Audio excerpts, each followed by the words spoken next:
Good morning, everybody. We are extremely sorry for all the technical glitches. Shortly we are beginning with the session. Can you hear? No, we can't hear. Okay, we are beginning with the session. Yes. No. Okay. Yes. YouTube पे Mute. Okay. Respected Principal Ma'am, Dr. Anita Kanwar, Vice Principal Madam, Dr. Shantini Nair, our esteemed speaker for today's session, Dr. Santosh Hilgabali sir, University Librarian and Director, Central University of Haryana, Dr. Ritika Makhijani, Convener Research Circle, Dr. Varsha Gandra, Co-Convener Research Circle, participants, teachers, and dear students. A very warm welcome to all gathered here. This is Dr. Sadhna Singh, Assistant Professor, Department of Commerce at Vivekanand Education Society's College of Arts, Science and Commerce.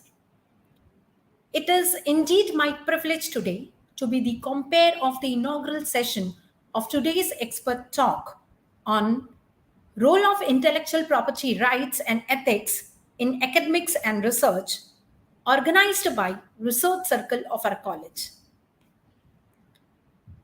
Intellectual property rights and ethics in academics and research help to protect creations of the mind that include innovations, inventions, literary work, artistic work, images, symbols, etc.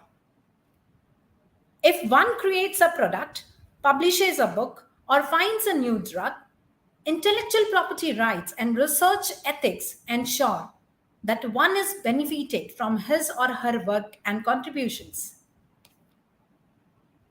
These words seem to ring even more true in the current times with the increasing focus on innovation, research, and cross border collaborations in higher education. Universities and public research institutions are among the direct contributors towards innovation and research, particularly in the emerging economies. Ethical issues regarding intellectual property frequently arise in IPR projects concerning how group members' contributions should be measured and rewarded if the research project results in a patent.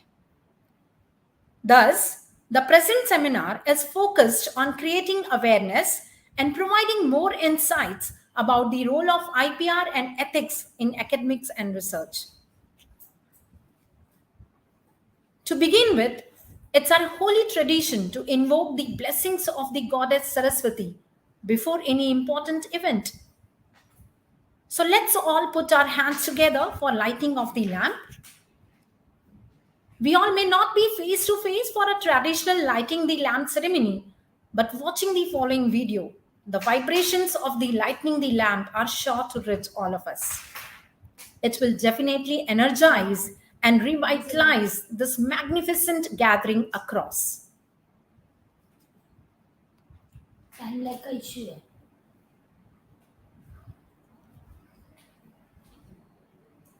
कब तक सरस्वती का speech है?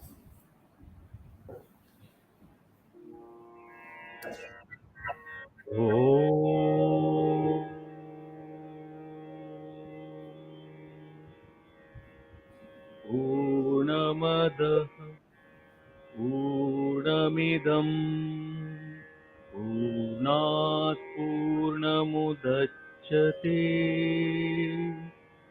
पूर्णस्य पूर्णमादाय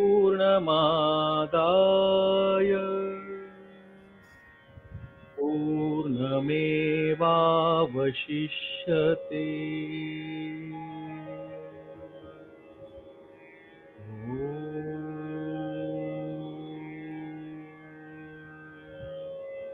सरस्वती नमस्तुभ्यं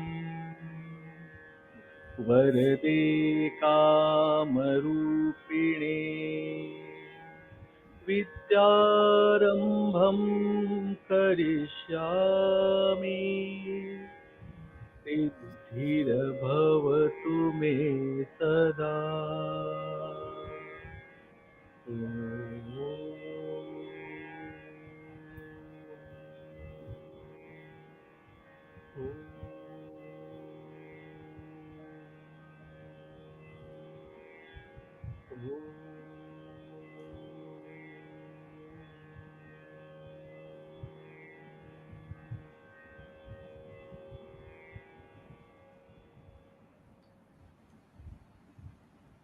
Thank you, everyone. And I would like to thank our technical team for this very musical beginning to this online seminar. As said by Dr. Abdul Kalam, excellence is a continuous process and not an accident. We at VSAC firmly believe in this, and hence we keep organizing several programs, conferences, seminars, and guest talks for the benefits of our students' fraternity to make them excel in their future endeavors under the able guidance of our torchbearer, our principal, Dr. Anita Kanwar Madam. May I now request our very dynamic and encouraging principal, who is the inspiration and driving force behind this online seminar, to kindly deliver the customary principal's address. Over to you, Principal Madam.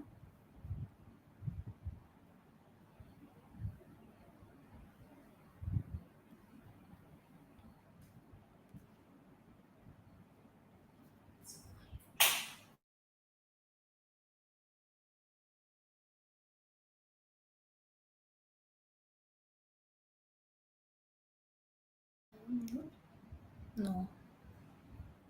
May I request Principal Madam?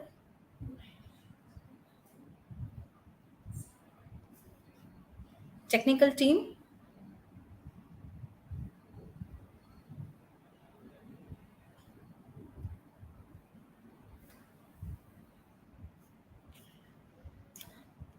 I think there are certain technical glitches at Madam's end. Moving on, I now request our very spirited and versatile convener, Dr. Ritika Makhijani, to elaborate on the overall activities of Research Circle. Over to you, Ritika, Madam.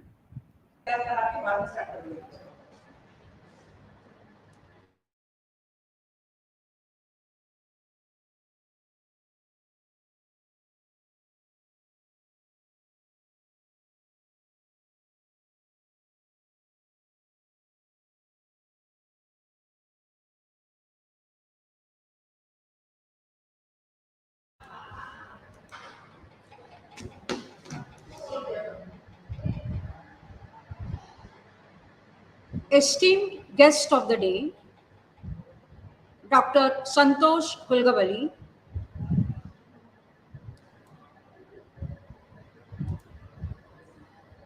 Honorable Principal Dr. Anita Kanwar, respected Vice Principal Dr. Shantini Nair, my dear colleagues, and my dear students, a very good morning to one and all.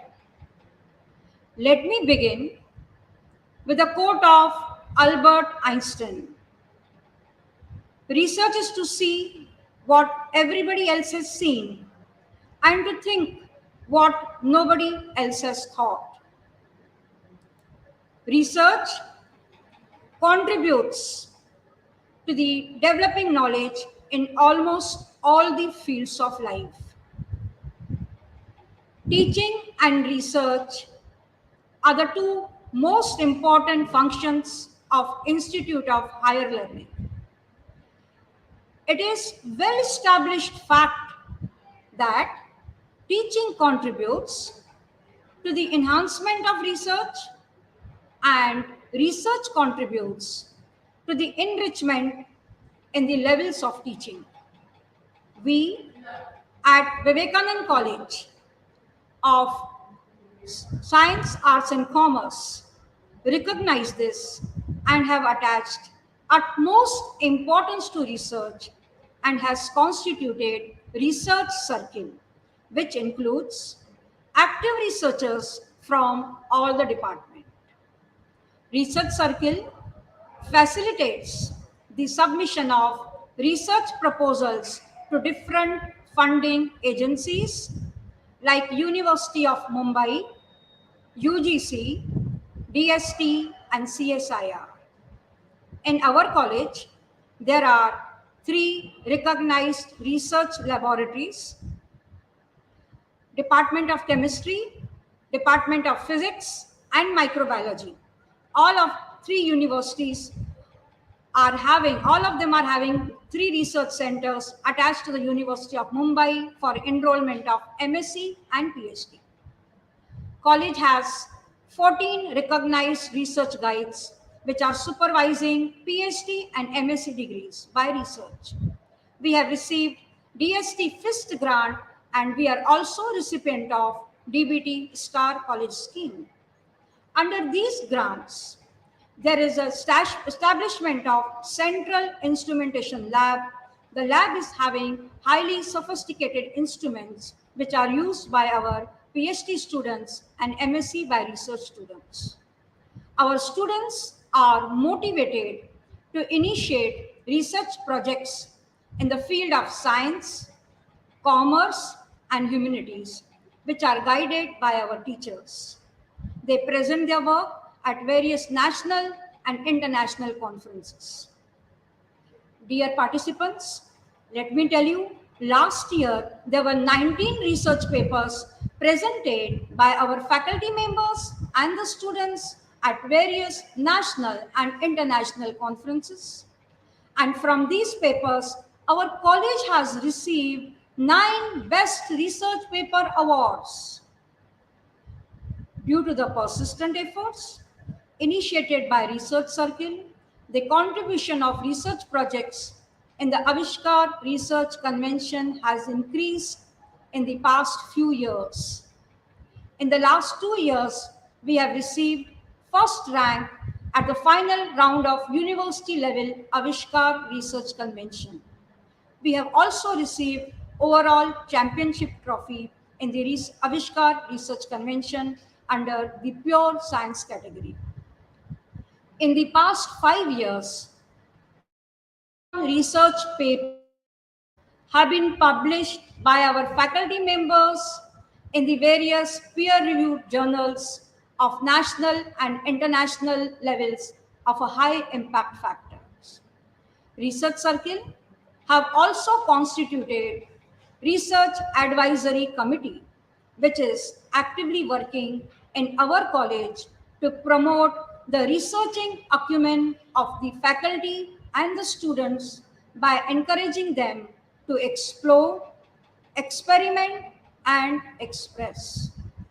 Research Advisory Committee helps and guides the PhD students in sending their PhD research proposals to University of Mumbai for their approvals. In the past few years, 8 students have completed PhD degrees from our Vivekanand Education Society's Research Center, and 14 students are now pursuing PhD in our college, and the proposal of 3 students have been sent. Responsible conduct of a research, safeguarding ethics, and academic integrity in a scientific research is extremely crucial. Hence, to safeguard these things, we have constituted Research Ethic Committee. The regular initiatives taken by Research Ethic Committee will ensure that the researchers should understand the importance of integrity as well as ethics and comply with the ethical codes of research and publishing practices at institutional, national, and global level. Today's webinar on role of intellectual property rights and ethics in the academics and research is also an initiative of Research Circle.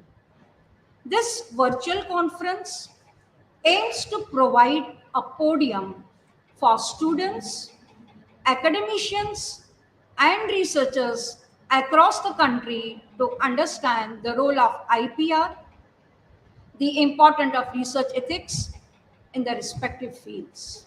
In this conference, we have invited three eminent speakers, Dr. Santosh, Dr. Satish Chandra Kumra, and Dr. Shubda Nagkar. In these three sessions, budding scientists and the researchers will also learn how to protect their innovative ideas as well as how to articulate their research work in the form of a research paper in a suitable journals by complying with all the research ethics code. I welcome you all to this webinar and hope that you will enjoy and learn from this national seminar. Thank you all.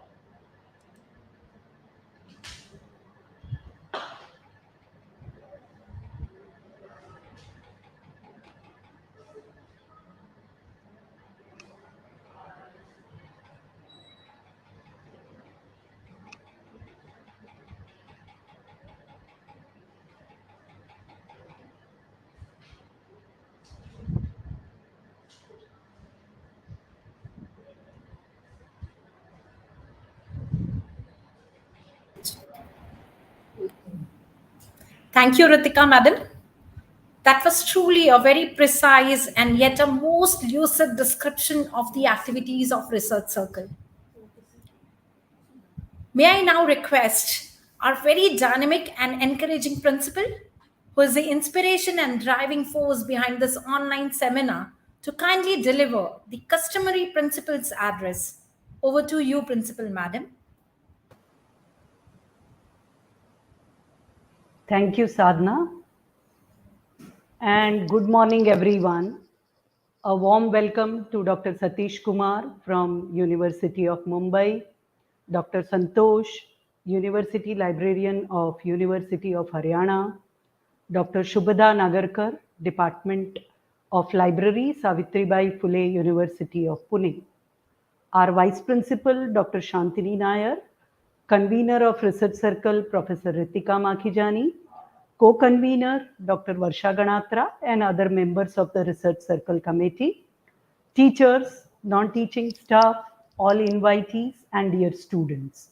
On behalf of Vivekanand Education Society's College of Arts, Science and Commerce and our management, a very warm welcome to you all. A brief introduction of our college, Vivekanand Education Society's College of Arts, Science and Commerce is NAC accredited A-grade college, which is situated in Chembur, Mumbai. And it is 43-year-old institution with emphasis on value education and character building. We have also received Best College Award from University of Mumbai and many such accolades, which includes Fund for Improvement of Science and Technology Infrastructure, that is Feast Grant from Department of Science and Technology, Star College Grant from Department of Biotechnology, and recently we are conferred with autonomous status by UGC and University of Mumbai for imparting quality education. Our college is permanently affiliated to University of Mumbai and it runs 29 courses, which includes 17 undergraduate courses, 9 postgraduate courses, and 3 PhD programs. We are in process of introducing a PhD course in commerce stream also. And from this year onwards, we have introduced 6 new autonomous courses for the benefit of students. Regarding this webinar, when UGC and University of Mumbai made research compulsory for undergraduate teachers for their promotion, we realized that it is a double-edged sword. One side, it will encourage all the teachers and students to venture into arena of research or otherwise. But thank God that teachers have taken it in a positive spirit and they have started doing research. Now it is our duty to constantly make them aware of the ethics in research, and if they find something which is novel and outstanding, facilitate them to patent it. Our very active IQAC team and Research Circle members conduct such activities to encourage and motivate teachers and students to do their best in the research field. I am thankful to Dr. Satish, Dr. Santosh, and Dr. Shubhada Madam that they have agreed to enlighten our participants with their expertise and knowledge in ethics of research and IPR. Thank you, sir and madam, and I hope our participants will take maximum benefit of this webinar. Thank you, one and all.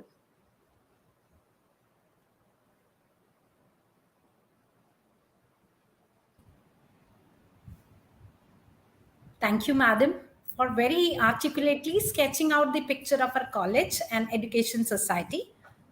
Madam, on behalf of teacher fraternity and students of our college, I promise you that we shall take all the learnings from this online webinar today in a very positive note, and we are definitely going to contribute much ahead into the field of research. Thank you, madam. Moving forward to the sessions now. Friends, a very smarter way to reform education sector is creating awareness about IPR. Of late, the significance of intellectual property rights in higher education has been widely recognized. This could be credited to the national IPR policy approved by the Union Cabinet in May 2016, which was the first ever IPR policy framed by the Government of India. To help us understand and guide our restless mind in the field of research, we have amidst us a very eminent speaker who will help us in understanding the role of intellectual property rights in academics and research. To introduce us to our renowned and notable guest speaker of the day, I would now like to call upon our very vibrant and zestful co-convener of Research Circle, Dr. Varsha Gandra, madam. Over to you, madam.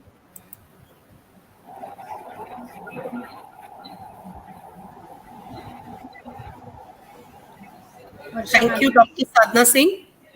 Am I audible? Ma'am, you are audible, but I think you have to on your camera. Yeah, it's on. I don't know. There's some issue. 1 minute. Yeah.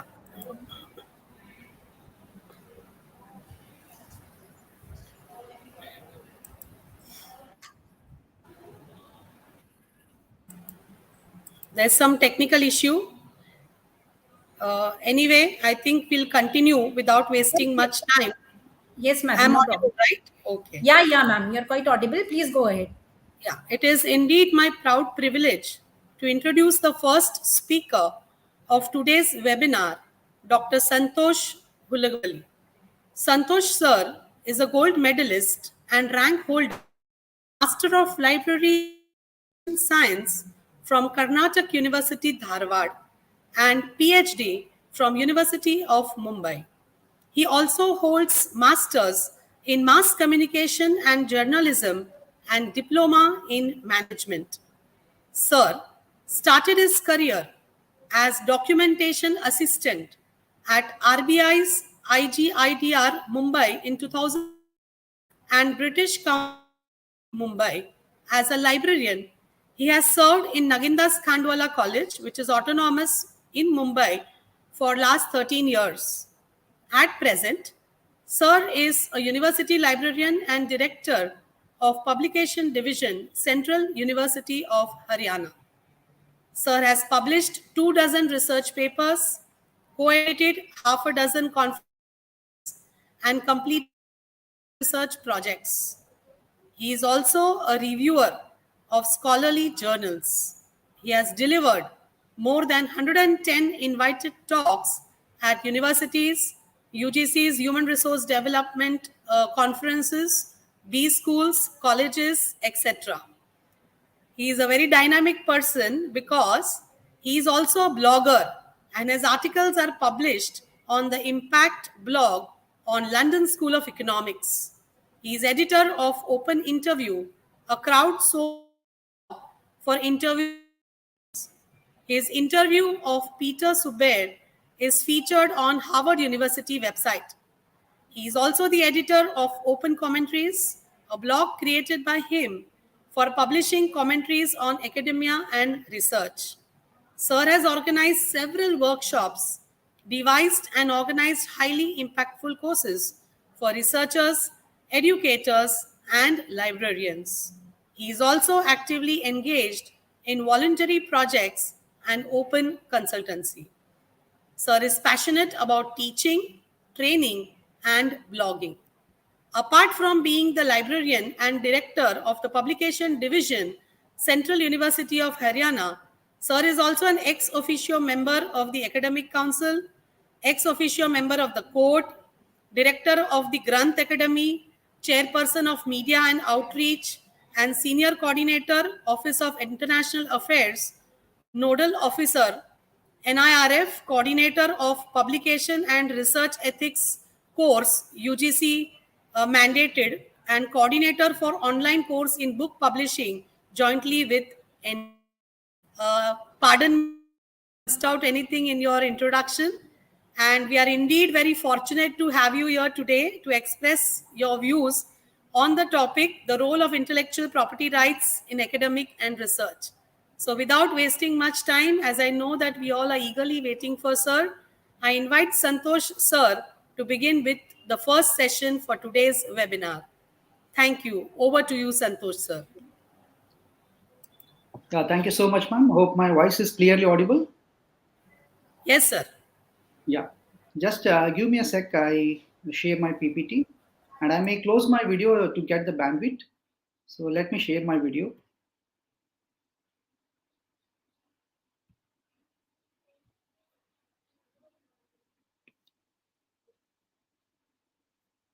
Is my screen visible?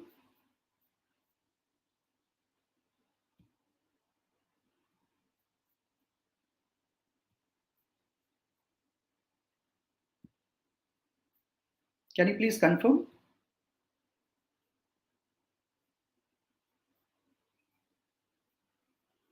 Could you please confirm? Is my screen visible?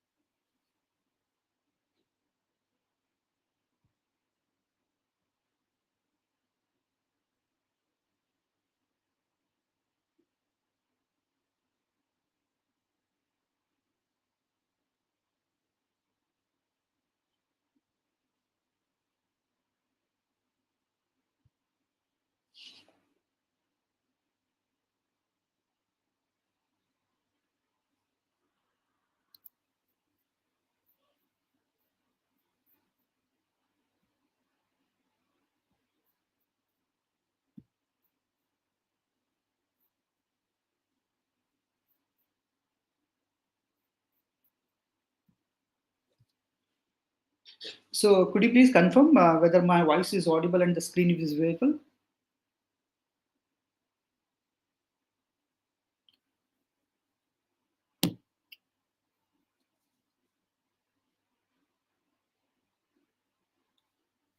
Can you please confirm?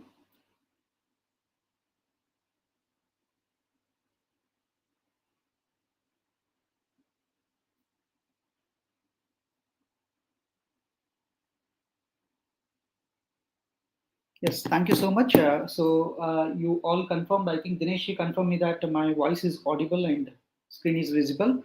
So I deem it my privilege to thank Dr. Anita Madam for giving me this opportunity to interact with you all today. And also I thank the other senior members or faculty members of this college, Vice Principal and Dr. Varsha Madam, Dr. Pritika Madam, Dr. Sadhna, Dr. Meghna Sanjeeva, and many other faculty who are connected with research circle. And also I thank all the organizing committee members, including the ICT team, who are working very hard to make it live and so that we can reach out to many students and many participants and many learners. And before I begin my presentation, I just wanted to set a background so that we can discuss on this topic in the question answer session.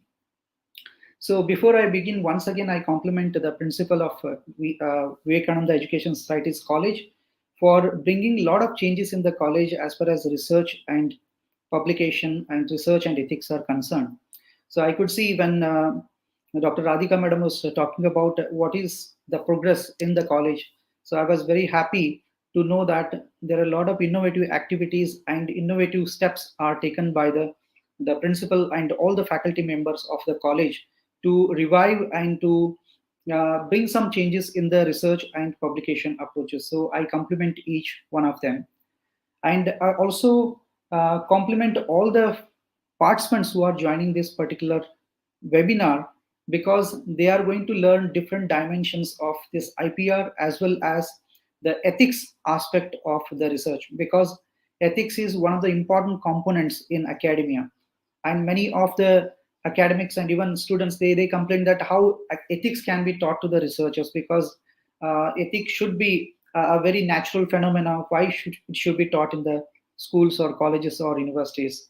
So we'll understand only when we start our journey to publish any paper, to start our journey to do any research work, then we realize that why this ethic component is that important.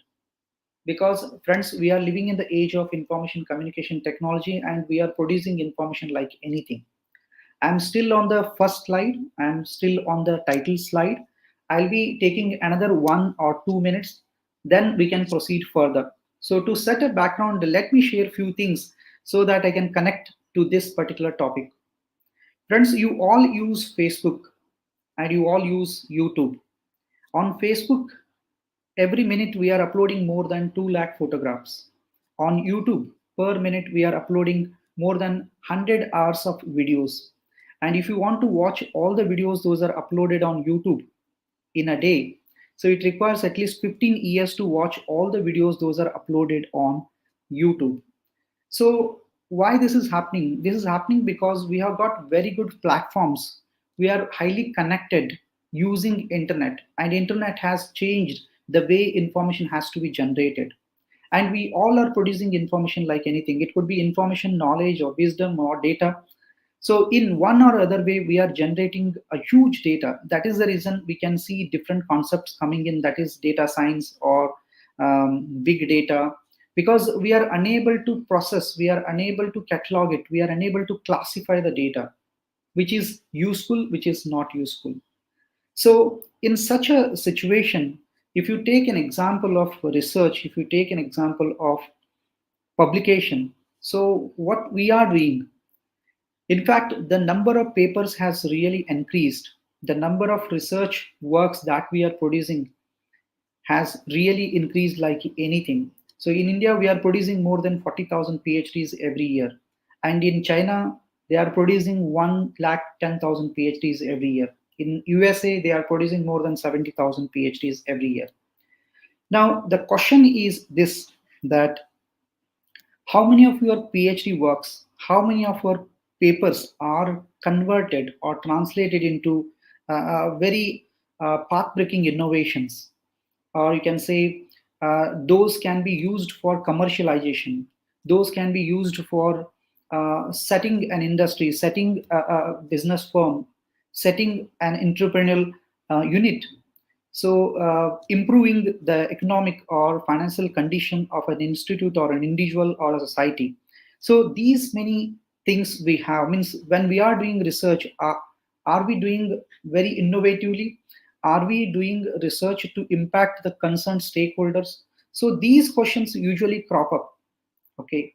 Now I gave some statistics of how we are producing data or information in the form of research articles or research works, or even in a general sense, even if you use WhatsApp, you are sharing something or other. And if you are a member of around 10 or 20 groups in WhatsApp itself, you can't tackle or you can't manage all the 10 groups properly, because you can't read all the postings those are posted on WhatsApp itself, because the information is coming like anything because of the platform.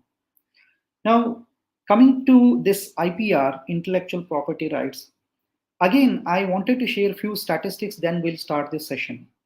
If you see Ipr Index of the world, okay, if you see the global index of IPR, United States of America stands first in producing many forms of IPR. It could be trademark, it could be patent, it could be any other forms of IPR. And if you see the ranking of India, it stands in the 57th position. So 57 is far away from the first 10, or you can say first 5 ranks. So if you see the Asian countries, so India stands in the 10th position. So still we need to do a lot of things. Again, if you take an example of patent itself, in 2021-22, we produced around 30,000 patents, means 30,000 patents were granted, and total applications received were around 60,000 applications were received by the patent board or patent agency. And if you see the past records in 14 and 15, in 2014 and 15, around 14,000 patent applications were received by the Indians in India, and only 5,900 patents were granted. Now, why I am sharing this particular statistics? Because we need to understand where we lie in the innovation index, where we lie in producing such things which is highly innovative and which can be used for the growth of any particular industry. It could be automobile, or it could be any other industry. You can say it could be hardware, or it could be software, or tourism, or food technology, any topic or any theme or any domain or subject you say, how this innovation is really helping in translating the particular innovation into economy, and thus helping the society or the country or the state to emerge as a superpower, or emerge as an economic superpower in a very small or bigger way. So why we have taken this particular topic in this webinar? Because we need to create awareness about IPR issues, IPR components, IPR concepts. Because once the students understand this, once the researcher understands this, they can align their research journey to find out certain thing, or to explore or to experiment with such thing which can be translated into an innovation, or which can be translated into economic package, or you can say the commercialized benefit. So in that context, we are discussing certain aspects of IPR, and in this presentation, I'm sharing the basic concepts of IPR. We are not going in detail, and it's not an advanced presentation, because in 90 minutes, you will be understanding different concepts. And once you understand the concept, you can build the advanced theory or advanced concept on your own, because the path is very, very important. The way is very, very important. You need to know what is this IPR all about. And as a researcher, as a student, as a research guide, why we should understand this IPR in the initial stage itself. So that is the reason the participants from different level have joined this particular webinar. So friends, there are two kinds of approaches as far as IPR is concerned. One is academics, another is research. In academics, why IPR is important? You may be a good teacher, okay, you may not be a researcher.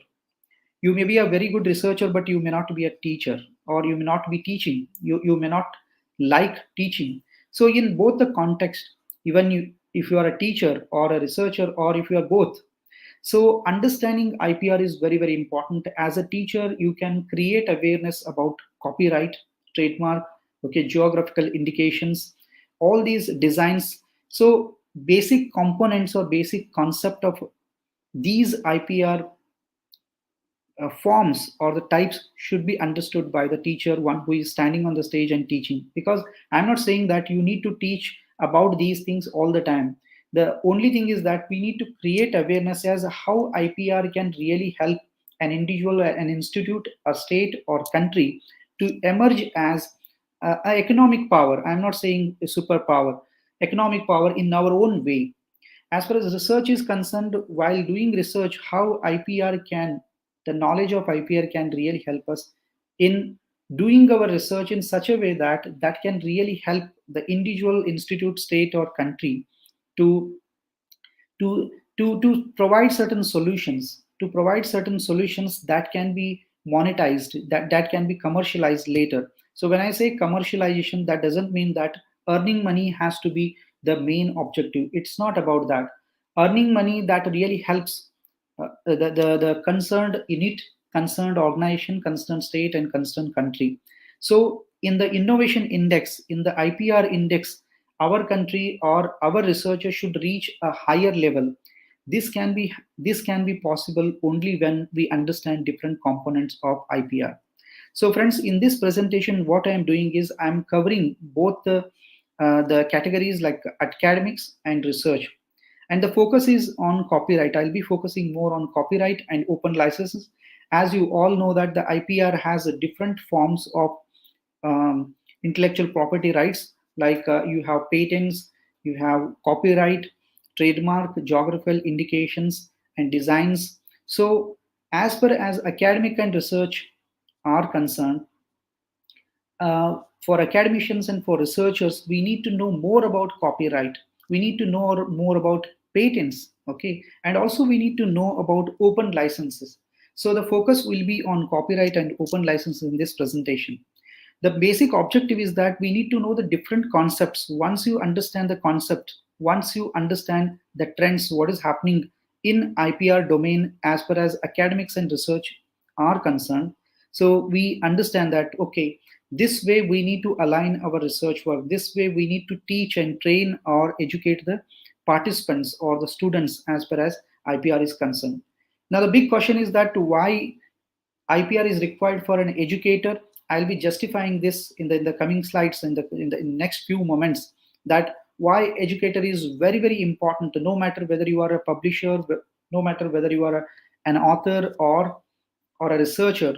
But an educator, a small teacher working in a small unit or in school or college can really change the ecosystem of IPR, ecosystem of research, because he knows about IPR and he can create awareness about that. He can encourage that how research can be done, thinking of IPR, thinking of the provisions, the benefits of IPR, not only for an individual, but for the individual or the society where he is living in. And also we'll be understanding in the context of publication industry, we'll be understanding what is this fair use, what is registration of copyright, registration of patent, and what is this retraction, what is addendum. So different concepts and terms are being used in the academic as well as in the publication industry. So this we need to know. As a researcher, many researchers, they say that I am a researcher, I am focused on my own research topic. Why should I bother about learning different aspects of this fair use, registration, retraction, and addendum kind of thing? And even researchers should not think that the copyright is not at all concerned with me. The patent is not at all in any way concerned with me. But if you are so much focused in your own research work on your own topic, then you are losing a lot of things. Because when you venture into research, you need to know the basic trends of publication industry. What is happening in the publication industry? What is happening in the research industry? What is happening in the academic sector? What is happening in the higher education institute? What kind of rules are coming in? What kind of policies are coming in? So these things has to be known by the researcher. A researcher, for me, a researcher is one who is questioning everything before he accepts that person is a researcher. And when it comes to the rules, when it comes to the academics, a researcher is one who is pursuing some research work. It could be writing paper or undertaking a project work or doing any PhD or MPhil project work or MRP or any other projects. So a researcher has to know different dimensions or different aspects of research, as well as he should know, or he or she should know, what is happening, what kind of tools, what kind of concepts, what kind of theorems, what kind of patterns and platforms are coming up in this publication industry or publication area.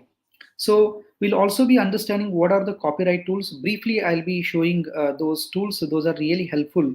And friends, first of all, I need to share this, that this presentation is meant for those who are not at all knowing anything about the IPR. And this is a very, very basic presentation wherein we understand the basic concepts concerning IPR. And based on this, you can refer to different sources. I am going to suggest some sources also. You can read, and then you can really empower yourself as per as IPR is concerned. And I'm sure whether you do PhD or not, whether you write paper or not, this particular knowledge will really help you a lot in your research and academic journey. So there are different sources and tools that are really going to help you in experimenting with the copyright related aspects. And you will be very happy to know about that also, because all the time we are discussing about only copyrights and what are those open license, those are there in the market, and how open license can be used for our research work, and we can reach out to as many people as possible. We can create an impact in the society, because unless and until you share, you are not going to create impact. You are not going to get citations. You are not going to get a good ranking for your institute, good ranking for yourself, like Index. Okay, so sharing has to be there. To share something, you need to have certain licenses with you. It could be either copyright or open license. So when you have copyright, there is a restricted use of that. When you have open licenses, anybody can use, anybody can share, anybody can download, anybody can link on a particular website. So a lot of provisions are available. And one thing is very, very important, that when we do research, the only purpose is that we want to share it. And if you do not believe in sharing, then there is no need of doing research. The basic principle of research is that you need to explore and experiment, and then you need to share. You need to create awareness about the experiment that you have done, the results or the findings that you have got from your research, and that should be shared, so that you are creating an awareness as what is the latest trend in this particular area, because you have experimented on that. So there are different sources to learn and teach and train. So all those things I'll be sharing in this presentation. So friends, you know this personality very well. This is Barack Obama, and he was accused of plagiarism because in his presidential campaign, so he has used words of Hillary Clinton, and later Hillary Clinton accused him that he used my statements, but he did not acknowledge me. He did not say that these are the words by Hillary Clinton. And later on, Barack Obama says that even Hillary Clinton also used my statements, but I did not make an issue of that. But one thing we understand from this small case, that how copyright or how plagiarism and how IPR issues are really valued in the developed countries. And that is the reason in the global Ipr Index, the USA stands first. Now, why I'm sharing information or a small cases about this plagiarism, because this is highly connected with this topic and connected with the ethics also. So that is the reason I just wanted to share a few things about plagiarism, and then we'll move to the copyright. Now, a very strange thing is that Tulsidas was accused of plagiarism.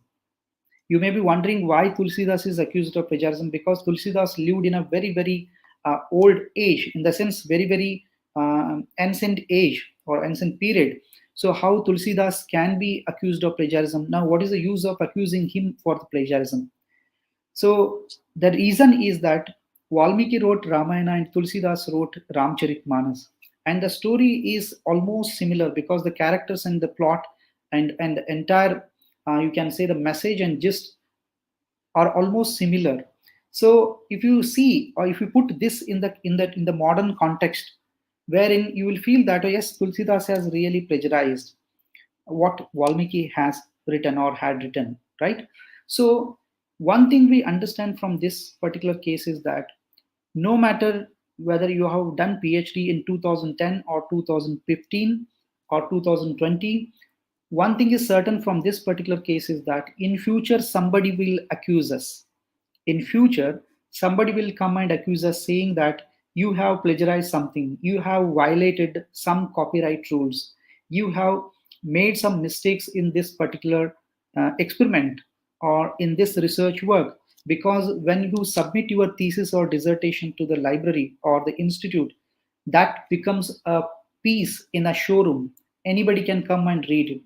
And now UGC may anytime tell that all the papers those are published in research journals by the Indian researchers, and to get the promotion, to claim score or the credit for the promotion, you need to upload all the papers those are there, or those are published by your institute or published by all the faculty members, should be uploaded on institutional digital repository. If that comes in a picture, then that will be a big problem. Now why I'm saying this, because when you are assigned a task in present, so you need to do it meticulously, keeping in view of copyright and plagiarism aspects.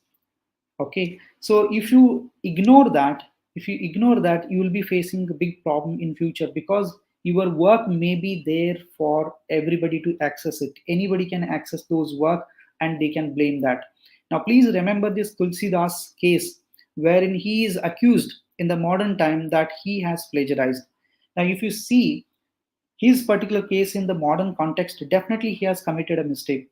So this can be applicable to us also, that in future somebody or some institute or some organization or any particular person or a stakeholder may accuse us that he or she has done a mistake.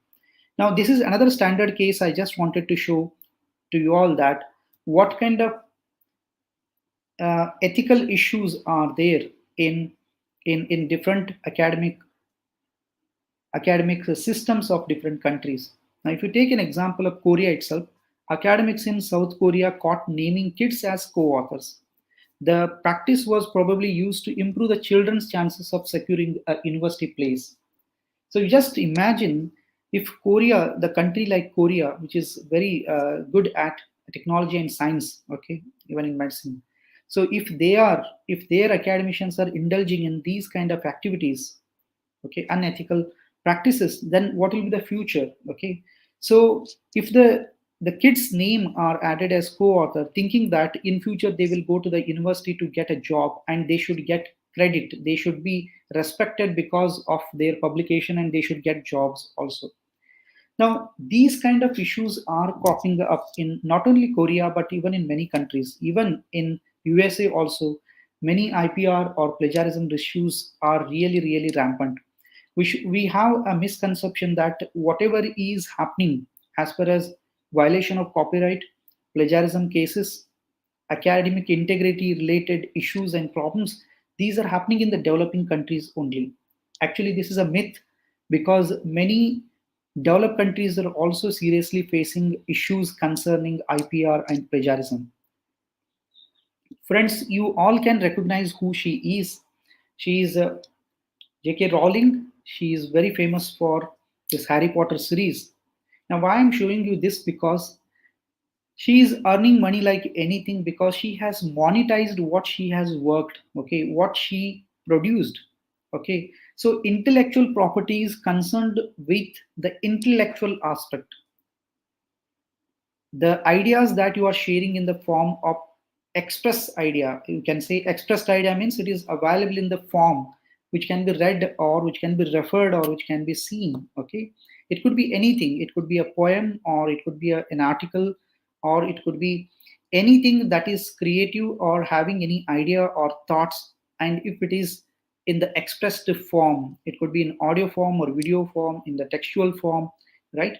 So this J.K. Rowling is earning money like anything, because she has monetized, commercialized the idea that she has shared, the story she developed in the form of Harry Potter series, and she wrote many books. And now these books are converted into different platforms, different modes, or different communication channels. So her books are translated into different languages, more than 80 languages. Her books are available. Now, why I'm saying you this, because one thing we need to understand, that copyright is not concerned only with a particular work, in the sense you have written a book and you have got the copyright. Now the aspect is that to translate that work into different language, again the copyright matters a lot. And if somebody wants to take your novel and want to convert, okay, want to adapt it in a different format, like games or cartoons or puzzles, or you can say movie or video game, then he or she needs to take your permission because you hold a copyright. So then that, in that sense, there are two concepts that usually come to our knowledge, that is transferring copyright. That is one thing. Okay, so how you are allowing somebody to transfer or get that copyright.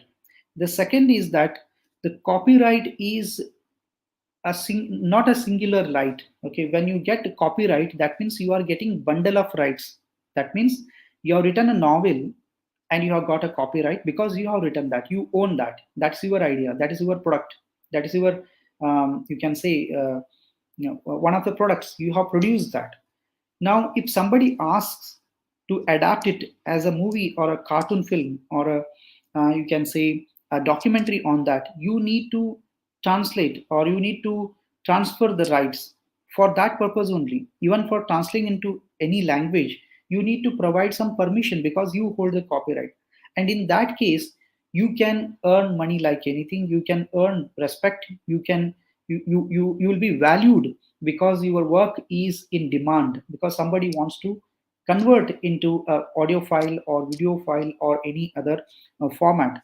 So in the case of J.K. Rowling itself, I'm not reading out this particular paragraph. Even trademark, okay, even the copyright she has shared with different companies, okay, for that purpose only. So we have exclusive copyright and we have restricted copyright. We'll be understanding that different because we are setting the background to understand what this copyright is, what is this IPR, what is happening in the publication or research industry, what is the general trend in the world as far as IPR is concerned, what is a general trend in academics, in entertainment industry. So we need to understand in a different perspective as what is happening and how people are really getting benefit by understanding copyright, by using that copyright, by transferring that copyright. Okay, so NEP that says that we have a vision, we have an objective to be a global knowledge superpower. The objective or the vision or mission, you can say, to achieve that, we need to work really very hard. We need to, I need to repeatedly tell that we need to align our research in such a way that it should not be just restricted to getting a degree or getting credit. Okay, it should not be just restricted to getting an award. It should not be restricted to getting a position or a promotion, but we have an indirect, or you can say the direct responsibility, that how we need to communicate that research to the all concerned in a different way or different format, how we need to introspect ourselves as how this finding or the experiment can be converted into any form of IPR wherein I can earn money or I can earn or get respect for that. So friends, in this presentation, I'm sharing some links or some sources in between so that you get an idea that whatever I have said or discussed so far, that is supported in these documents. I request all of you to please refer to this Intellectual Property Issues for Higher Education Unions, a premier. And it's a wonderful document. It's a PDF document. You can refer to that and you understand as what is happening in this IPR industry. Now, what are the challenges for academic industry? The challenge is that the policy is in place. We have Copyright Act, IPR policy of 2016, Indian Copyright Act 1957. We have Research and Publication Ethics Regulation of UGC. So we have many policies in place. The question is that how many of us are digesting or understanding and implementing in a manner or in a fashion which is really going to help to have a very good ecosystem, a research ecosystem in the context of IPR. Unfortunately, we do not have much awareness about the open licenses. You forget about the copyright. Okay, even we do not know that when I get copyright, I have got copyright, a bundle of copyright. I have not got a singular or single copyright. That single copyright can be used for transferring the copyright for different purposes, for translation, for adaptation, or many other purposes. So we have poor awareness. Now the question is that who is going to create awareness about this IPR? the teachers or the researchers or the authors can only create awareness about IPR. And that is the reason Vivekanand Education Society's college has taken this lead. And I compliment Dr. Anita Madam and all the research circle members, esteemed members for taking up this. And my only request to all of them is that the organizer is that these kind of workshops should be arranged internally as well as externally for the faculty and students, because we do not know, there could be some bright candidates or bright faculty and bright students, they understand this, they taste this particular area, and they can build up, they can develop, or they can have a very good growth in this particular area, wherein they can use their intellectual product for monetizing or commercializing, and thus they can bring name fame to the institute and as well as for themselves. So there is a need of seriousness both from researcher side as well as institution side as why we should create awareness of about this IPR. And as you know that there are many journals, fake journals are coming up in the market, and I'm sure Dr. Shubhda Nagarkar will address those issues in her lecture on how to select a suitable journal for a publication, and she is the right person to guide you all. Now the question is that why mushrooming of this predatory journals is happening, because we are the consumers and we are encouraging that, because we want to publish our article as early as possible, because we are waiting for the promotion, we are waiting for something that really helps in our career, and also we feel competitive because somebody is producing more number of papers and doing good research work, so why can't I also do? And in that race we are falling prey to these predatory journals, and we need to avoid that. And there are a lot of infringement issues that are happening, and we are not aware of that. In academics, unfortunately, we do not know that what is this infringement is, what is the seriousness of this infringement of copyright, what is the seriousness of plagiarism. If we commit intentional or unintentional plagiarism, what will be the disciplinary action that is taken by a research ethics committee or academic integrity committee of the institute or university? So we need to be aware of that. And also rejection and retraction. Many papers are being rejected, and we are clueless as to why my paper is rejected, because the editor has not intimated me that why my paper is rejected. And also there is a concept called retraction. And are we aware of this particular concept, like is retraction? And retraction is happening in the publication industry. Now, a very small assignment for you all is that please go to some top 5 publishers' website. You take an example of Springer or Elsewhere or Macraville. So any other publishers, you go to their website and see the links. Those are taking you to the author guidelines to publish a paper in a journal. You will understand that what kind of different concepts concerning the copyright and plagiarism are added on their website. You will understand that what is the waiting period to publish a paper, what is the success rate. That means if there are 10,000 articles received in 5 years or 1,000 articles received in a month, how many papers are rejected, how many papers are published.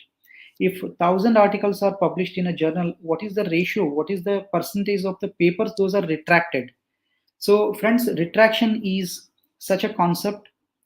When your paper is published because of XYZ reason, because of complaints and appeals, in research and publication ethics we have concept called retraction, okay, and we have concept called complaints and appeals. If the publisher receives complaint against a particular paper that is already published, if a publisher receives any appeal from a concerned party to retract or remove the paper from the published journal, it is possible, and there are many cases wherein papers are retracted. I am going to show you the database later as how papers are retracted by different publishers. Now, when this copyright is required, as I already covered this, that when we use something, for example, I want to create a MOOC, or I want to create a video, and I want to upload it on a particular platform. So you need to have basic idea about copyright. Even if you want to create a YouTube channel, so you need to know how the content should be referred to, what kind of acknowledgement has to be there, what should I write in the in the box, that is description box that is given to me. So all these things you will understand only when you start your journey, you start your publication journey or research journey. And we should be very, very cautious when we use the third party's content or anything or source for our research or publication work. Now, friends, in this presentation, I am focusing more on the copyright related aspect. I am not talking about the citations. I am not talking about the areas like the standard research format like research methodology kind of thing. So here I am talking something else. I'm talking about other products than the research. For example, you are creating a course module, okay, you are creating a video on a particular theme, you are writing a book, that could be a novel or that could be any other kind of a book or any manual. So in that case, how you are going to use this copyright, how this copyright really makes sense in that particular process, that we need to understand. And we should be very much mindful when we are translating a particular source, okay, when you are translating that particular source in a different medium, okay. So you have taken a story or you have taken a research article, can you translate without taking permission?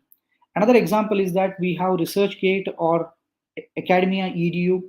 Can you upload your published paper on that particular platform without taking the permission? So that is the reason we need to be very, very cautious and mindful, because this copyright issue is not that visible. So when you commit that particular act, okay, when you upload a particular piece of paper without taking the permission of the publisher, then this copyright issue comes in. You have printed a lot of copies of a particular book and you have shared in public meeting. So whether it is considered as a fair use practice or violation of copyright. So we need to be very much mindful as far as using or violating this copyright. So in research and publishing, these things really matter a lot, because in science, since this Vivekanand Education Society College has got science departments also, they know better than us that how this particular experiments, especially the experiments, those are taking up or those are happening in that particular labs, how IPR related issues are really concerned, because they are using different methodologies, different processes, already established facts, already established findings, and they are taking up and they are building their own ideas and they are further experimenting, how they are acknowledging those sources, how they are thanking, how they are not violating any copyright while experimenting something. So even for sharing rights, even for asking somebody to republish it, okay, or you want to republish anything, so how these copyright related issues are really important in that process, that we need to know. And also I have discussed about derivatives. Derivatives means how you are going to create a different format of that particular piece of product or information.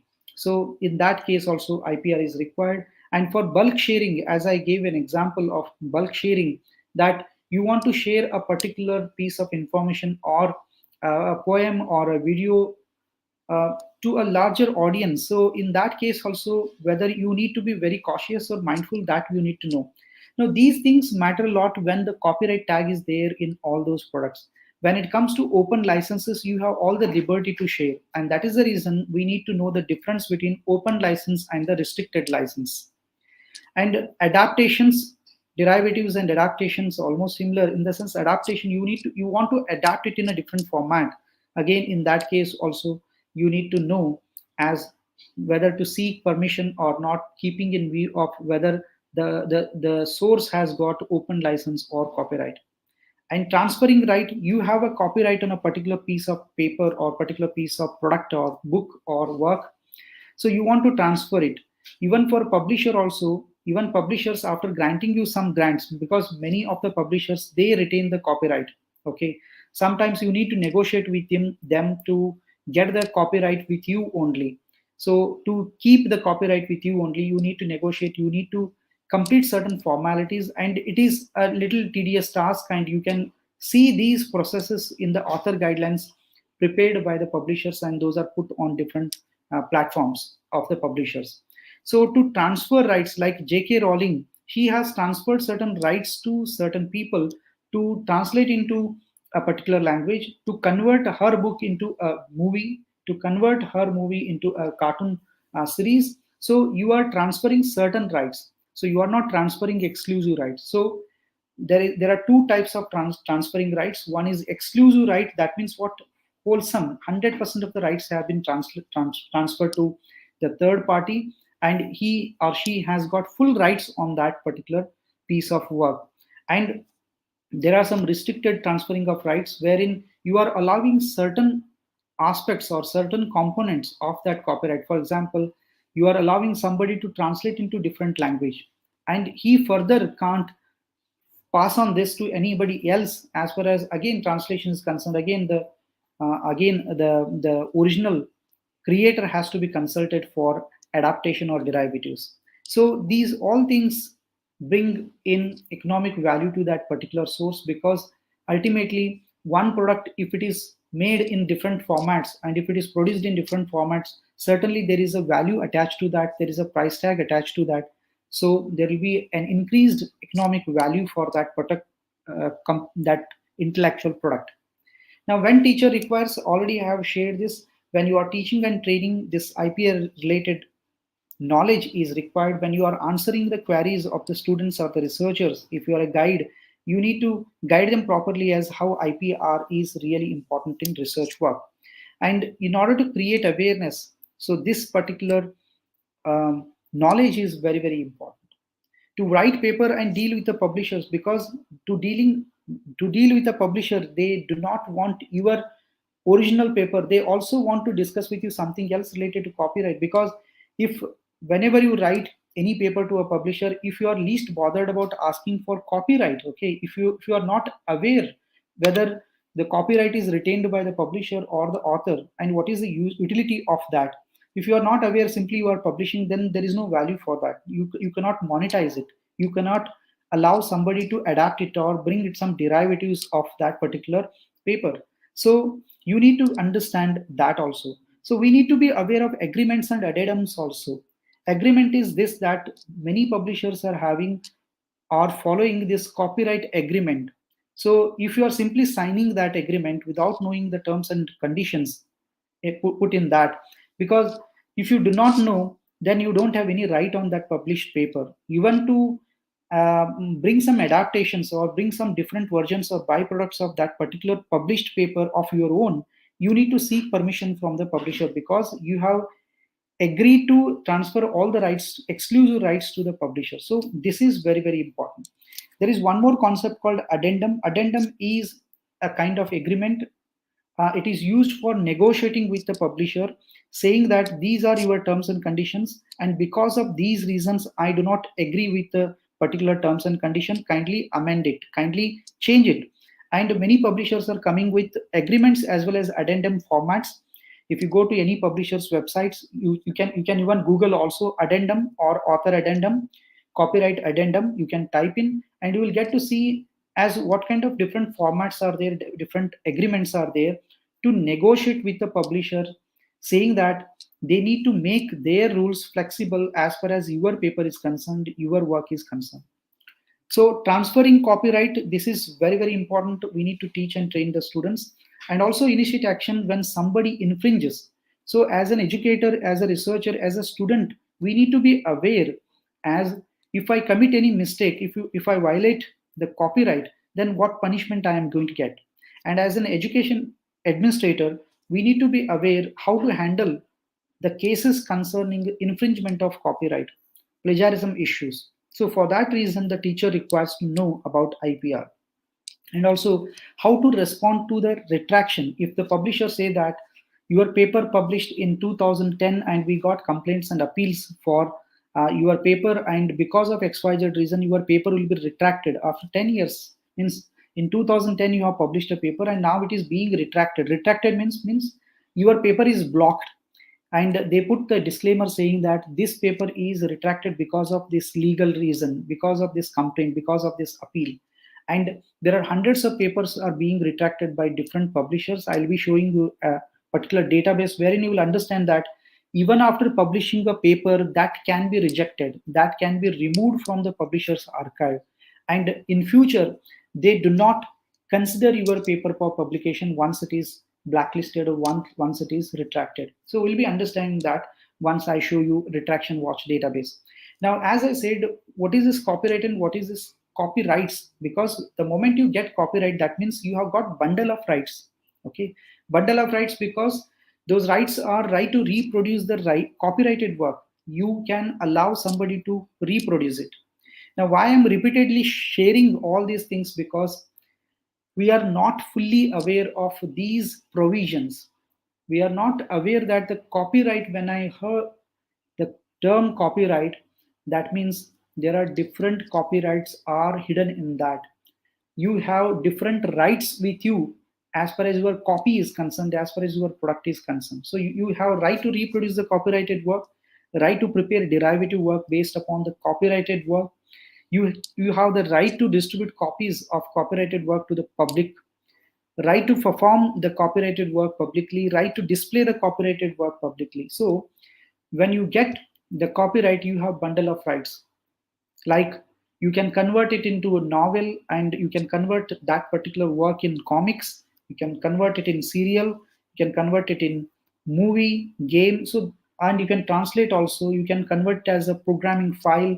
So one particular work, and again it depends on the nature of the work. If you have written a theoretical article on industrialization in India, so this is a theoretical article. So how this can be converted into a novel, how this can be converted into comic, how this can be translated into another language, that depends on the content and quality of that particular product, nature of that product. So all the products, say for example, I have written an article, I have written a commentary, I have written a paper, that cannot be translated into a novel. Okay, so it depends on the nature of the work, whether it can be translated, it can be adapted, it can be changed in different formats. So it depends on the nature of the work. So that is the reason when you hear the term copyright, that means you have got bundle of rights to do anything with that particular piece of work. So now, what about transferring rights? So why we should know about transferring rights? The moment you get a copyright for your book, okay, so you need not apply for it, though there is a registration provision available on site. Okay, whether you belong to India or USA, each country is having their copyright registration office, and you can register and you can get a certificate also. But this is a natural right you will get once you publish a book, once you publish a paper. And when you publish a paper with a publisher, where the terms and conditions change, because the publisher may say that I will return the copyright. You need to ask them that who will retain the copyright. You need to read the author guidelines very clearly, that who is going to hold the copyright. Now 90%, you just take an example, 90% of the people or the researchers, they may not require copyright because they don't know about it, because they don't know what to do with their paper. They just simply want to publish and they want to get a credit, and then just go away.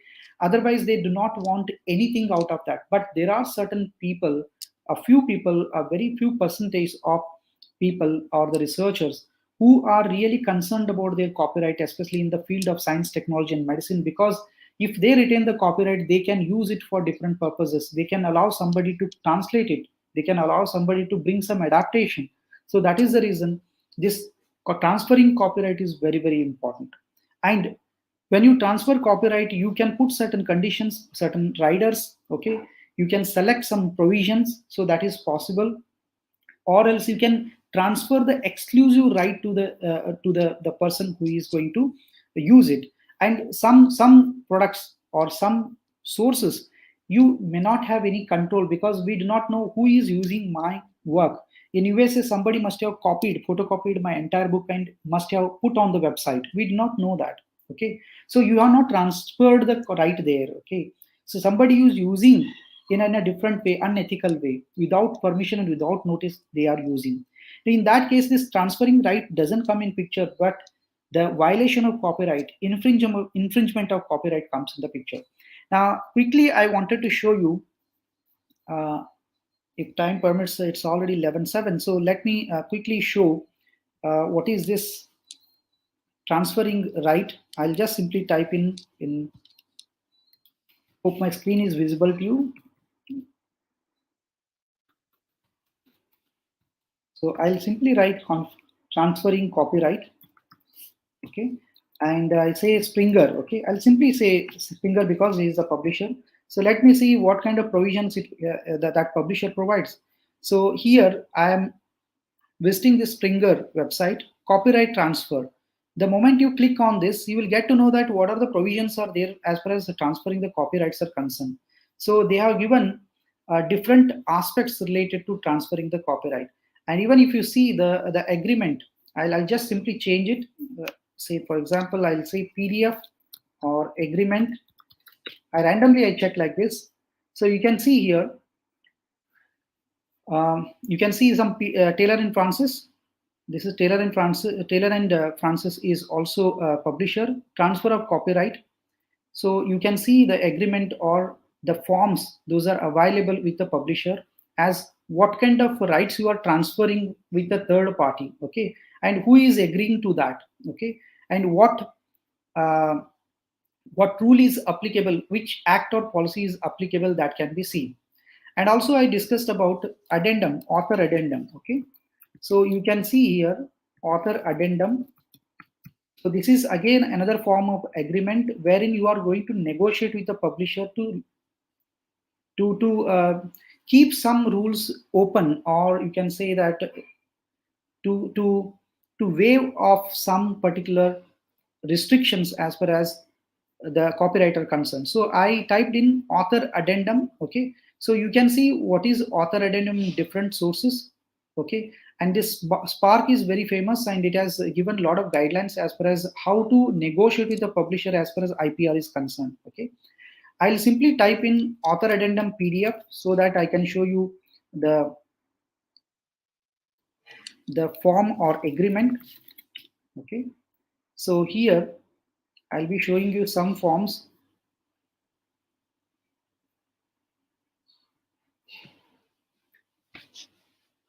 So you can visit this Spark website. So here is addendum to publication agreement. Okay, so you will see some forms like this. Okay, so you need to read these forms very, very well. And these agreements are very, very simple, very easy to understand. If you do not understand, you can take help of your teacher or guide to understand this. So this is basically a publication agreement wherein basically you are negotiating with the publisher as to minimize or lessen some conditions those are put by the publisher, right?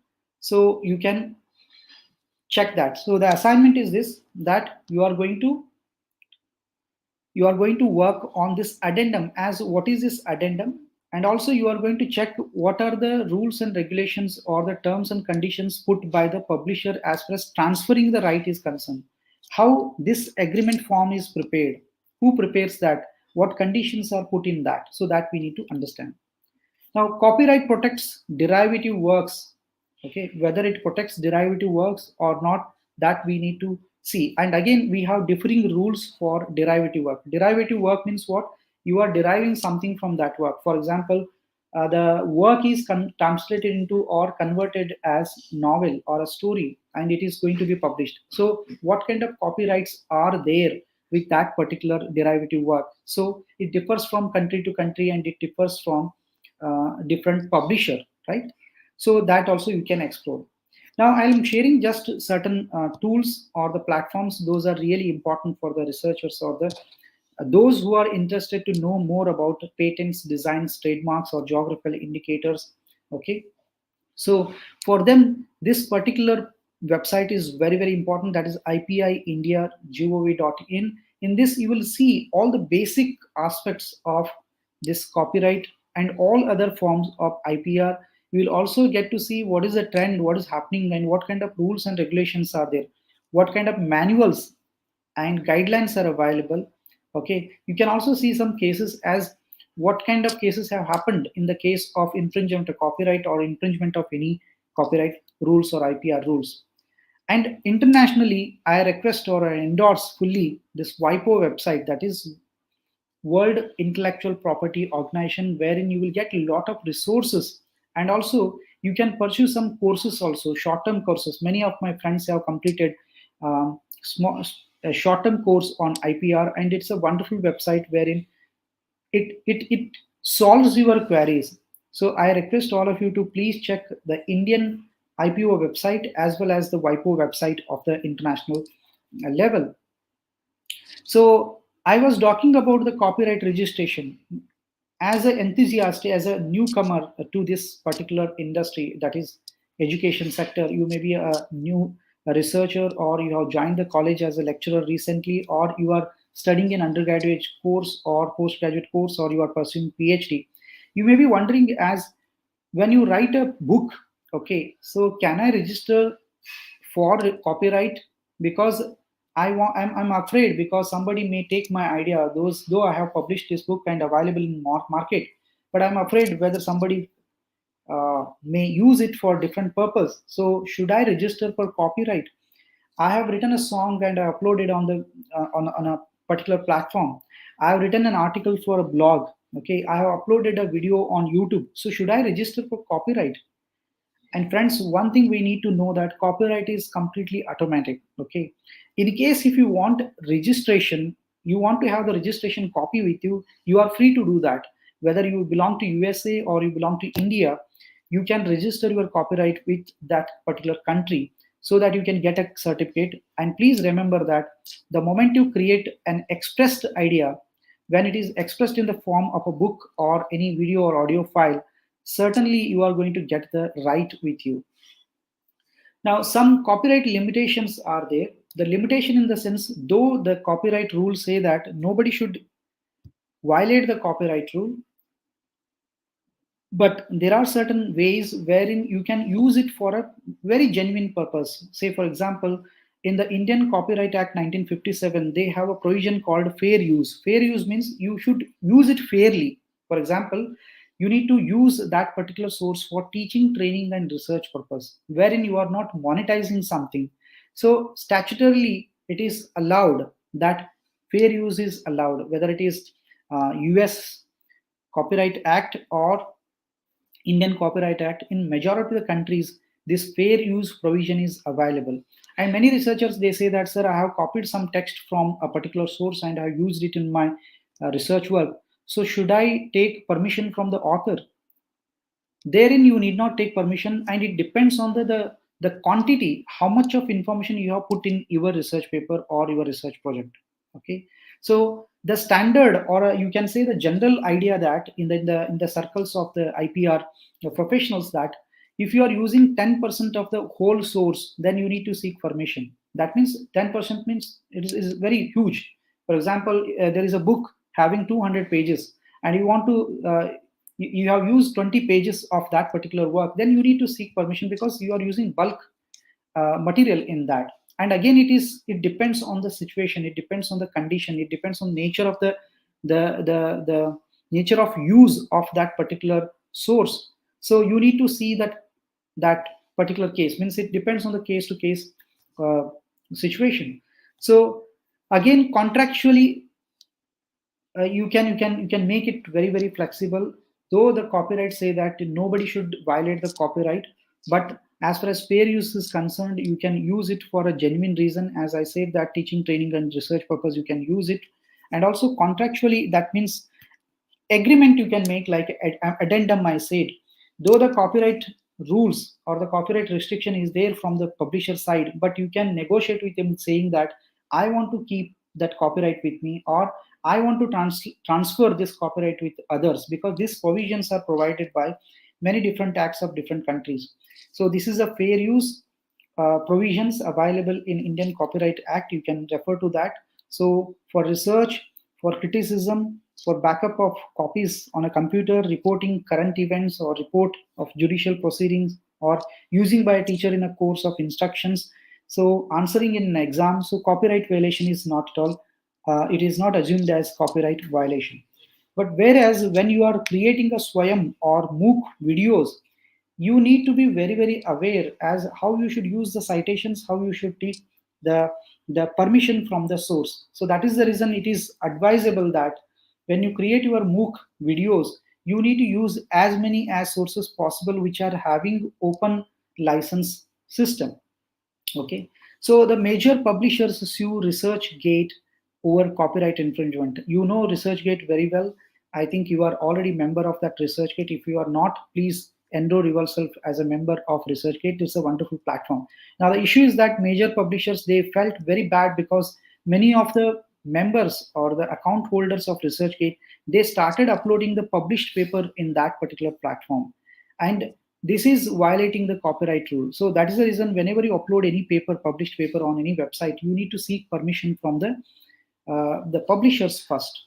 So there is no absolute ownership to authors. I think you are aware of this particular Rameshwar photocopy services case of Delhi University. So wherein that photocopy vendor used to copy or you photocopy the particular chapters and used to sell them. Okay, so that case you are aware of. So the purpose has to be genuine, and the purpose has to be for teaching training purpose, and again it should be supported by fair use provisions. Now just I quickly wanted to show you that many publishers retract or reject the paper. Retraction is completely different and rejection is different. Rejection happens when you submit a paper to a publisher. He or she may reject the paper based on certain issues, like it could be issue related to experimental error or theoretical error, or there is a data related issue, or there is no synchronization, there is no connection with the ideas that you have shared, or there could be some error in the methodology or kind of thing. And also they reject the paper or retract the paper because of copyright related issues also. Once the paper is published, a publisher may receive a complaint or appeal from a particular person or industry or agency or an unit saying that this person has published this paper, but there are some loopholes in that. He has violated the copyright, he has plagiarized, he has not taken permission from the funding agency. So because of XYZ reason, the paper could be rejected or retracted. So copyright is also one of the reasons wherein the papers may be rejected or retracted. If you go to Kanun, okay, if you go to indiankanun.org, simply type in copyright issues, simply type in IPR cases, you will get to see different cases related to IPR, and that will really help you understand how serious this problem is. Now coming to authorship issues, many of the authorship issues are happening because of IPR related issues also, because you both have written a paper and the copyright is held by the principal author, and you are writing another paper and you are using a lot of material out of that, and you are not taken permission, or you are not informed, or you are not taken that person into consideration. So these issues may also be a very serious issues, and this should be taken very seriously, because because of authorship disputes, many papers are being retracted. For example, I received a call last month. One of the professor was asking that my student wrote a paper with somebody, and now that person has published a paper, but he has removed my student's name and he has published a paper, and now he is claiming that the paper is belonging to him only, means he is the sole author of that paper and he retains the copyright also. Now how to handle this issue wherein you have helped in writing the paper and the paper is published without your name? So these kind of authorship issue also crop up, and many authorship issues are also concerned with ranking of the author. For example, somebody has worked really hard, but his name is put at the last and his name is not on the top. So after publication, the publisher may entertain these kind of complaints from the co-authors or the subordinate author, the supporting author or a corresponding author. So because of those complaints and appeals, the paper may be rejected or retracted. Now, as an assignment, I request all of you to please check different publishers' websites and to find out what kind of copyright-related aspects are stated on their website. I have given just an example of this Taylor and Francis. You can see even the publishers also educate you as why we should know about copyright, why we should know about the different segments or the forms of copyright, and how your paper, once it is published, being used, why the publisher wants to keep or retain the rights with him, how can this addendum form can be used, in what circumstances can be used, and what if the author wants to put open license on the particular paper that is going to be published. So in that case, how the publisher is going to deal with you. So all these aspects are there.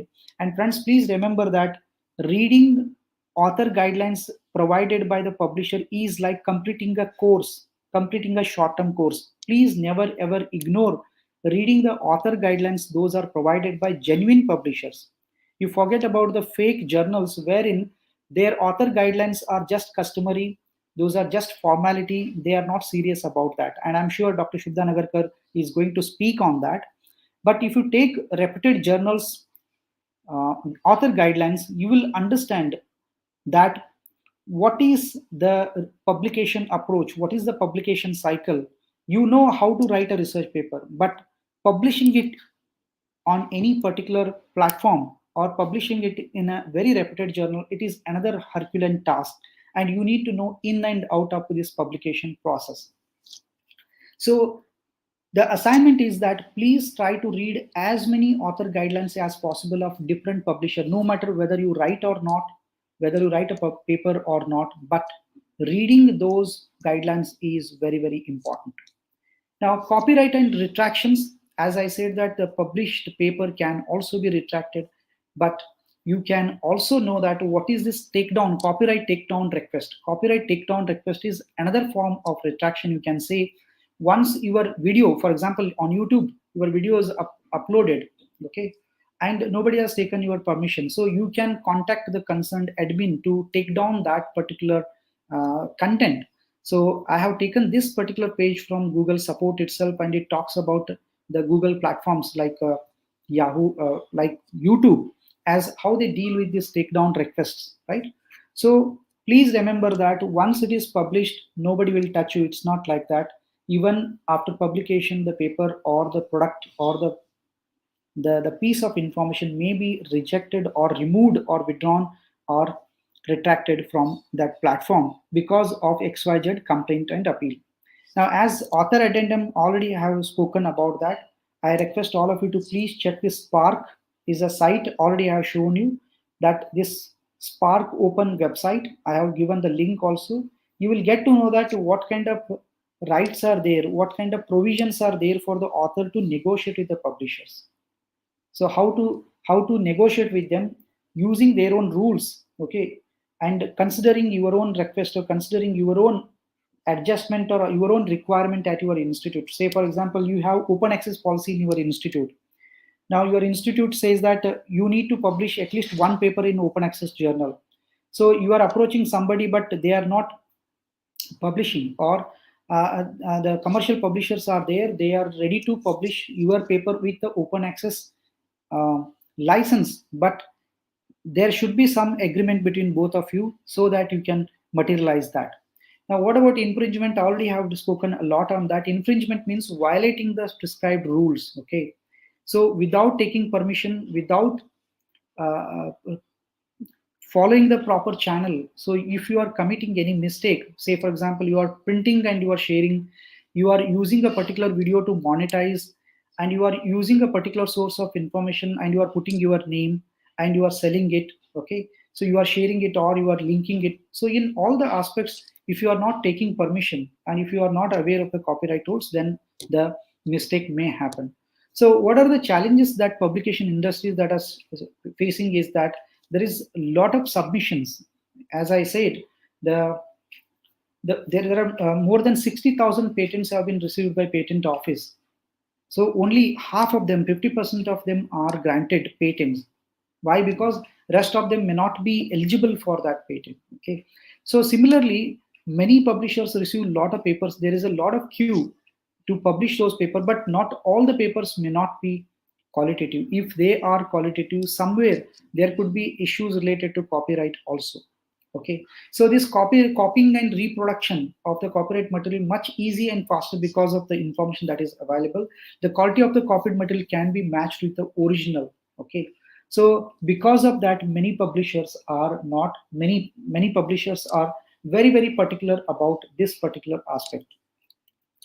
Now, publishing attorney, we need to understand this concept. So the basic idea is that we need to know different concepts and allied aspects concerning the IPR. It's not about understanding what is the meaning and definition of IPR, what are the types of IPR, but we should also know the allied aspects concerning the IPR. Like we saw retraction, we saw this addendum, and also this publishing attorney. Who is this publishing attorney that we need to know?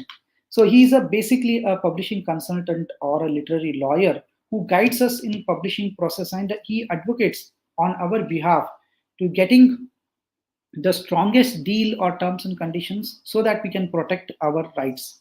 Okay, so he also helps us in negotiating with the publisher or negotiating with the person who has got that particular right, or if you want to convert or bring in derivatives out of that particular product, so you need somebody's help, legal advice or consultation. So in that case you can take help of the publishing attorney, and those who are specialized, the lawyers who are specialized in IPR, they can take up that work and they can assist you in that case.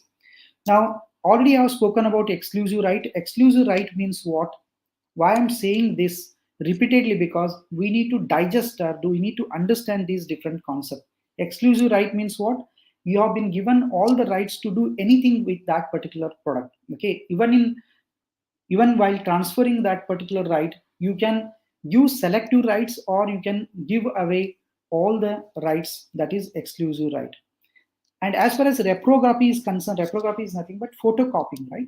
So even for photocopying also there are certain conditions and restrictions that we need to be aware. So there is one organization, that is Indian Reprographic Rights Organization. Even in USA also, even in different countries, they have different setup as far as photocopying rules and regulation for the institute or individuals, so that we need to aware. So we have another confusion that what is the difference between this plagiarism and copyright? Basically, copyright is a legal right that protects the original work, okay? And without permission, you can't publish that, okay? So certain portion or certain amount of text or the particular source.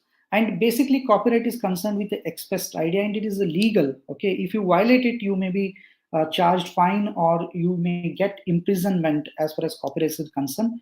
But whereas plagiarism is concerned with without acknowledging, means if you do not acknowledge anything and if you simply publish, that means you are not thanked the source, you are not thanked the author. So you have committed a plagiarism issue. That is plagiarism, and it is related to academic dishonesty and it is related to ethics, right? You can say that it is an unethical practice. Plagiarism is an unethical practice and it is an academic fault, okay?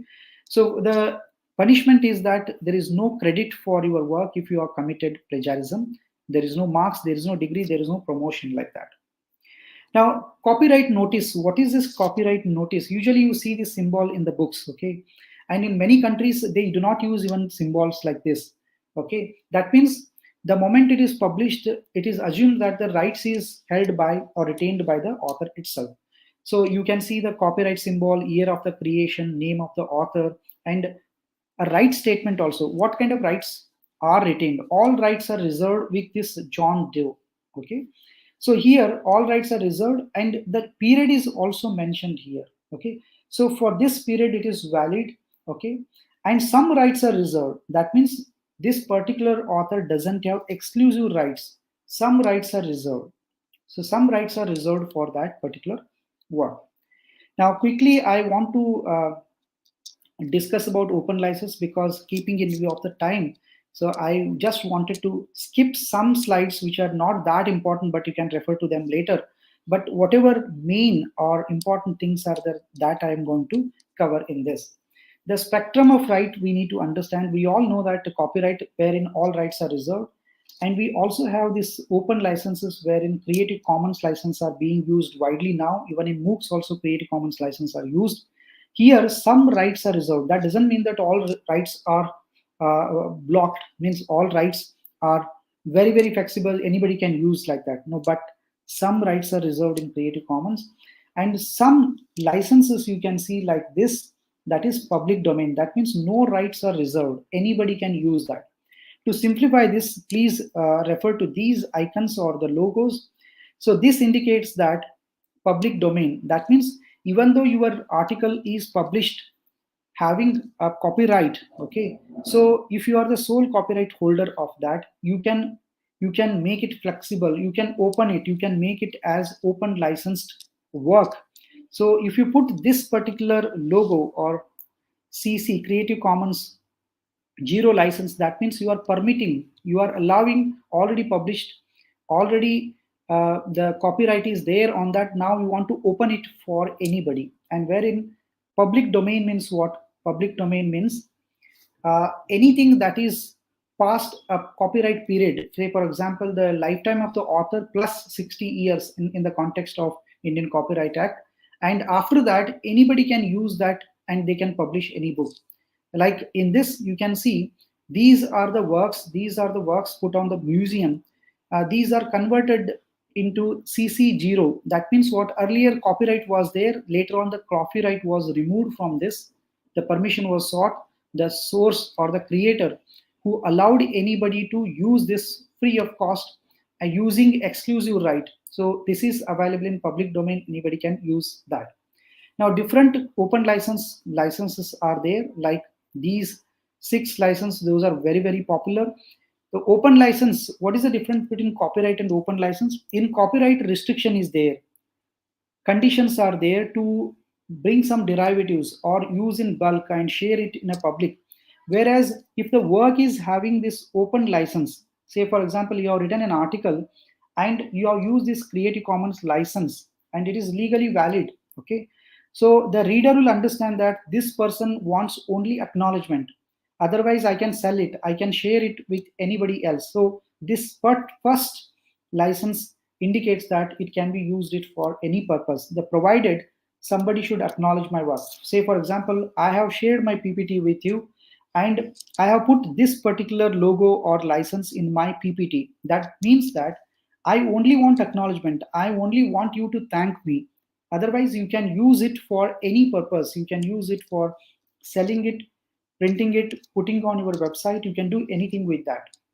So here another license is that is no derivatives. You can't change the content. You can't bring some changes in that, but you need to acknowledge. But you can use it for any purpose. You can link it, you can download it, you can print it. So you can commercially utilize also. Share alike means what? The source that you have referred to, that is having this particular license, and when you create your source, you should use the same share alike kind of license. I can understand that it is quite difficult to understand at this moment what these open license are, but we need to understand the basic and broad meaning of this open license is that open license, as it clearly indicates, that there is a flexibility, there are no rights reserved, but some rights are reserved as far as using that particular piece of information is concerned. And here again, in all these cases, acknowledgement is required. By means what? You need to acknowledge, you need to attribute it. But whereas in this case, non-commercial, so you can't commercially use that particular source which is having this particular license. In this case, the thanking is required, acknowledgement is required, but commercially you can't utilize it, and also you can't change the content. In this case, thanking or attribution is required, acknowledgement is required, you can't commercially use it. But whereas share alike, that means if you have used or referred to some sources which are having the same license, again you need to share your piece of work using this license only. So friends, if these licenses are used, that is highly flexible, that is considered that there is most freedom given to the reader or the person who wants to use it, right? Now these are the example. There are different sources wherein you can see some open licenses. Like these are the sources. If you click on this particular link, you will get to know that this work has used this particular license. That means what? Acknowledgement is required. Whoever wants to use it, thanking is required to this particular author or the source. And you can also use it for commercial purpose. You can sell it, you can print it, you can bind it, you can keep it in the library. So that is possible. So the only condition here is that this indicates that acknowledgement is required for that source. Even in this case also, acknowledgement is enough. So I write some blog articles. So one of my blog posts wherein I have put this particular logo. That means what? The reader understand that this particular article or a source is given free of cost. I can commercialize it, I can use it, okay, I can change content, but you need to acknowledge the source. That is the only condition. Here, share alike and non-commercial logo is used. That means that this work is using this particular license, right? Again, another source is using a different license. So one thing we need to understand that when you open any book, you will see the copyright logo. Whereas if any source or any work has used open license, you can easily interpret as what kind of right has been given to the readers, what kind of right has been given to those who want to translate it, who want to change the content, who want to share it, or who want to use it for any purpose. So understanding or knowing this open license and copyright is very, very important in that context. I was talking about open access journals. Okay. So if you want to know what kind of conditions are put by the different publishers as far as publishing the articles or papers in different journals are concerned, and what kind of licenses they are going to use, what kind of copyright provisions they are going to provide you as an author. So that conditions we need to know. We need to know the publisher policies as far as IPR is concerned, and other aspects also like article processing charges and duration of the time, what is the review style, what is the review format of the publisher. So all these things can be learned when you see the Sherpa Romeo website. I'm not going to demonstrate it. It's very easy to understand. Just put publisher name or journal title or ISSN number of an open access journal. You will get to know that what is the publisher policy, what is the policy of a publisher to publish a paper in terms of terms and conditions related to article processing charges, and also time period to publish that, and what are the copyright rules and regulations kind of thing. So how to find usage right? So if you want to see the, hope my screen is visible to you all. If you want to see the copyright or open licensed resources, say for example, I simply type in copyright, right? I simply type in copyright, and I want to download the logo of copyright. So I'll go to images, right? And here I'll go once again. I'll go to Google, right? Just a second.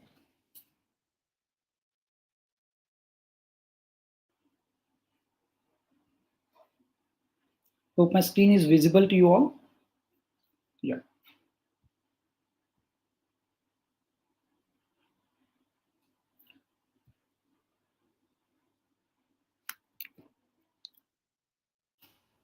I just wanted to show you how this open license sources can be found on different websites.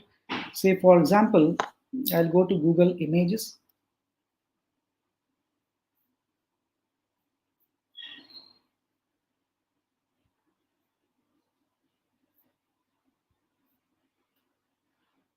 Just a sec, I'll show you this. Say for example, I'll type in management. Okay, I wanted to see some photographs, okay, or images, right? I want to see some images on management. I want to use it for my video or any work wherein these photographs are having the Creative Commons license. So I typed in management in Google, and then I went to images, and then I clicked on usage rights. So here you can see Creative Commons license. The Google image says that these are the images that are having the open license to use, right? So you can explore in that way. Even if you go to Google Advanced, right? Google Advanced. So here also you can get to know advanced search. So you can get information or some sources. So here usage right is there, usage right. In that you can see free to use or share, free to use or share even commercially, free to use or share. These are nothing but these are all open licenses. So similarly in YouTube also you can get to know which are those videos which are available free of cost and accessible to everybody. So friends, there are different tools and platforms those are available to get to know as where these open license sources are available. There are some copyright tools. I do not want to, though I want to demonstrate with you, but because of the time restriction, so I'm just avoiding that. But I have added all the links in this particular presentation. So if you go to these links, you will experiment as how this copyright really works, how you can change the content, how you can change the different rules and regulation. Based on your intention, you can get to know that what kind of copyright restriction will be applicable to you. So these are the 4 tools I have given you here. So these will really help you whether you can use it for translation purpose or not, where the right is required, where the permission is required. So those things can be experimented using these particular platforms. So I have given you some platforms wherein you can get to know about that. There is one more website called Retraction Watch. I just wanted to show you quickly so that I can wrap up the session within 5 minutes. So I'll go to Retraction Watch database.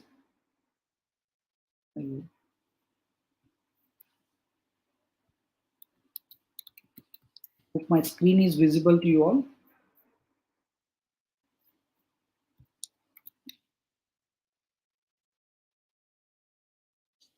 So I promised you that I will show you Retraction Watch database, wherein you can see how publishers have retracted the papers already published.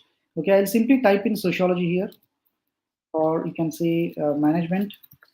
So I typed in management. It is a free of cost. It is an open platform wherein you can access or know the status of papers those are retracted and why those papers are retracted. So these are the papers, and here reasons are cited by the publishers, different publishers, and you can see the DOI and everything. This is research article. So there are different parameters and information is provided here. What is the reason why these papers are retracted, who wrote them, okay, when it is published, when it is retracted, you can see when it is published, when it is retracted. So this much of information is available for you to learn as why this particular aspect, doing research ethically, and that too keeping in view of plagiarism and IPR related issues, how I can pursue my research work, that is very, very important. So right now, I'm going to show you some tools, or you can say some sources wherein you can get to know more about the IPR related aspects.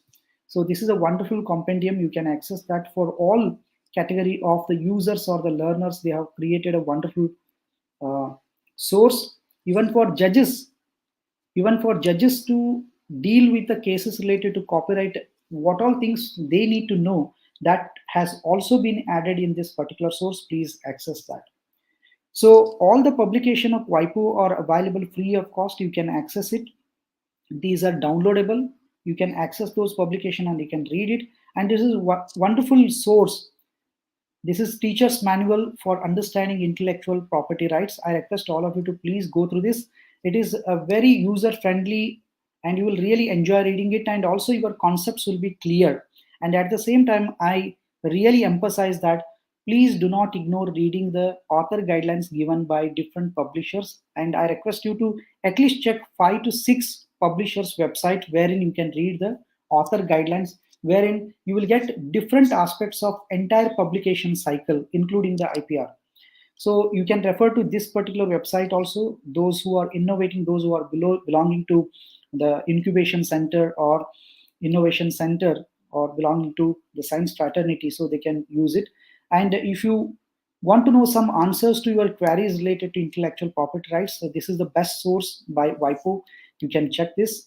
And also you can watch some videos, wonderful videos and video models are available on this particular website. You can access that. And these are again some more sources that really help different kinds of learners. Like if you are an undergraduate student, so you can learn from a particular source. If you are a teacher, so how to teach or create awareness about copyright as well as use in our day-to-day work or in our profession, that is possible. So I request you to please read this also, National Intellectual Property Rights Policy of 2016. That is really useful. And also, if you are really interested, you can pursue a small term or short term course from MIT or WIPO. You can complete a short-term course, and you will really enjoy doing that, because ultimately you are going to share your knowledge with those who are connected with publication or research work in your college or university. And how and why we should have the intellectual property policy in our university or college, that can also be learned. You can also read some IPR policies of different universities. You can go to this particular website and you can get to know. And only thing is that you can create the policy ready-made using this particular platform, WIPO platform. You just need to select these features and you can create the policy. So IP toolkit for universities and PRIs, you can get to know about this from the WIPO website. So in this presentation, I have given sufficient links to get to know about that. And this I already said that how you can draft as an institute, how you can draft IPR policy for your own institute or college. Already I have given an example of Indian Institute of Science. You can refer to that and you can also draft that IPR policy. So there are different organizations which have already drafted the intellectual property rights policy. You can refer to that. So there are many other sources that I have added here. So how these publishing industries are managing these intellectual property related issues, I request you to please read this also. And also read the annual reports on intellectual property rights provided by or published by different organizations. And also create awareness, as how to create awareness has to be learned. Okay, even how to train somebody, that has to be learned. It is not possible within 1 hour or 2 hour, but it is a continuous process. So how to teach and train, that can be practiced or referred to it from this particular source. So you can refer to that. And also there is a good site, I think it is very popular, you know about it, Think, Check, Submit. In this there are certain steps. Once you know those steps, you will understand that okay, how IPR or copyright related aspect is important in entire publication cycle, that you understand once you refer to that. And please do not ignore citations, because we need to know how to cite, how to acknowledge, how to thank the source really well who has really helped us. So you need to know at least one reference manager. It could be Mendeley or Jotero. And also you need to know different citation manuals like APA or MLA. Those will really help you understand how citation should be properly given in the research work or the research paper. So friends, this is from my side, and these are the suggested reading. You can refer to that, and if you have any questions, please you can ask me. And now the floor is open for discussion. You can raise questions. Thank you so much.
I hope I'm audible, sir.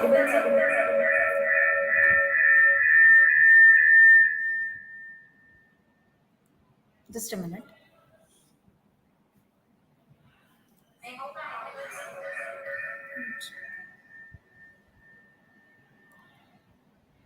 Yes.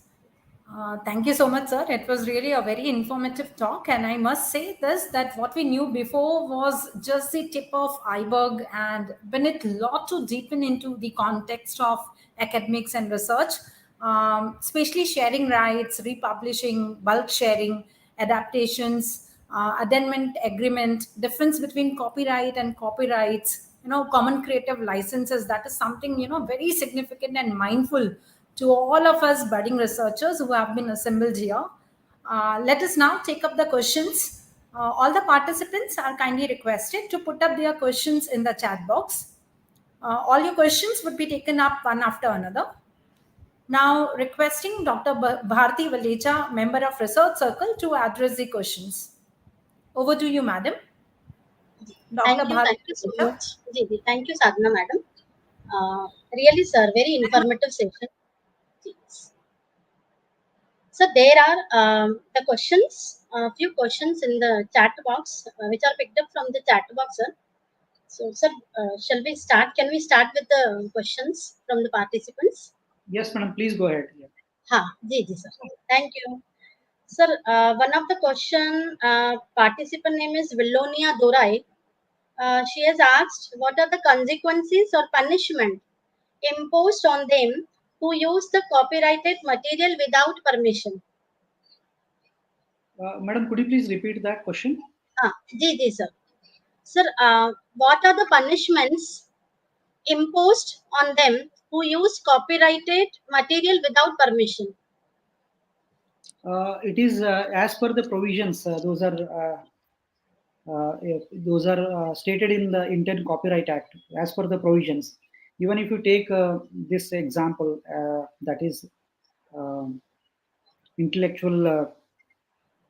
If you take the regulation, UGC regulation of academic integrity and research ethics, so in that regulation of 2018, they have given specific penalties as if you plagiarize, then what is the penalty? So similarly, when you do not take permission from the author for XYZ reasons, say for example, you are used more than 10% of the source in your work, then you need to take permission, but you have not taken. So it could be intentional or unintentional. So the as per the law, as per the provisions, okay, those are enshrined in Indian Copyright Act. The action will be taken. Okay. Thank you very much, sir. Sir, another question is there any charges for the copyright registration? Once we get the copyright license, how long it is valid? That is valid for lifetime plus 60 years. Okay. So as I told you that there is no need of registration also because the copyright is automatic. Okay. And it is free of cost. You need not pay anything. Okay. Thank you, sir. I hope Pelonia Durai madam has got the queries.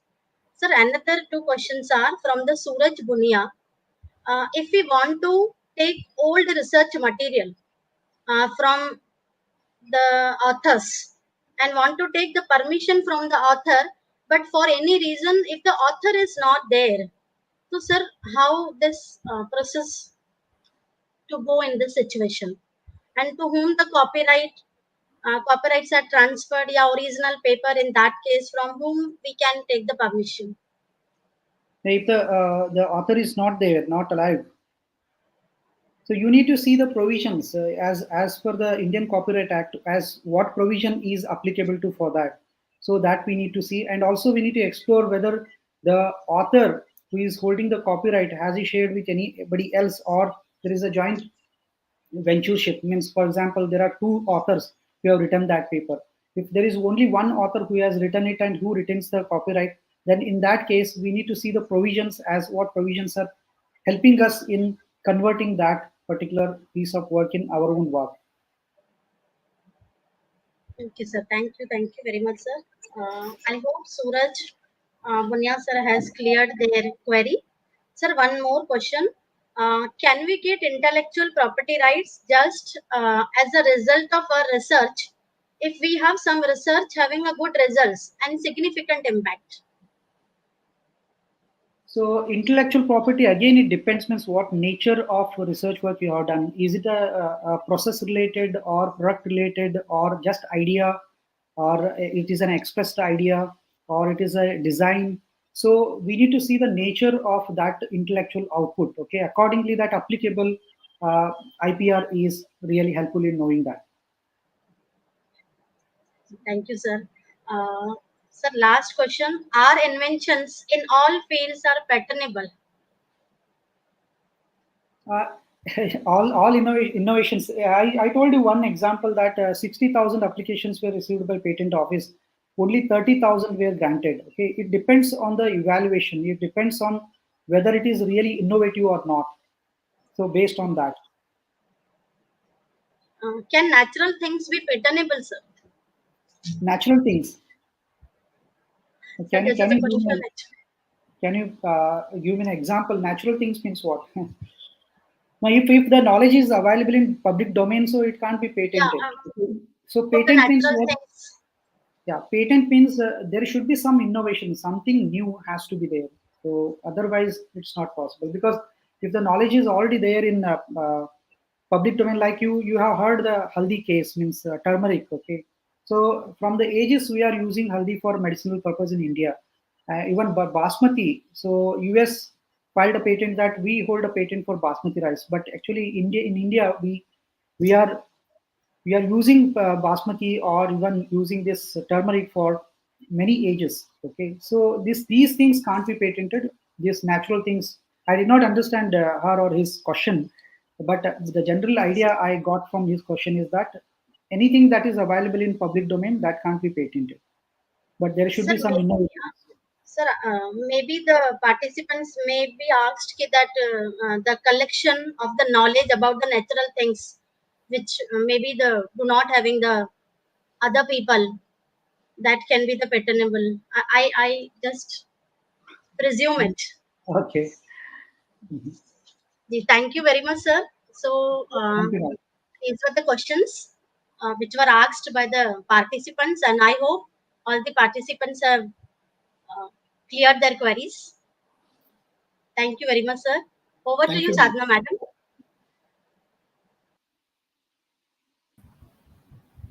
Sir, all the questions are well answered, I must say. I hope you can hear. Yeah. Yeah, please go ahead, ma'am. Thanks a lot, sir, for joining us today and sparing your precious time with us. I must say that our students, participants are quite fortunate to hear from you at this juncture of their life. I remember when I was attending my orientation session, you were one of our speaker at that moment from HRDC. So hopefully all the takeaways from the sessions are being applied by all our participants well in promoting innovations and creativity in the years to come. Thank you so much, sir. Thank you. Thank you, ma'am. Thank you, sir. Moving ahead to the second session, that is role of ethics in academics and research. This reminds me the quote given by Potter Stewart. Ethics is knowing the difference between what you have a right to do and what is right to do. Friends, research ethics are the set of values that govern how scientific and other research is performed at research institutions such as universities and how it is disseminated. To know more about standards of conduct of research and how one can assure that the research is compliant, we have with us our illustrious speaker of the day. To invite and introduce our preeminent guest speaker for the second session, may I now call upon Dr. Radhika Mohan, member of Research Circle. Over to you, madam. Ma'am, your camera. Good morning. Am I audible? Good morning, everybody. Yes, ma'am. Am Good I morning. audible? Yes, ma'am. Good morning. Good morning. Good morning, sir. It's a great privilege for me today to welcome Dr. Satish Chandramar, Professor, Head of the University, Department of Applied Psychology, Counseling Center, Mumbai University. Sir, welcome to our college, sir. And he's a former coordinator of Mahatma Gandhi Peace Center. Sir is a member of Academic Council, Chairperson of Board of Studies Psychology, University of Mumbai. He's also Academic Council of Management Institute and Board of Studies of Pune University, SNDT University, and MS Baroda University. He's a recipient of Summer Fellowship from Albert Ellis Institute of Training. And also he has been undergone supervised training in Enneagram training from Helen Palmer Model, San Francisco. He is also awarded the Senior Research Fellowship by Indian Council of Social Sciences, New Delhi. Sir has published in international peer-reviewed journal like Journal of Personality and Social Psychology, Psychological Science, British Journal of Guidance and Counseling, and also contributed to Sage volume of eminent Indian psychologist, 100 Years of Psychology in India. He has published more than 60 research papers in national and international journals. He had already have 6 books in his credit. Sir has also have 10 students who have completed a doctorate under him. 3 more are still working, 2 have submitted their thesis, and 1 is waiting for the Viva. Sir's research institute includes industrial and organization psychology, positive psychology, engagement at workplace stress and coping with workplace sustainability, psychology of pandemics. He is also reviewed on various international journals and books like Sage, Springer, and many more. His recent book, The COVID Spectrum, Theoretical and Experiential Reflections from India and Beyond, 2020, is available on all bookstores, Amazon and Flipkart. He's a blend of organizational academic experience. It's a great privilege to have him with us today. He's also a member of many academic bodies and regular advisory for corporates. He's also the co-editor of Sambhashan Journal of University of Mumbai. Sir, welcome to our college, sir. Over to you, sir.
Excuse me, sir. Excuse me, sir. May I? Sir, you are on unmute, sir. You need to unmute. Okay. Yeah. We couldn't hear you, sir. I'm so sorry. Thank you very much, Radhika, for giving this introduction. Thank you to Dr. Sadhna Singh, Dr. Ritika, for interacting and bringing me on this session. Just I would like to know how many participants are there in this session and what is their little profile, means they belong to science, arts, humanities, or is it from your college or is it from different colleges? Just can you give me the little profile?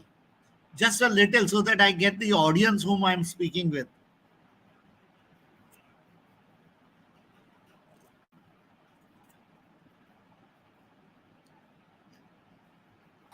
Am I audible, madam? Yeah. I hope you can hear me, sir. Yeah, I can hear you loud and clear, madam. Yeah, sir, it is completely mix of the crowds. We have teachers, fraternity, or students, UG and PG, all students who have registered for our online seminar across Mumbai. And there are people who would like to do a doctoral program also. Yes. There are students, yes, okay. Research scholars, the students who have already registered for PhDs. All budding researchers are all here with different streams. That is science, arts, commerce, all mixed. Yeah. Thank you very much for this. And just I will go with the flow now. I understood the crowd which is there, and you can stop me at any stage. Just I will say that from new education policy, there are certain changes which has come in the UGC, and now the PhD process. A budding researcher who would like to do a PhD, there will be certain things and certain journey which has to be completed. Earlier, one guide used to guide it. Now there is a committee which guides it. So research advisory committee, after your selection happens, you enter inside whichever, whether your college which is autonomous have a PhD cell, so you get admitted with it. Assistant professor can take 4 students, associate 6, and professor can take 8 students.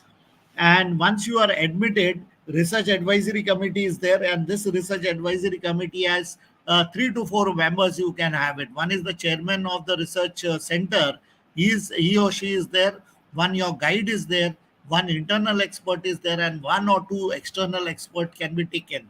So now what happens, that day has gone when only one guide is there. Now it is a team. So 5 people are guiding you. So you prepare a research proposal. The research proposal goes to the research review committee. There one more expert is there and one more committee is there of dean, associate dean, vice. So your body, and then they clear your proposal. Either proposal can be cleared with some amendments, certain changes, or maybe certain things will be there. And once then you start it. Every 6 months you have to submit a report, what work you have done, and in next 6 months what work you are going to do it.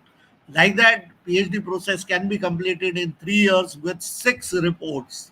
The candidate has to submit 6 PhD reports, and in that way he submits or she submits. The PhD committee suggests that he is prepared or she is prepared for her degree, and you go in the submission. So now what is there is right from the research proposal to research submission, and later the deliverables of PhD processes that you have to come out with publication. We are heading towards a model which is a Western European model, where publication becomes very important, and which journal you are publishing, that is also very, very essential. So in your PhD process, one paper you have to publish and 3 4 presentations you have to do it in the form of conferences. The publication, the minimum criteria is that it should be UGC care listed. Okay, that is a minimum criteria, and many people do not understand what is a journal, what is an ISSN number, and they publish anywhere. There are journals which are paid journals. You get it published, and then you say that my journal articles are published as a student, as a researcher. And many time I sit on the selection process also, and we have to guide many teachers that don't publish in paid journals, otherwise your whole career will get spoiled. So the when you start with the academic research ethics, you have to have a behavior which I will take you through this journey. So this has to be from proposal to the publication journey. So this is, and in between you have to have the ethical behavior. Beside this, you have to do 12 credit course work of the UGC, and UGC has also brought in 2 credit ethics coursework. That means a student who is enrolled for a PhD process, 14 credit has to be completed. Now, why it is important? Because in India, the quality of PhD has deteriorated. Like education has deteriorated to such an extent, and what has happened is that has become a degree distribution industry. Okay, and sad tragedy, even Mumbai University is suffering from that. It is a degree distribution. How much understanding you have it, nobody knows about it. So the quality publication only comes from 10 to 20% of the population. Rest, it is very, very this thing. And yesterday also, UGC, a few days back, an article came in that quality of PhD degrees are pathetic. The worst is the humanities and commerce department. Science, it is a little better, but the commerce humanities department, it has become worse. And sadly, what is there? There is no monitoring and regulatory agencies which are there. And when you speak about ethics, it is like speaking Gandhi. Okay, Gandhi is very easy to speak about it and everyone can get it. But Gandhi also said that you have to be honest. And if you have to be honest, you have to face the consequences. And again, saying that this topic, when I'm speaking about ethics, you have to have the guts, because the quality of the things which are coming out. And since I also belong to the university,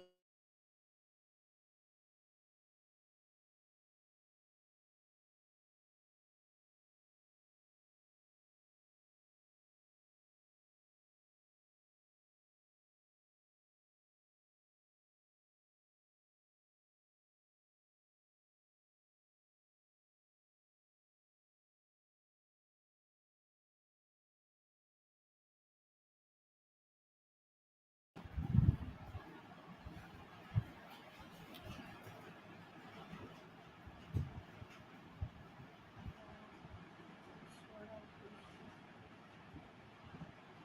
is there ना? ये है ना share इधर.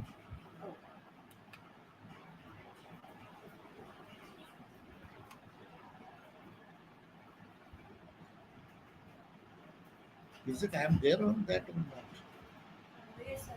Live है ना?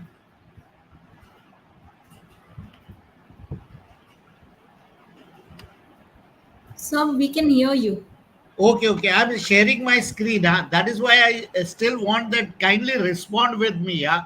Otherwise, what Yes. is happening? Yeah. Fine, Okay. sir. Fine. I'm here. Uh, Sometime. just you tell me so that this is the disadvantage of the Yeah. online this thing. Okay. I'm sharing my screen because it will become much easier for me to run through it. Okay. Now, as I said, that the quality of the PhD process, PhD degree has gone down because the quality will come to be known with what publication you produce. So, minimum publication should come in UGC care listed journal, which is every year a new list comes out. Some journal remains, some journal are out from it if they do not mention the whole thing. So this whole article, this whole presentation, which I'm making it, though it is titled as publication ethics, but it will take you through the journey of research proposal to the publication type and with all everything in between, which will be coming in, and then we can have the discussion we will have the discussion. When we speak about ethics, this will be the processes which I will go. There are 7 things which are there. What is ethics? I will take you through the journey of ethics: definition, introduction, importance, best practices which are there, standard setting initiative, guidance, scope, whim, conflict of interest. Now, this is very, very important. Conflict of interest is there. And especially I feel that first lesson which a student of ethics or student of research, you have to be expressive and vocal. You have to think on your own. Sadly, what I see in my whole process, students and teachers are afraid of speaking out. You can't do a research. Research can be done when you feel like expressing. There is a research question and you have to answer that question. Okay, if you are afraid, then research cannot be. You will be doing only something which is only concepts and playing with certain things. Now, conflict of interest is there. There are publication misconducts which can happen. I will go into the details. Violation of ethics, authorships, contribution, identification of publication misconduct, complaints and appeals, and predatory publishers and journals which are there. Okay, you have to be aware which are the predatory journals are there. Probably every second person has a journal, and I'm very shocked to know that some of the institutions also publish predatory journals in the mad rush of going to the NAC. And the sad tragedy is that NAC also doesn't look at it. This is the saddest part of the whole ethics part of this thing. That is why today, in today's world, if you're speaking about ethics and violation, always remember you create more enemies. Let me go further. I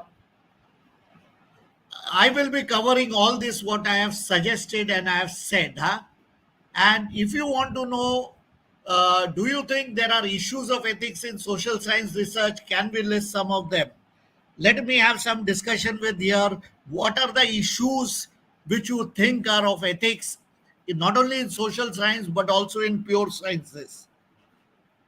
Can we have some few question and answers of this so that I can take it further? Do you feel that ethics is primary? There is some wrong is happening in research. Something frauds are happening in it.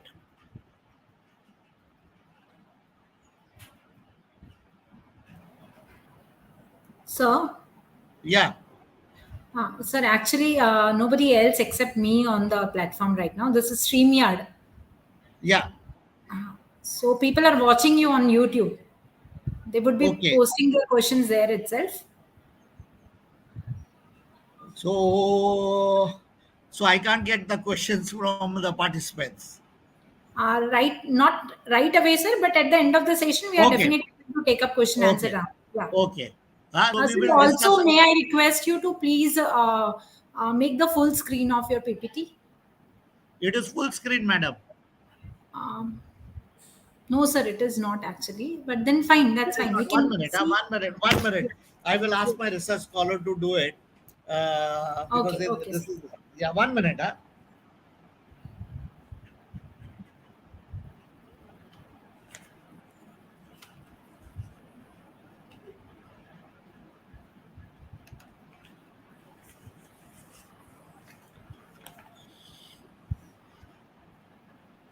See, ma'am, found out this shit. Sir, otherwise it's absolutely fine. No, Let it I'm be. doing it. I'm doing it. Okay, okay.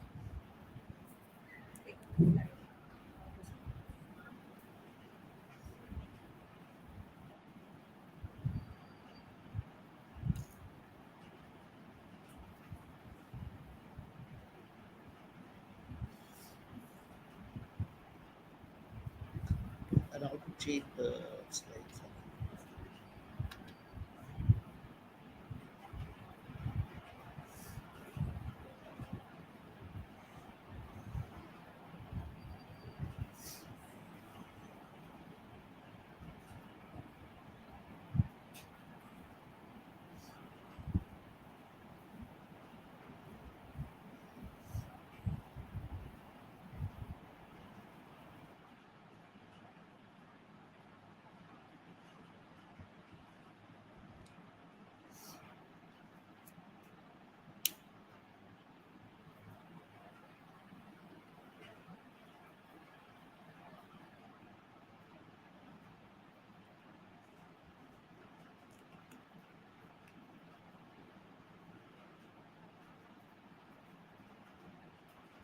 Okay.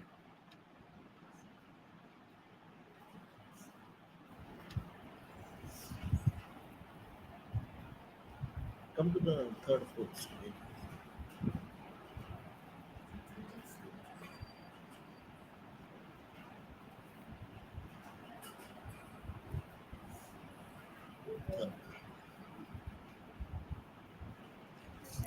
Sir, I think it need to be shared again. Is it visible now, madam? No, sir, no. It need to be shared again, sir. Kindly share it again. Yeah, yeah.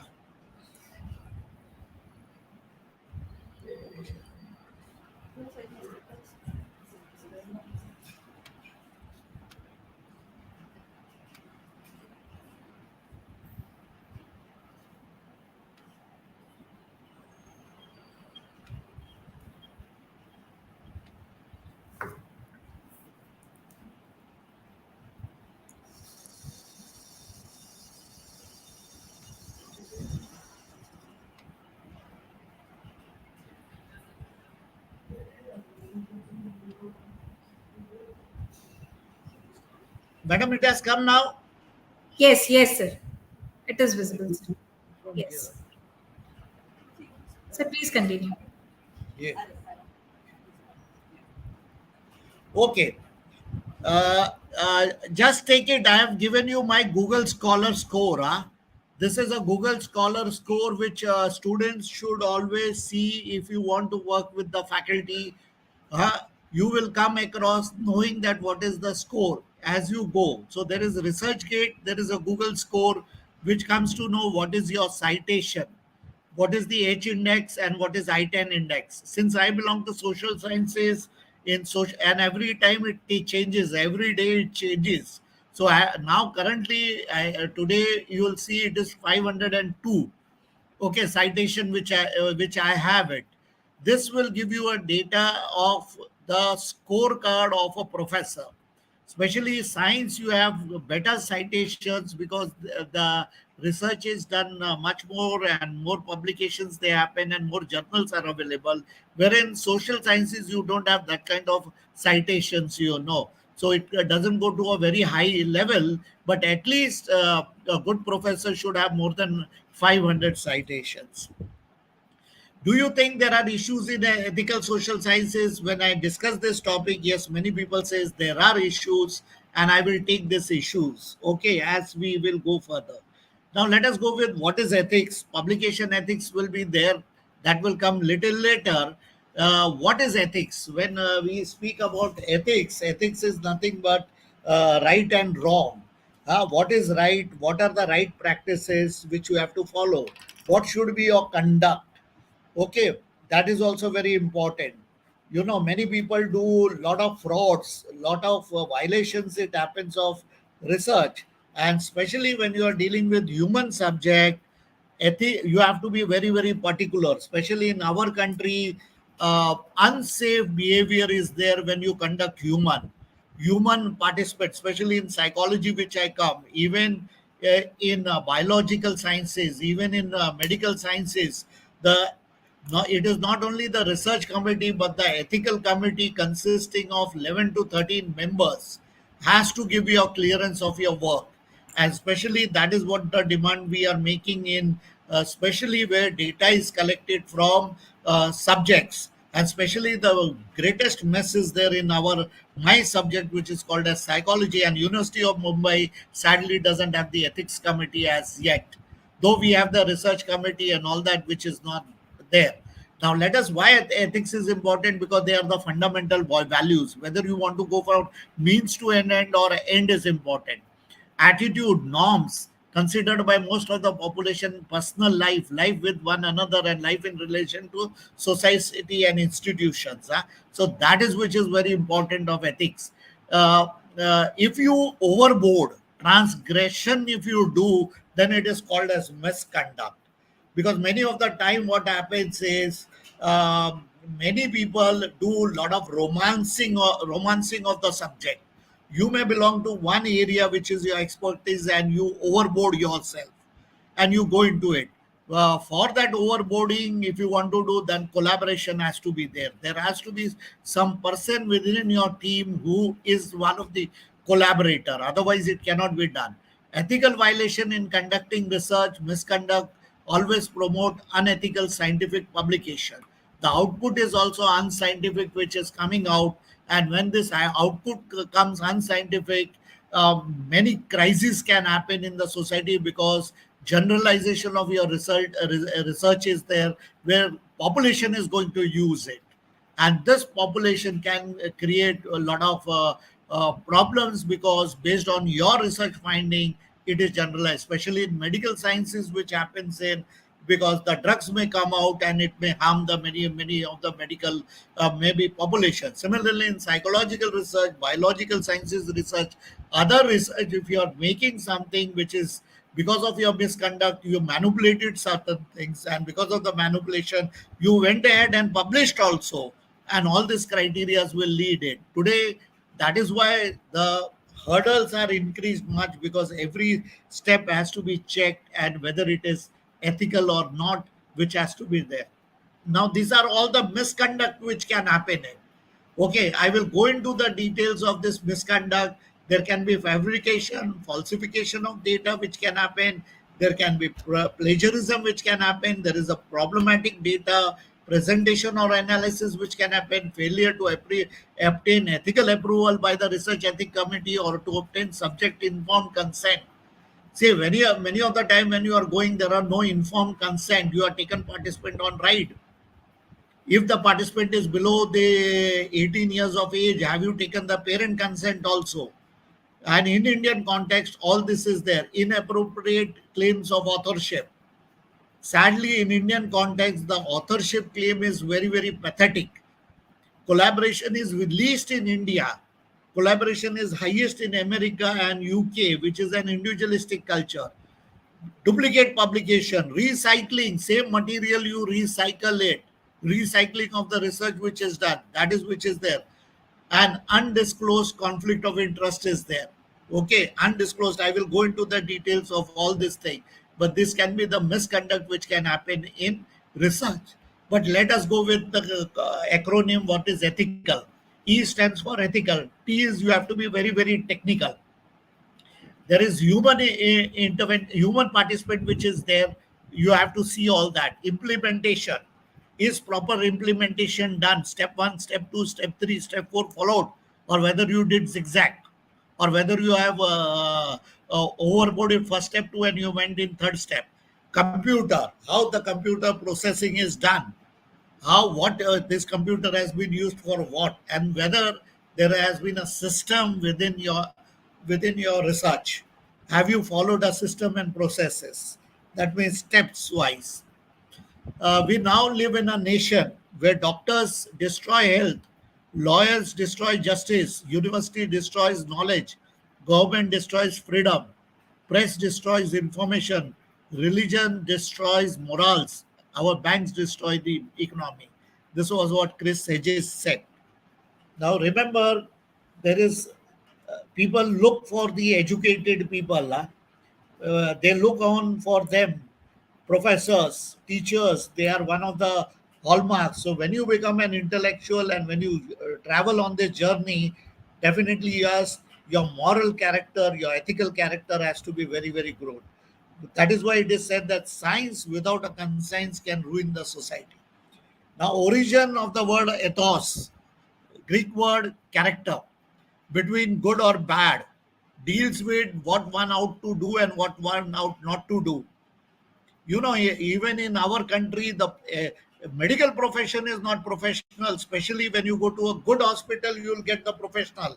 Otherwise, everyone is overboarding their profession. You know, and especially I'm very much disturbed with the indigenous medicine like allopathy, like homeopathy, Ayurveda. Fine, they do it, but definitely as they also do allopathy with it. You know, so you can't overboard.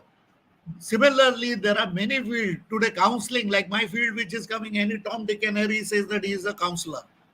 Now you're overboarding the field. So many of the time which is there are proposals which comes in. You may submit proposals from English literature and the proposal is of psychology. How can you submit a proposal which deals with Sigmund Freud? You have not read something about Freud. Can you take up whether you can have the competency or your guide can have the competency? These questions also arises. Relating to moral, treating a moral question, morally correct, honorable. All these are very, very important. Very important, because when you're dealing with human participant, all these issues will come in. And again, I'm speaking. In this country, people want to be on the right side of the right person, of the right ideology, of the right time. When you do research, it cannot happen in that way. Research is a question, and if you have found the answer, that is the answer. Now, if it disturbs many people, that's their problem, not a researcher's problem. Okay, and since if somebody is doing a research on education, you may come across, if you do it your research scientifically, like that research which comes is that we have a pathetic education system, and when it comes out, this is the finding, and you have to defend your finding. Similarly, I'm doing one research where I'm finding out from the Google Scholar what is the Google Scholar rating of university professors, and pathetic, you get the findings about it. When I'm doing it's in a preliminary stage which is there, because all the scorecard is available. Based on the scorecard of the professors which are available, you can find out H index, I index, and all that, and you can say this is the scorecard, and this will be culminated into this percentage of profile. Now, ethics, set of principle, moral science, moral rules of conduct. Ethics is a branch of philosophy that deals with thinking about morality, moral problems, and judgment of proper conduct. The term ethical is used to connote a rule of behavior. Where what you should know, what is right and what is not. Your behavior should be based on rule. Conformity to the code of conduct, not conformity to X, Y, Z. Many of the time violation happens because you are under a pressure of college, you are under a pressure of some system or some power.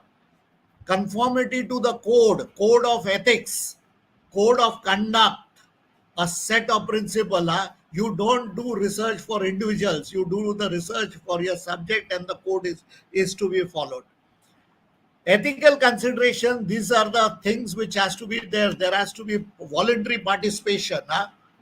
You cannot force a person to do on that. Many of the time, even the research guide says that do on this topic. No, topic has to be decided by the student. It is that passion. And many of the time student also comes and says that कौन से मैं topic में sir research करूं. No, this cannot happen. Student passion should be there for the research. You are not here for degree distribution.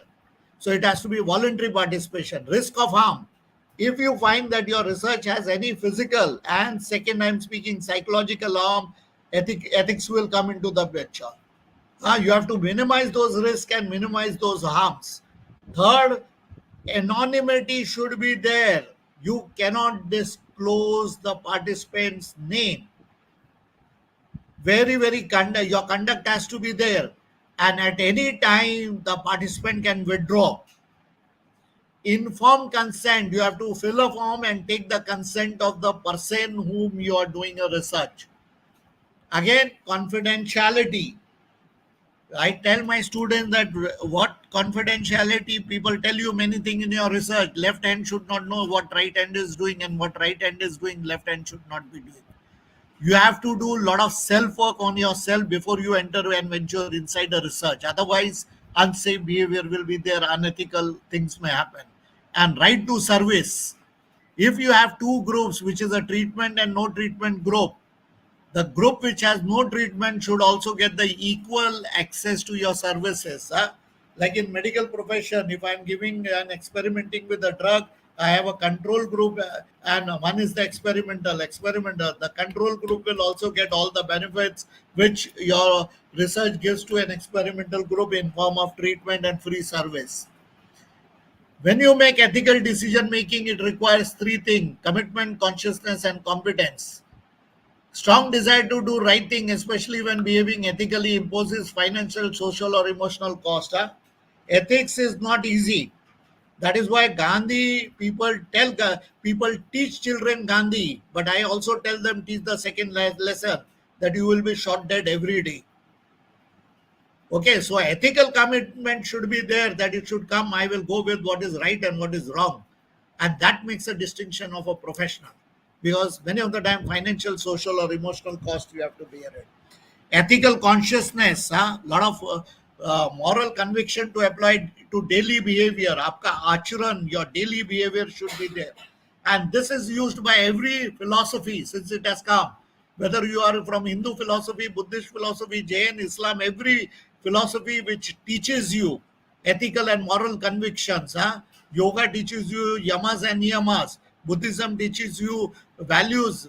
All those things are there. Jainism teaches, every religion teaches. But sadly, what has happened, utilitarian approach has come in. Utilitarian approach of benefit and individualism has led to many of the other ethical things which is happening.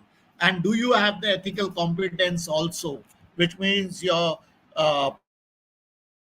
profile is there, ability to collect, evaluate relevant fact, and know when to stop and how to make prudent decision based on incomplete and ambiguous information. Rotary also teaches their people 4 ways to test of the things we think, say, or do. Is it the truth? Will it build goodwill and better friendship? Is it fair to all concerned? Will it be beneficial to all concerned? Strong mind discusses ideas. Average mind discusses events. Weak mind discusses people. Now, this is what Socrates has said. So, when you are dealing in ethics, you are dealing with the ideas and you require a strong mind. And if you are a weak, then you will go with gossiping, discussing, and buttering your teachers and all that thing which is there. And this is where the whole problem happens in the research also. And you are in a degree, then you will get some paper value, and that is why there is a huge amount of unemployment among PhDs, because the quality of PhD comes out is of pathetic quality. There are Western ethics, there are Eastern ethics. I have spoken about. When you want to know Western ethics, Socrates has talked about, Plato, Aristotle. There are a variety of other philosophers who had talked about, and Eastern ethics, 3 major religions which talked about. Eastern ethics, you have Hinduism, which I mentioned to you about, Ahimsa, Satya, and all that. Social conduct and personal conduct, they talk about it. I won't go into the detail of that. Buddhism also talks about 4 noble truths. Life is suffering, suffering is desire, the cure is letting go, and walk the 8-fold path, which is again an ethical path.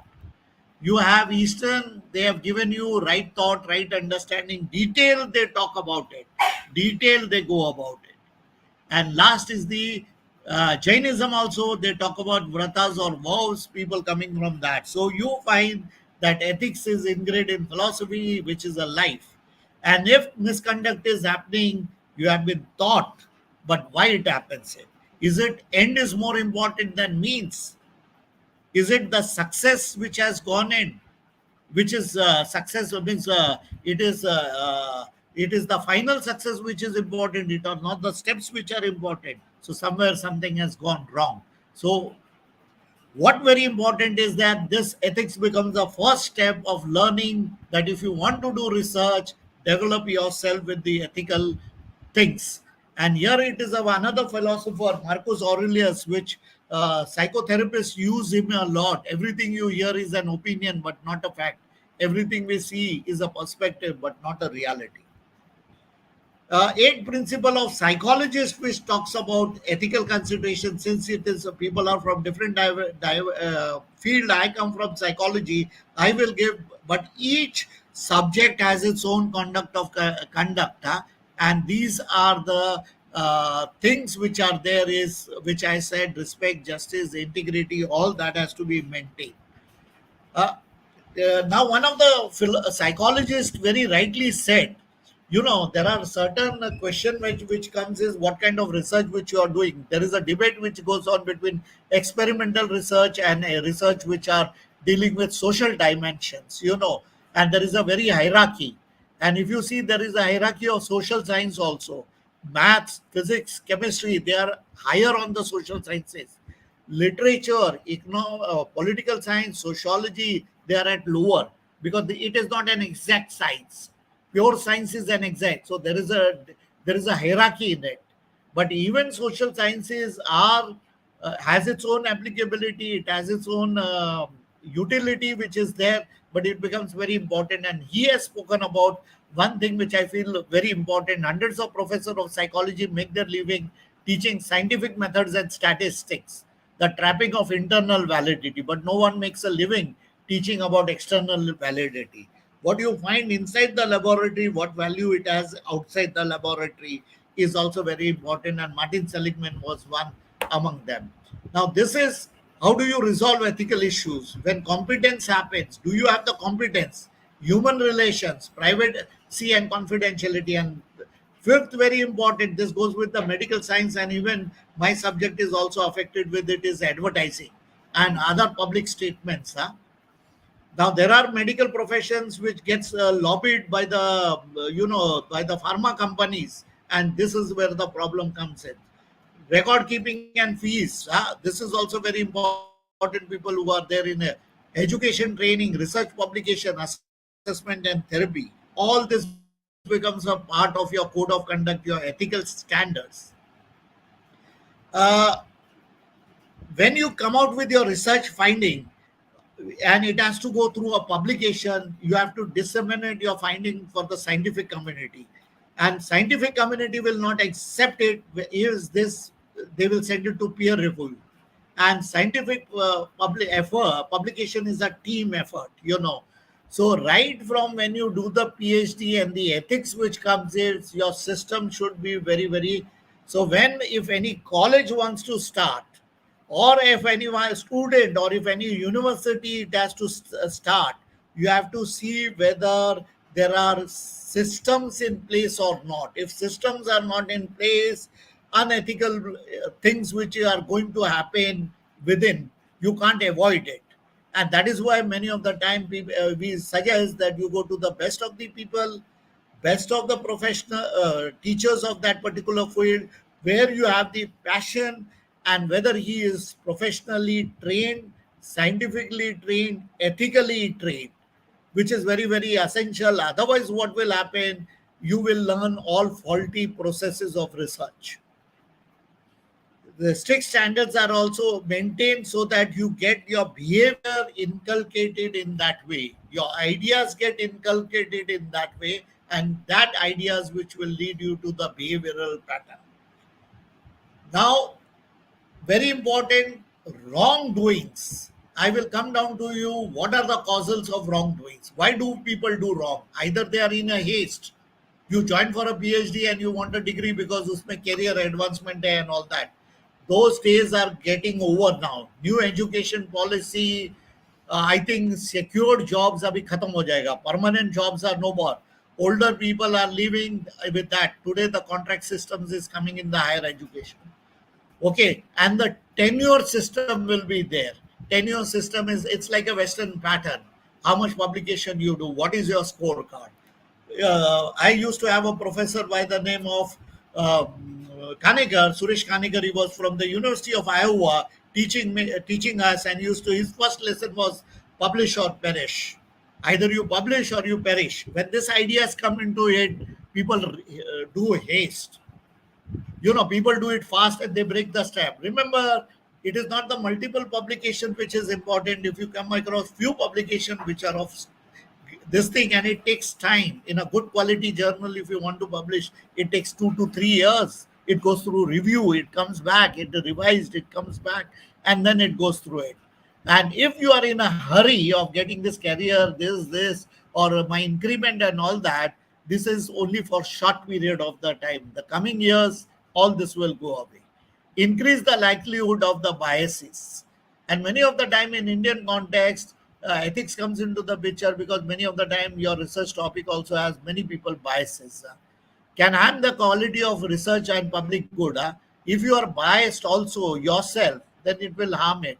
And it will also lead to the public good. That is why what new education policy and they have done is that initially you should go through this 14 credit, 12 credit of research, 2 credit of ethics, which is mandatory. And in that 12 credit, 4 will be research credits are research methodology, 4 are into the statistical principle, and other 4 are the tools which are used in the psychological in research, and the softwares which are used in a research, and the specialization which you come from, the subject which you come from, they have their own code of conducts and ethics and code of academic writing. Now, when you become a PhD scholar, there are certain competencies which has to increase. That is very important, whether you have developed those competencies, and output is the research publication also. And one of the competencies which are very, very essential is the academic writing. Academic writing, are you able to write in academic language? Which is very essential. What makes a distinction between a journal writing and what is a distinction between academic writing? And sadly, what happened, academic writing, though you have a PhD, you publish the papers, basic things you do not know. And especially in social sciences, many of the time I ask, what is the difference between a bibliography and references? Many people are not able, and they have submitted a publication. What is the difference between ISSN and ISBN? They are not aware of that. They are published in citation. What does citation mean? What does H index means? What does I index means? All this, as a PhD scholar, you should know. Let us go with Aristotle. With moral man, human being is greater than animal, but without human being without moral is lower than animal. Again and again, I'm bringing science without conscience can ruin the system. Now let us understand research. Research means what?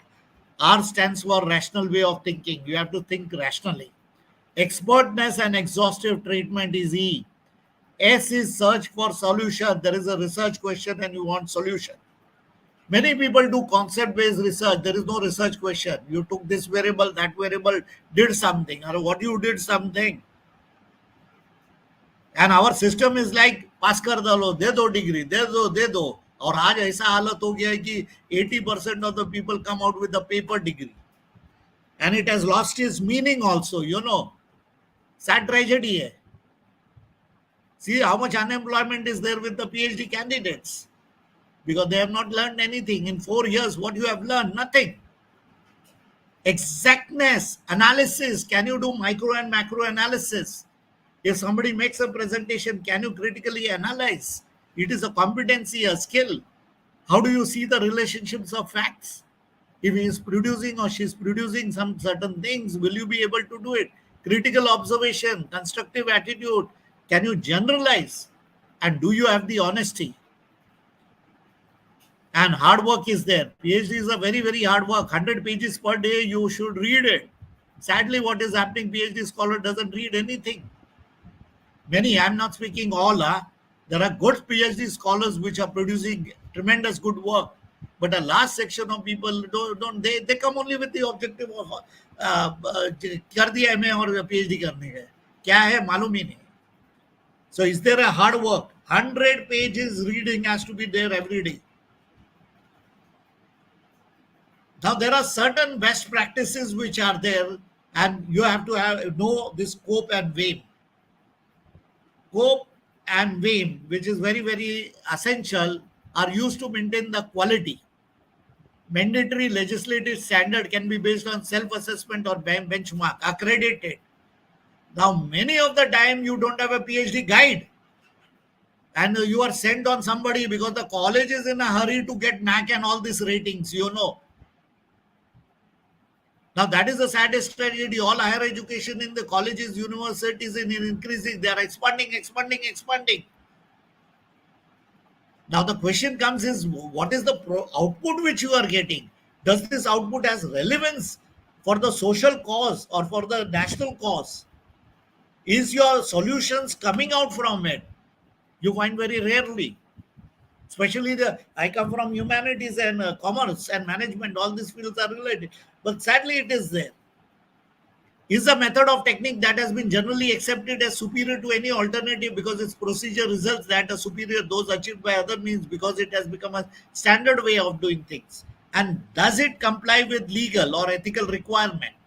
Now, there are legal requirement and there are ethical requirement. Does it follow that? And many of the time what happens is in social sciences, people do studies. Take, for example, a study on COVID-19 today. It has to go through a variety of legal bodies. It has to go through ethical standard because you're dealing with people. There are consequences which are there. Madly, nothing has been followed. Now, COPE stands for Committee on Publication Ethics. This is there. Founded in 1997 to address breach of research and publication ethics. Aims to find practical way of dealing with the issue. It's a voluntary body. Discussion, forum, and advice for scientific editors. Develop good practices. So if your center or if I'm addressing to these people, if you want in your center, kindly do the investment. Sadly, in India, health and education, we spend very minimum only 5% of advanced countries are spending 30-40% on education and health. And research is very, very mere. Always it is the responsibility that if you want to do research, God's sake, invest in them, spend money, have basic infrastructure, have processes. Otherwise, garbage will come out of it. Not quality publication or quality research will come out. It will become a degree distribution industry. So here COPE is there, Committee on Publication Ethics. You can become a member and see that these parameters are applied, which is given it. Then the other is the WAME, which is World Association of Medical Editors. Why you are taking medical and science? The reason behind they are much more exact. Especially my field, what happens, they say it is relative. वो होता है, हमारा perspective है, No. You have to have certain systems at place. You should have certain journals with you. You should have certain softwares which are there. There has to be technology. There has to be everything, and everything cost. So established in 1990, WAMI, all this is there. Membership is free. All decision-making editors, peer-reviewed, are eligible to join, has more than 1830 members representing all that. And every center should come out with their own journals. Because what you do research has to come out in open and known to other people what you are doing. That is the output.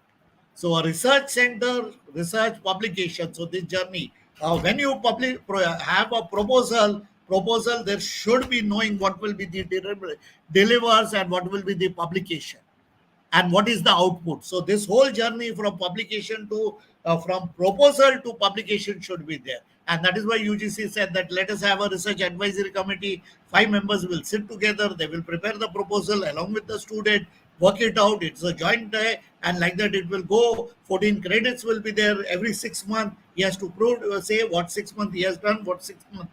If he has any crisis, if he knows that he doesn't know certain things, help them.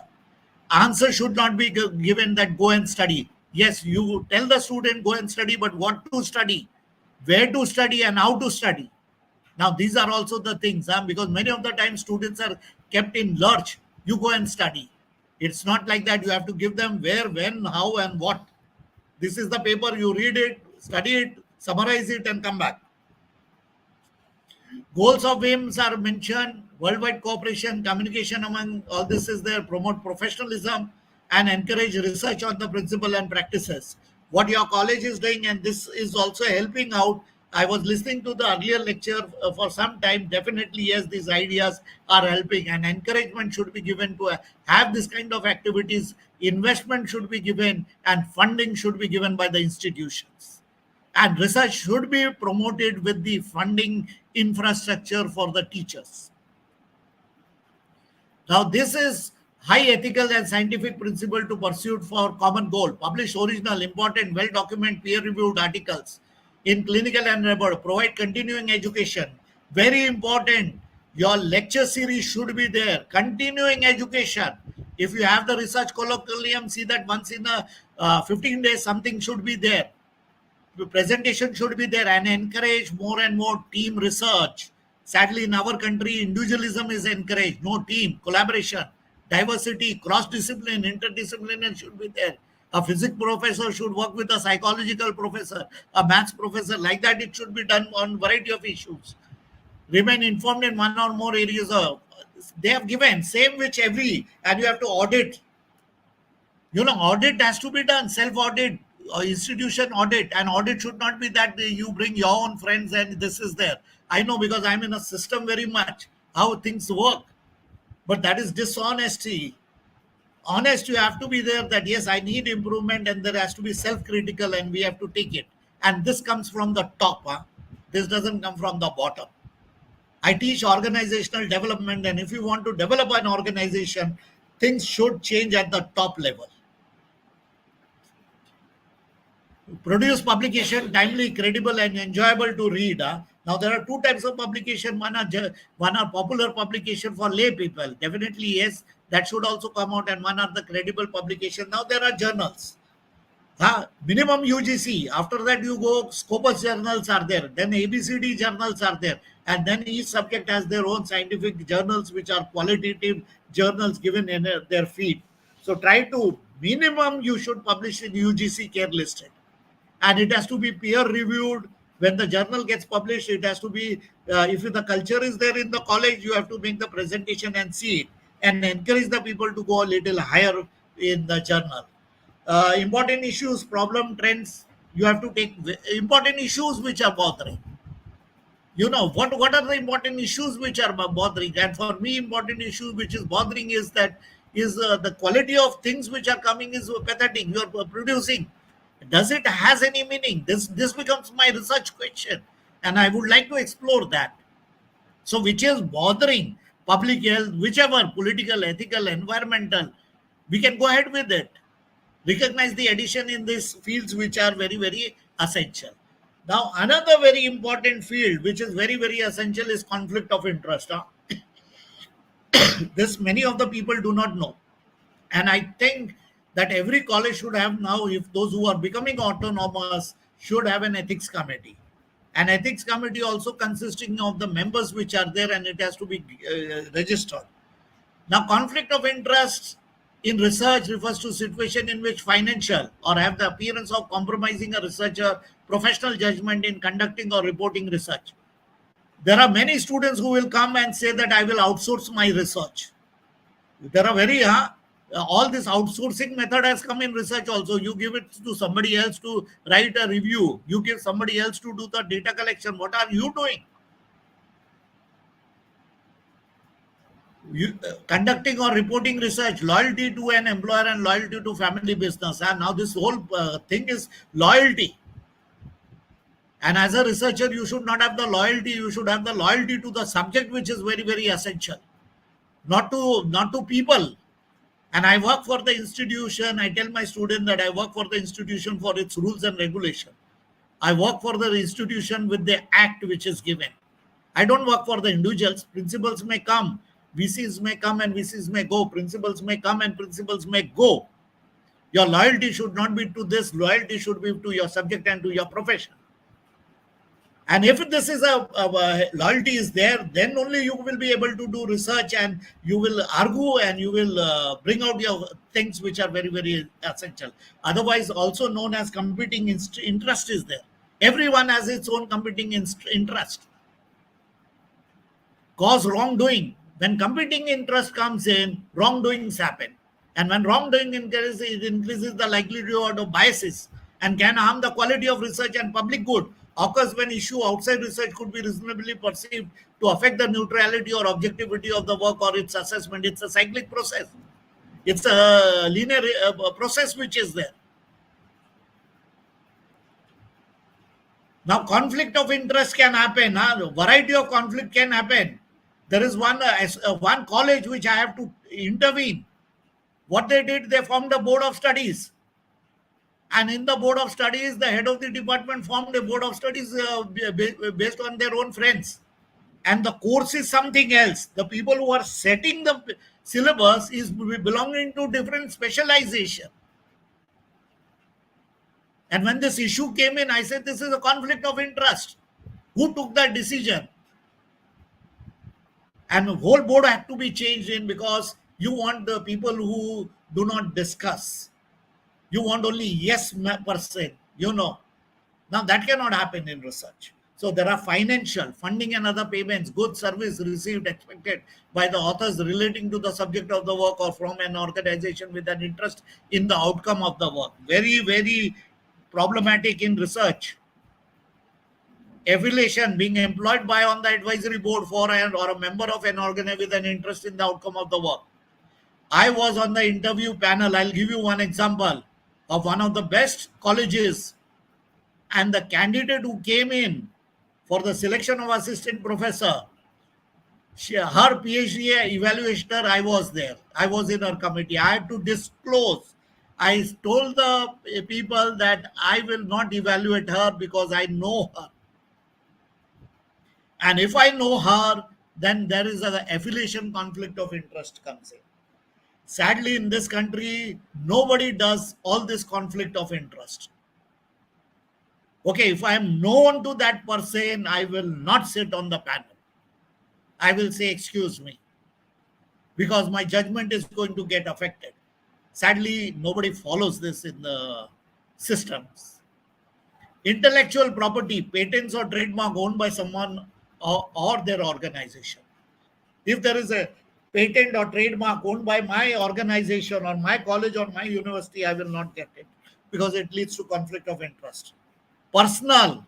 Now take it for example, if my friend, family, relationship and other close personal connection is coming, usko le lo.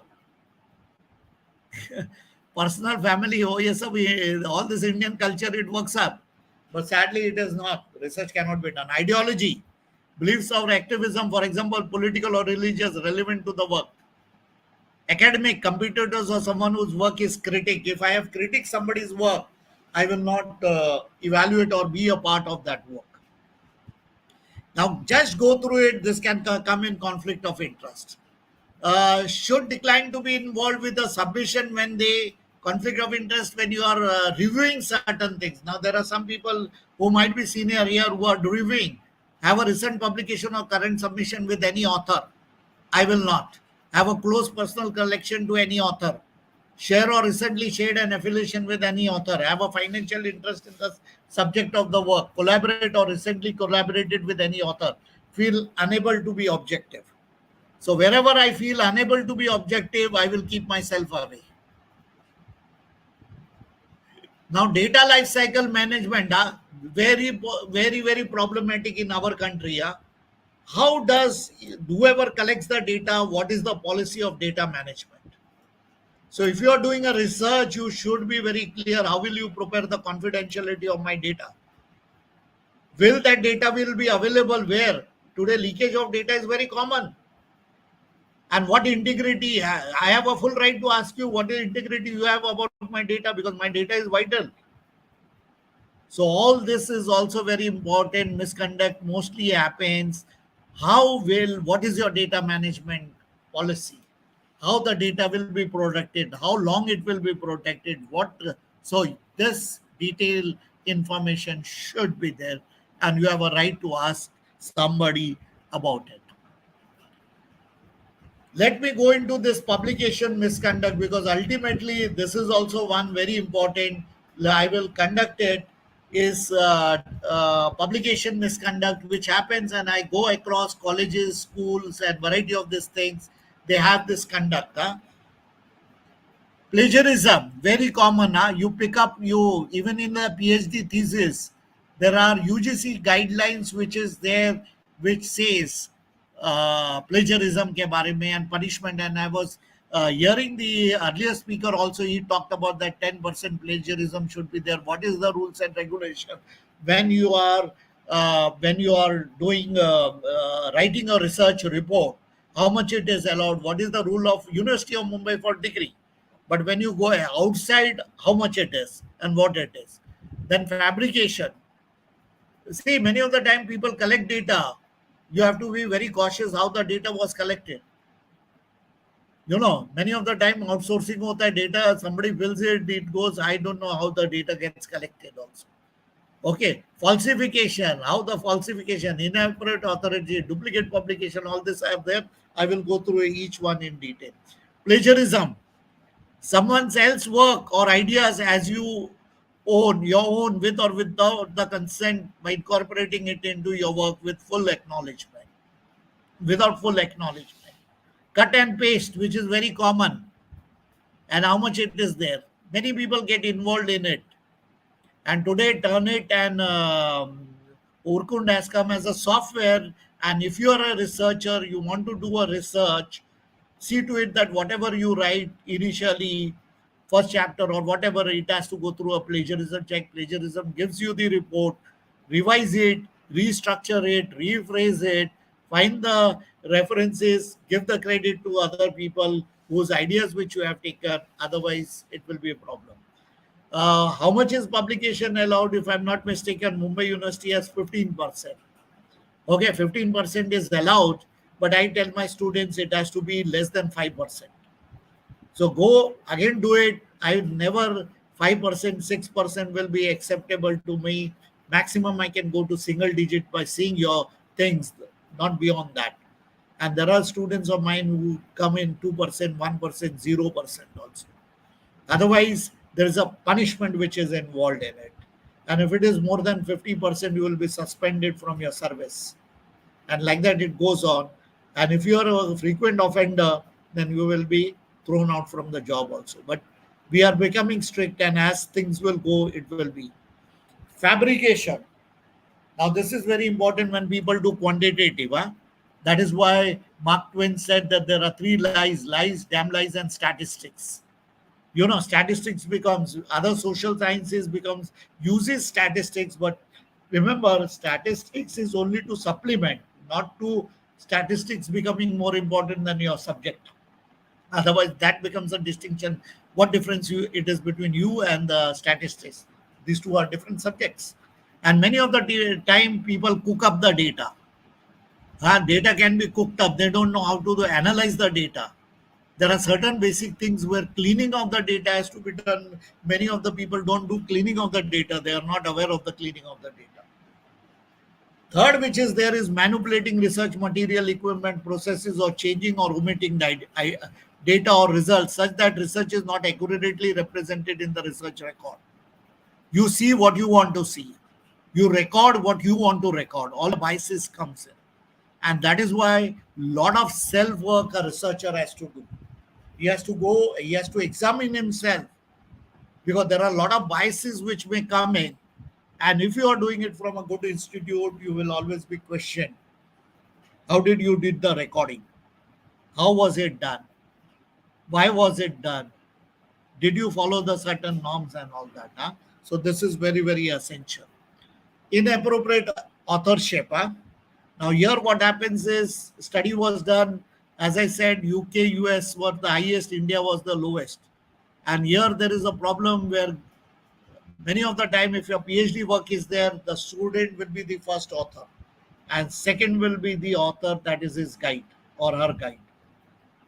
But sadly, many of the time guides become first author, guides publish, and guides sometimes use students to do all. I don't want to get into that detail, but there are problems of the research guides also. Okay, and authorship you cannot gift with, isko bhi le lo, or there are honorary, swapping, all this is not there. Huh? This is again a publication misconduct.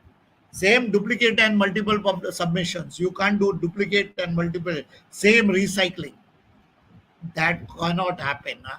Many of the same material they publish here, they publish there, they publish here. Same thing. That is misconduct. Next is overlapping publication. Overlapping publications cannot. The presentation of redundant ideas or data in multiple papers by the same author is a practice that warrants serious discussions. This also cannot happen. And another publication misconduct is salami publication. A publication of 2 or more articles derived from a single study. There are some people who will say they produce 10 articles from one study. That should not happen. And that is why if you go to a good journal, they don't take a simple study. They go for a major study which is consisting of 4 or 5 studies in one study. Okay, that is which is very important. And articles such type report on data collected from a single study split into several segments, just large enough to gain reasonable result and conclusion, also known as minimal publishable unit. So what they do, they take only simple things and they publish, and they say 10 publication. Now again, when you want to make an academic career, publications are important for those also who wants to make an academic career. UGC is a minimum care listed journal, but later you will have to make a career.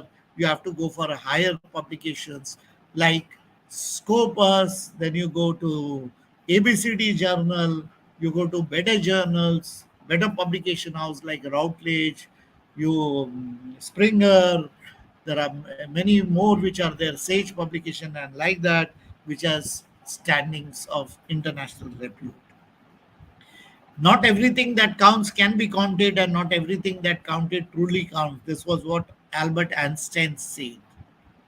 Now there are explorations which can be done. Now, as I spoken about, this is the which I mentioned in briefly. Same it will follow in a detail now, but I will run through it because I want to come into the discussion part more with the participant and take their question. But ghost authorship is also one of the major problems.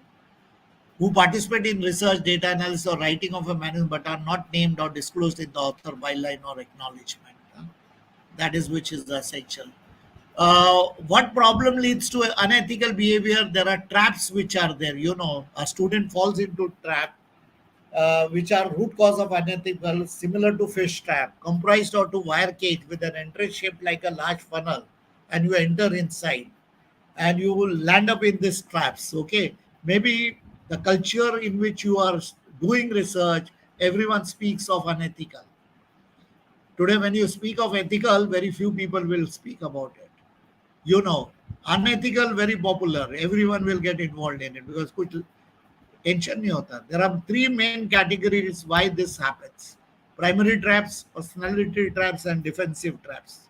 Defense कुछ नहीं होता, ये India है, सब जुगाड़ है, चलो ठीक है, इंडिया है, जुगाड़ है, सब चलता है, but when you get caught, फिर कोई बचाने को आपको आता नहीं है.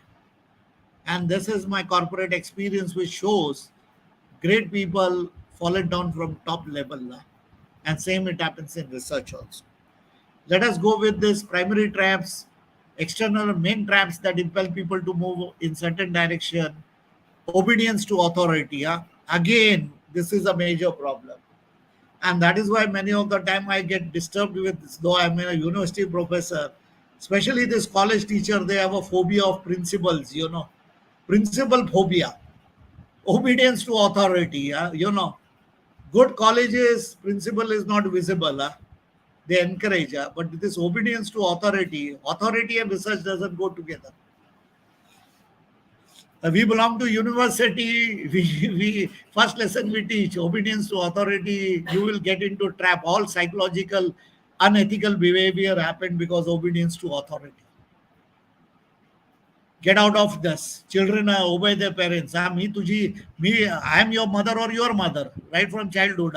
When you cannot discuss on issues or you cannot argue on the points. And if this research curriculum has a principle also, actually you should have invite principals also. I will recommend, because these principles, they are in this trap of obedience to authority. And we tell many of the time, because these are the people, research cannot be developed if you have this kind of culture. Students automatically know that they must show deference to their teachers. Consequently, later in life, when the boss orders, yes, impulse to obey is so strong that it overrides your judgment. Many faults happen because you override the judgment. That is why I like the things of that advertisement of Anil Kapoor, which he gives a pen to Sonam Kapoor. Pen is mightier. That is why whenever you get verbal instruction, put it on record. Research teaches me is that document everything. Professionalism teaches me what to document. If I got obedience to authority, I should feel that it should come out. Personality traps consist exclusive of internal stimuli in the form of various personality traits that can make people more vulnerable to wrongdoings. Need for closure. I have come across many times in research, people, अरे लफड़ा मत करो, ज़्यादा tension मत, closure कर डालो. अरे closure, garbage को क्लोजर कर डालो, wrong things को क्लोजर कर डालो. And I tell that, please do not call me. You won't, because I am not. I will show my dissent, because I have been trained professionally that this is there. I am very helpful, but nothing unethical. Okay, that makes a tendency to jump on the first opinion that comes to mind rather than tolerating state of uncertainty, taking the time to consider a problem or judgment from many different angles. Need for closure also influenced by situational factors. Many situational factors comes into the need for closure. If you are ambiguity, you bring it on the panel people who are not aware of anything. So you bring inferior people, because they don't know themselves and they don't know the subject, they don't know the rules, regulations, so better it is they will keep. So many of the time collective decision also goes haywire because it's a wrong decision. You do not bring expertise into the picture, you bring somebody who is affiliation to you, who will listen to you. And in this way we decay and die. And that is why you see today, this year, how many Indian students are going abroad.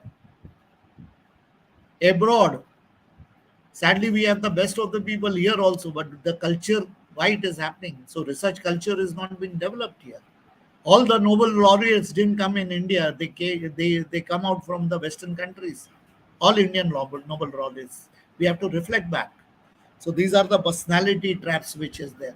And Pruglancy developed this need for closure, personality dimension with high tendency toward trait more to endorse items on the scale. I usually make important decisions quickly and confidently. I do not usually consult many different opinions.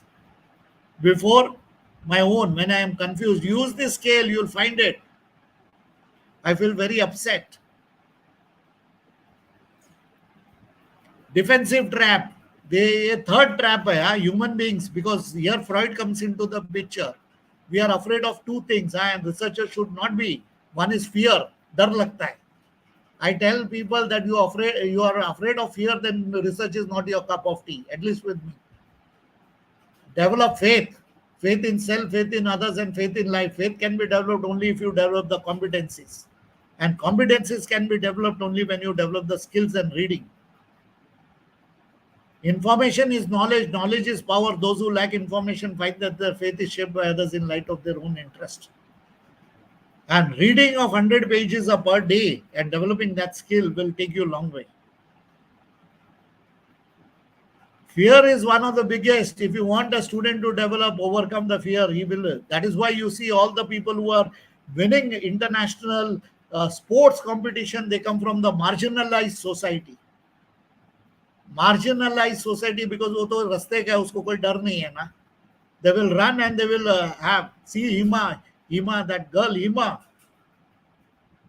who won. She comes from a impoverished environment. So research is also like that. And defense is what Freud has given. To protect yourself, you bring defense mechanism.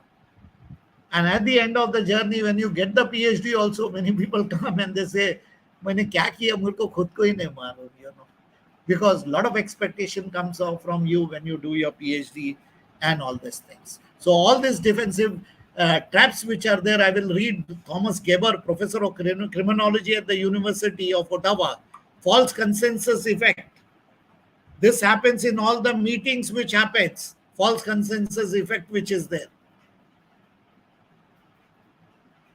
You know, false consensus effect. We are good as they commit employee. We are good. We are great. You know, all this is what we speak about. And this comes out of it. And if there is a false consensus effect, nothing can be there. And I like Malgudi days where the author says that गांव में एक आदमी पागल होएगा आप कुछ कर सकता है, जब गांव का गांव पूरा पागल हो जाएगा कुछ नहीं कर सकता. And sometimes we say that the minority is wrong. Actually, sometimes minority is right, but majority is in that way. So you take decision by majority. Consensus effect, false consensus is a big problem. It is not that bad. It is something that happens all the time. Okay, I won't dwell much into it. This thing. There is another Gracido Business Review 2000 volume. The root cause of unethical behavior, he has mentioned it about many. Lost in the group. I will encourage people to see the film Ek Ruka Hua Faisla or 12 Angry Men. You will get how the decisions are taken. And there are some people who are at self-enhancement and many more which is there. Okay, so this unethical behavior, there are 45 traps which you can get into it. Okay, this I have mentioned only 5, 6. You can go and see these issues and can get into it. Now, last but not the least, which is very essential if somebody wants to do the PhD, these are the competencies. Research skills and techniques has to be developed. I will go into the detail. Research management, communication skills. If you are a PhD scholar, you should be able to express. Many of the time people can't speak. Then what kind of PhD you are doing? Career management, you should know. Because after PhD also you say that, and PhD is an academic degree, more or less. 80% of the people go for PhD. Do you have the research environment before? Environment has to be created. An environment of development and creating professionalism, personal effectiveness, and networking and team working skills. Research skill, critical thinking, knowing current work in the field, research method, critical reviewing, documenting and reporting. Very important. Understanding the research context, complying with ethical requirement, following good research practice, comply with health and safety legislation, understanding research funding and evaluation, justifying research method, understanding academic and commercial exploitation. Third, research management, organize your work. Many of the time people don't know how to organize their work. So they require organization of self and organization. Information management, using information sources, using IT. Personal effectiveness, ability to learn. Don't get dependent on your research. Teachers will will guide you only. He's your research guide. He's not writing a PhD thesis. You have to be auto learner. You have to stand on your own feet. Ability to learn, creativity and innovation. Do you have creativity and innovation? Flexibility and open-mindedness, self-awareness, self-discipline. Every day you will put some effort.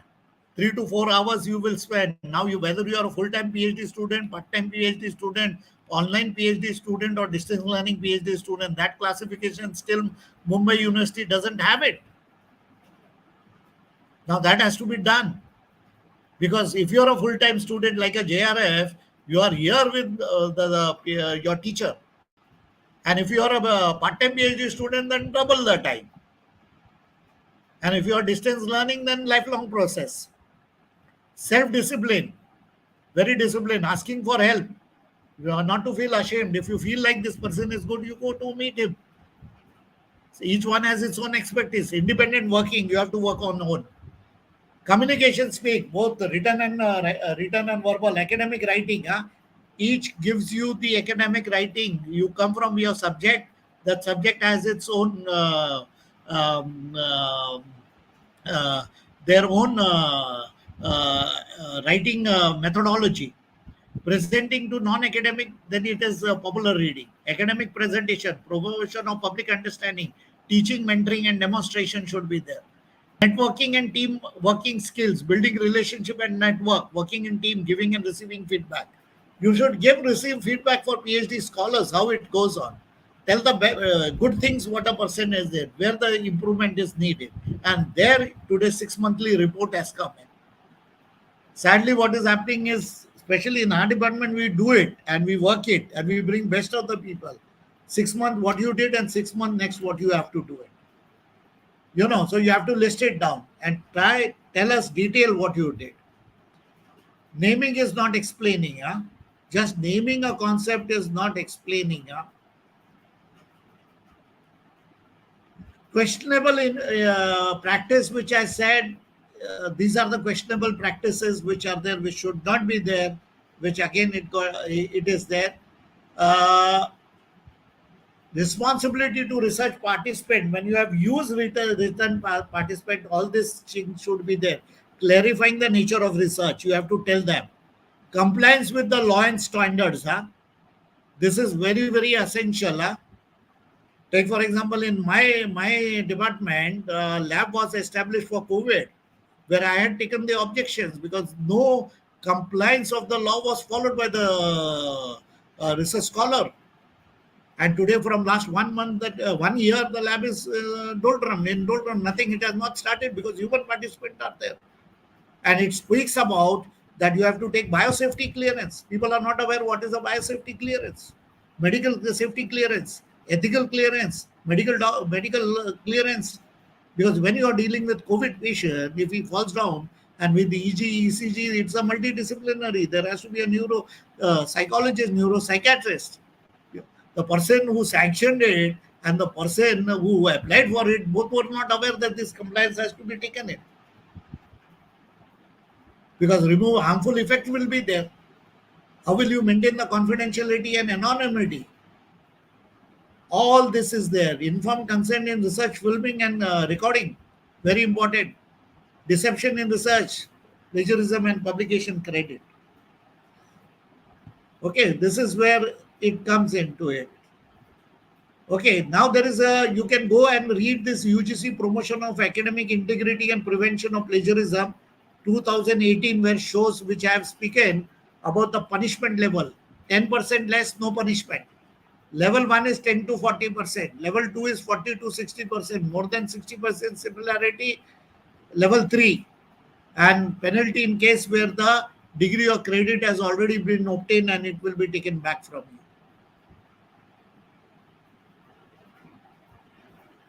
Thank you very much. Ushi.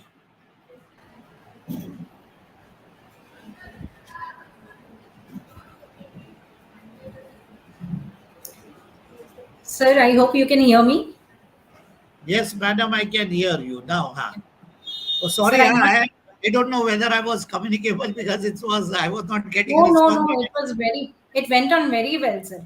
And such an enlightening session. It was really very illuminating talk, especially ethical conduct, conformity to the set of conduct, publication ethics, best practices. I must appreciate, sir, the way facts and realities are being put up by you for conflicts of interest and publication misconduct.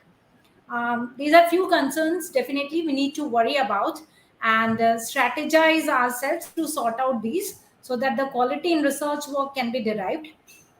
Sir, I would like to share with you that even in our college, we do have research advisory board and research cell, whereby we try to inculcate research culture among the young minds and teaching fraternity by continuously monitoring and guiding them wherever needed. Also, we do have research ethic committee to safeguard the conflict of interest into research. So with this, let us now take up the questions and answer session, requesting Dr. Radhika Madam to address the questions. Radhika Madam, over to you.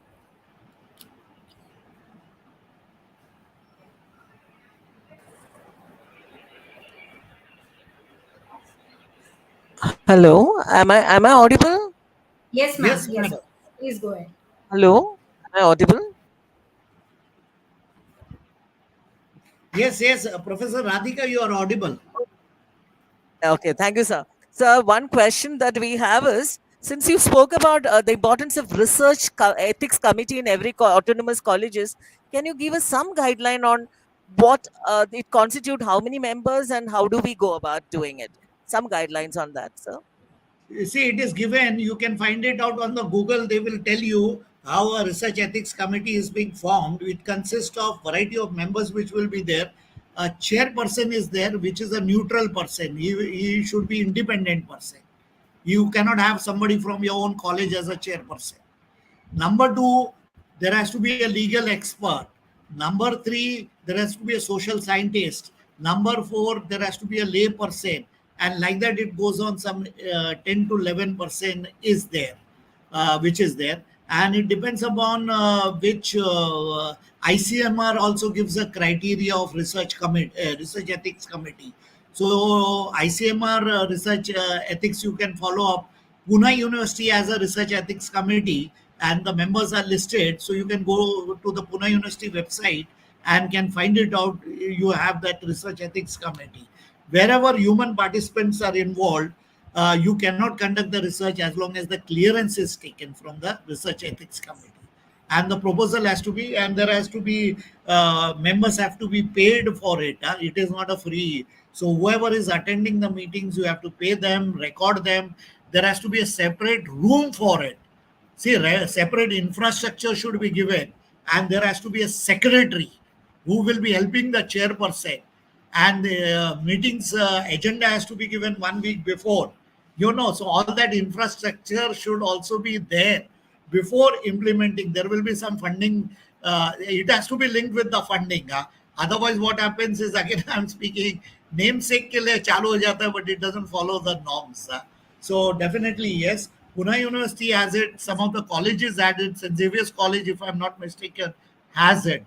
But again, each college is as per their demands which are there. But many of the time, science people who do research, they go to KM Hospital to get that and all that thing. And even psychology people have to go somewhere else to get the research clearances. But definitely, yes, you can go and form it. It will cost you because you have to have a room, you have to have an infrastructure and everything. Okay, sir. Hello. Yeah, go ahead, madam. Yeah. So there is one more question asked by a participant asking 15% of plagiarism is accepted everywhere or only in Mumbai University? See, every university has the RP autonomy. Chavan. Okay. RP Chavan, every university has its own autonomy. So you have to see the rules and regulations. Some university allows 20% also. Okay, it depends, especially in India. And some higher universities, if you go to the better university, am I audible?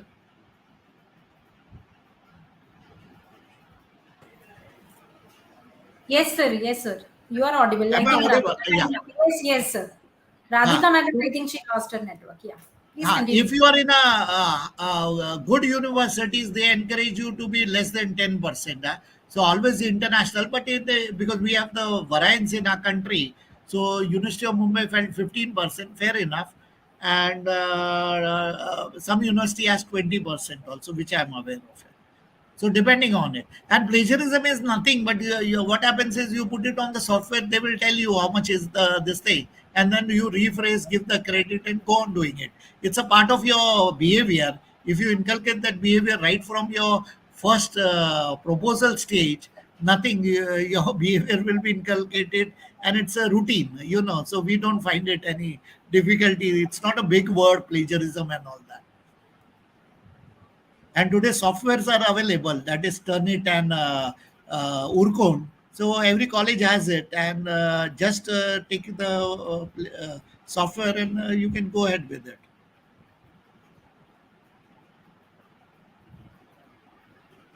Yeah, Radhika.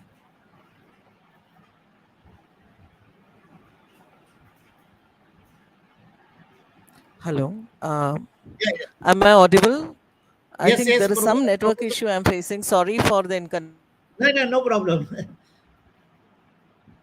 She's gone again.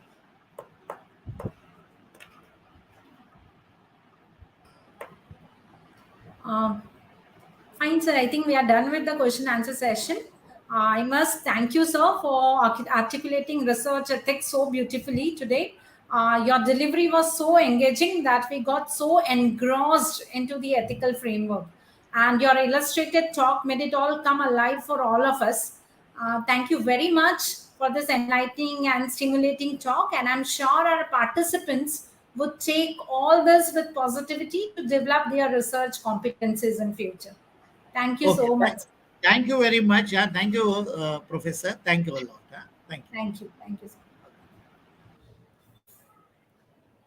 Now, to continue with, moving forward to the next session down the line, participants, I'm sure that all of you would agree with the fact that authors have to optimize between many criteria or constraints before reaching a decision about where to publish. We all believe in the phrase, don't judge a book by its cover and appearance. Hence, the process of selecting the appropriate journal has become increasingly complex due to the proliferation of journals, areas of specialization, and emergence of interdisciplinary topics.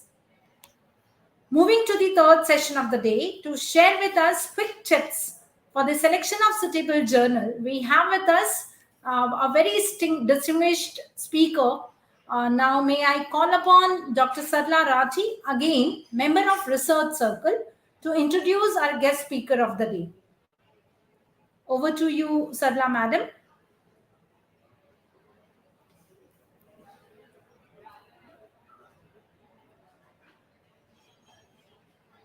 May I have Sarla Madam here?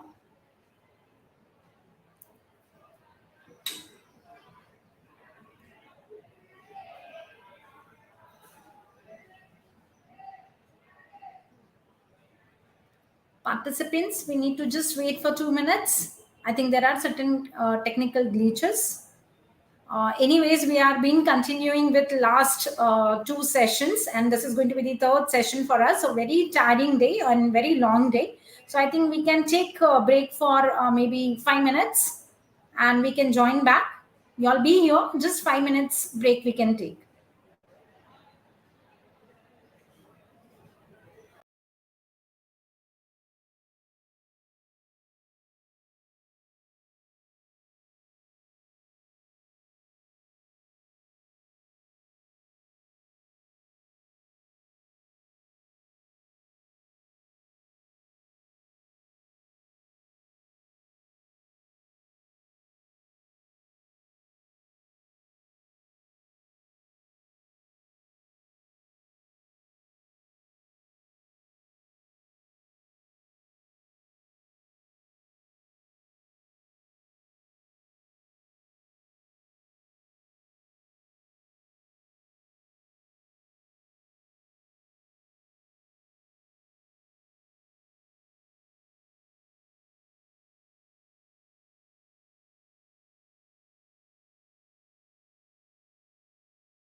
Hello, good afternoon, everyone. Can you hear me, ma'am? Sadhna, ma'am? Yes, madam. Yes, yes, yes. Yes, Please start. yes. Thank you, Sadhna, ma'am. Yeah, it's indeed a privilege to introduce today's speaker, Dr. Shubhda Nagarkar. Welcome, madam, to our college. Dr. Shubhda Nagarkar is a Fulbright scholar and currently an associate professor, Department of Library and Information Science. She is the coordinator also, Center for Publication Ethics, Savitribai Phule, Pune University. At this CPE, that is Center for Publication Ethics, she has been instrumental in creating and maintaining the research portal of Savitribai Phule, Pune University. Since 2018, she is a member of the Empower Committee of UGC CARE, and she is coordinating the UGC cell for journal analysis. It's established by UGC CARE, and she is also co-coordinating the UGC cell for journal analysis. She is a recipient of travel grants from National Science Foundation, Ford Foundation, OCLC USA, and GBIF Copenhagen.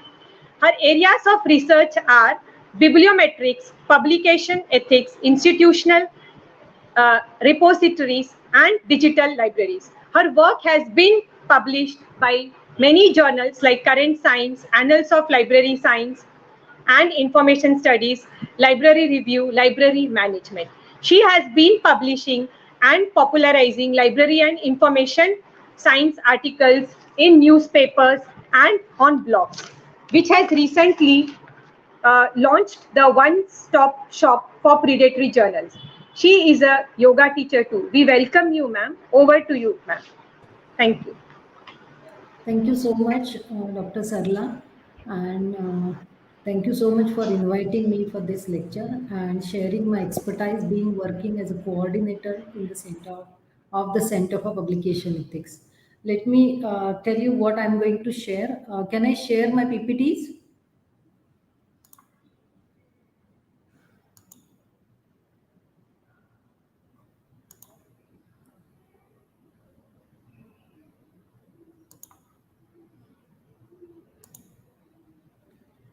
Do I have to upload the PPTs or just share?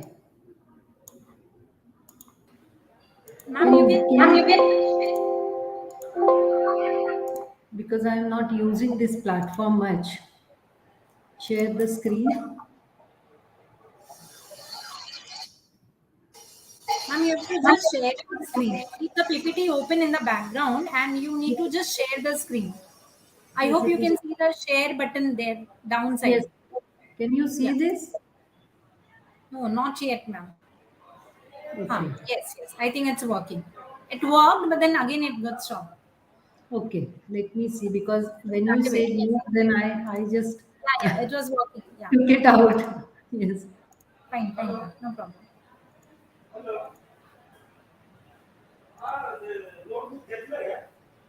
Can you see this now? Yes, ma'am. Very much. Yeah, yeah. Okay. It is visible only if it is possible. You can make it slideshow, full screen. Yeah, yes, I have made the slideshow only. Can you see the slideshow? Not as of now, but then it's fine, ma'am. No, it Fine, I should think be. it is visible. Anyways, ma'am, this will work. We can see the slides. No, can you see the slideshow? No, ma'am. Okay, then I will do that. I will do the slide. I will share the slide. I will do it on the computer slideshow and then share that window. Ma'am, otherwise that would also work. We could see the slides very well. Yeah, but they. If it is not working that way, it's fine. This one was fine. Share the screen.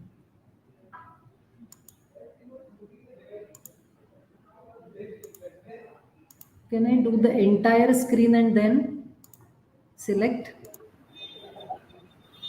Yes, ma'am. Yeah. Again, it's visible. Perfect, ma'am. Yes. Okay. Thank you so much. So let me start because we are little delayed. so I know that this is your lunch time, and I will not try to make you bore. That why are you listening this all? Let us make it little bit interactive because I can't see the students and others, but maybe you can put your questions and raise your hand if that facility is available. So I'm going to talk about identification of credible journals, and few things I will talk about predatory journals because that we have that experience. Last 3 years we are working with UGC care, and that is why we have different kind of experience about journals. So some of them I'm going to share, and let us see what I'm going to talk. I will start with what is research. I don't think I have to spend much time on this, but still little bit as a background, I will start working on it and talking about the research. Then what is publication? What is a credible journal? And I'm going to focus on index journal because that term is very, very popular these days, whether you have published in index journal or not. And then automatically, when we talk about index journal, indexing databases, I'm going to talk. Journal finding tool, one or two, I'm not going to give all demonstration of all journal finding tool. I have listed some of them which you can work on yourself later on. And some unethical practices about predatory journals. So what is research? Just focus on the words which I have highlighted. So it is a extend, research is to extend human knowledge beyond what is already known. So something I have known and I want to extend it to further, so somebody else will extend it further. But individual knowledge enters the domain of science only after it is presented to others. So when I do research, it should be presented to others that they can independently judge its validity. So if I'm doing something in the society, I should be able to explain it to others the way they understand. And that is why it is very important that whenever you do research, you should be able to explain it different ways. So you can explain it through your research papers, you can explain it through your social networking sites, you can explain it through your talks and conferences and other ways. So it should get disseminated to the society by various ways. This is, I found in a National Academies Press, Washington, on being a scientist, an excellent book which you should read it. Then there are 5 elements of research and where publications. Now I am going to focus. There are many other ways I just shared with you, that conferences and blogs and social media and other through which you can disseminate your research. But then I'm going to focus on publication because that is a very well accepted and validated media of dissemination of research. So research should be useful to the society. As I said, that we should not take something which is not useful, maybe not directly right now, but in future it should be useful. Otherwise your thesis should go into the just library and lying there. It should not be. Every research built on previous one, that is what again publications come in, that whatever earlier is published, I should refer it.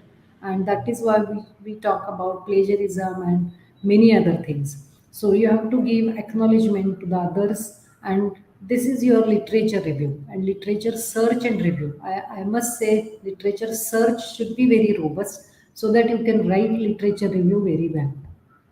And there, as a library science professionals, we found there is a problem in searching the information. Research must be conducted with honesty. That's what earlier speaker, Dr. Satish Chandra Kumar, said about the ethic and ethical research and many other things he must have shared with you. You should follow the standard publishing practices that he also shared. I think COPE and other institutions, standard setting bodies which are working and helping users and researchers how standard ways are there to publish your research. And every research opens up new frontiers and ideas and processes and products. So your research, when you start, you cannot complete the whole thing in a given time of period. So it should open the ideas to the future researchers. If you see this very interesting figure I found in John Siemens' book, Academic Science as a Social System, he's working in that area, and his one of the book is very interesting one, An Introduction to Science Studies, the philosophical and social aspect of science and technology. So if you see this figure, is very interesting. Two people are looking at the natural world and they have their observation. One person is very happy, other is very having a lot of questions. They discuss among themselves their problems looking at this natural world, their research, and they communicate, which goes in a public archive. So that we should remember that whatever you are publishing through any other media, it goes to the public. So publish is to make it publicly known.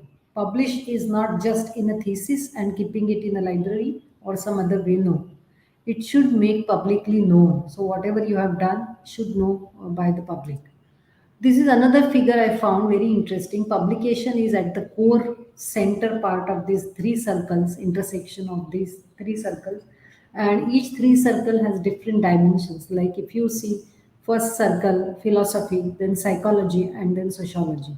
So these three dimensions are very, very crucial one and important one in case of your publication. Any one is missing is of no use. So first circle is philosophy. So you should know why I am doing this research and how much theory is, on which theory it is based on, and is there any controversy, and you have done the experiments and it goes to the publication.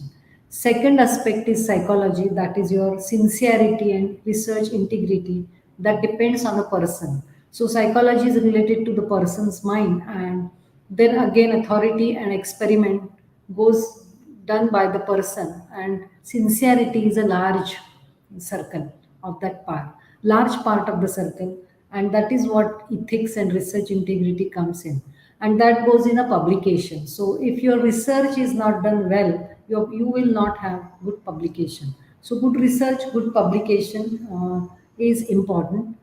And then the third circle is community. That is the major part goes to the meeting, that whatever you are doing in your publication, if you are publishing, it goes to the community. So theory, sincerity, and meeting, if you see these three circles are very, very important. I will come back again to this circle, this image at the end of my talk, and then you will realize why this publication and these three circles are very, very important. So credible journals, how we will find out the credible journals? I have not said popular journals or reputable journals, because reputation word is again has different connotations. So credibility of the journal is very important. So credible journals. Let us see what are the functions of the journal. This may you find very basic, but let me take you to this first, which is very base part of it, that you should know. As if you are doing your PhD, if you are in teaching, if you are doing your PhDs and other projects, this is very important to know. So this reference is very old, and it's the first journal which is published in print in 1665. So Oldenburg and Hooke, who the Philosophical Transaction of the Royal Society, which was the first journal in print format, there they have given the functions of journal, and I found it very interesting. So I'm sharing the old one, what they have mentioned, and it is till today, it is very, very true. So what is a function and needs of the author and reader? So registration of author's claim to the work. Whenever you are publishing your research, it gets registered. Then author, what happens with that registration? Authors want recognition that they get through the journals, and that is why that is the need. Second is certification, usually by peer review, that the research was conducted properly. So peer review is important. Peer review has again different connotations. Some people say peer review is of a problem, but majority of them are peer review is acceptable. And I'm going to show you a small clip on peer review, and then you will understand. I know there are biases in peer review. There are many unethical practices even in peer review process. But in good journals, if you want to identify good journal, peer review system, you should check it out by various ways. So readers need to trust what they are reading. So somebody has seen this and then it has come to the society or a public archive. So that is why we need peer review. Dissemination, that my research is disseminated through journal and not some other media where I don't have any faith. Maybe your social media may not be that much of having faith on that whatever, because we are circulating anything through social media. So dissemination through journal, which is a credible, is important function of the journal. So authors want to reach the right audience and readers want access. So that has to be very, very faithfully done, and there should be a trust in that. Archiving is another major function. Both authors and readers, they want permanent public record. Remember, I am saying several times public record of the work that can be found and then cited. So why journals are important? Journals in academic life are not only the means of communication, but it is a permanent record. Journal articles are the final output of the most of the research. So whenever, whatever you are doing research, and if it is a funded research, it should go to the public, whatever you have done. If you don't write a paper on your research, next time you won't get any kind of funding. So funding agencies, they want to check your publications, and based on that you will get the funding. The researcher's performance and productivity are judged largely on the number of publication which is going on right now. That how many papers you have written, as well as where they are appear, whether it is an index journal, what is the H index of what is your H index of institution, where in which, what is the journal impact factor where you have published. Everything which is a quantitative measure is highlighted today, but that is why journals are very important. So journal questions researcher has: one, how to select good journal, what one needs to check, what is a predatory journal, are open access journals predatory, what is an index journal, is Google Scholar indexing database, are Google Scholar citations valid, what is the function, what is a publication misconduct, and many questions new researcher has. Or maybe your first funded project, and you want to publish, and then you are having several questions in mind. So journal selection process has become complex because what Madam said, proliferation of journal, areas of specialization and interdisciplinary topics. So earlier, when there was no internet, only print journals were there. Very few journals, and research was not so much of interdisciplinary. Like anthropology person is working with chemistry, biology person working with mathematician, and many other interdisciplinary areas are coming up. So that was not there. Because of this, your process becomes very, very difficult. So what are the quick tips that make a list of journals? So whenever we go for interviews or as a panelist, I always ask students that, do you know 5 best journals in your field, in whatever field you are? Are you aware of these kind of 5 most important journal in your research area? And who are the people who are contributing continuously in your area? So do you know who is a prolific author in your area? So that you should know. Determine the impact of the journal, whether a journal has impact factor or not, that is another thing. But how long journal is publishing, whether it is 100-year-old, 50-year-old, 20-year-old, just 1 or 2-year-old. Make sure that journal scope and policies match to your need. Check the journal requirement and distribution. Collect information about the journal's peer review process. That you have a Publon kind of tool nowadays, which is a part of Web of Science, where you can find out who are reviewers on various journals. Check the instructions of author thoroughly, and there are many more other tips which I am going to share with you. You should make a difference between periodical, journal, and magazine, because many times in many different disciplines, that kind of different publications are there. Periodical is frequency, and periodicity is any publication that comes out regularly. So journals which are publishing monthly, or then there is a subtle difference that it is publishing regularly, like monthly, 6 monthly, and then can we not say it is a periodical? No. Journal is a scholarly journal and is a scholarly periodical, that you can say. In case of first, periodical is not we cannot say it is a scholarly, because if we see the magazines, and if you see third part is a magazine, that is a regular or occasional, but is also a periodically get published. So what are the difference then? First, periodicity and If we see frequency-wise, all are periodical journal and magazine. 3 are similar, published at different levels, like different frequency they are publishing it frequently, like maybe monthly, weekly, like that. Contains general and factual information in periodical. In case of journal, it is a detailed report or original research or experiment. So it has everything, how the like research methodology, abstract, keywords, finding, summary, conclusion, everything, analysis.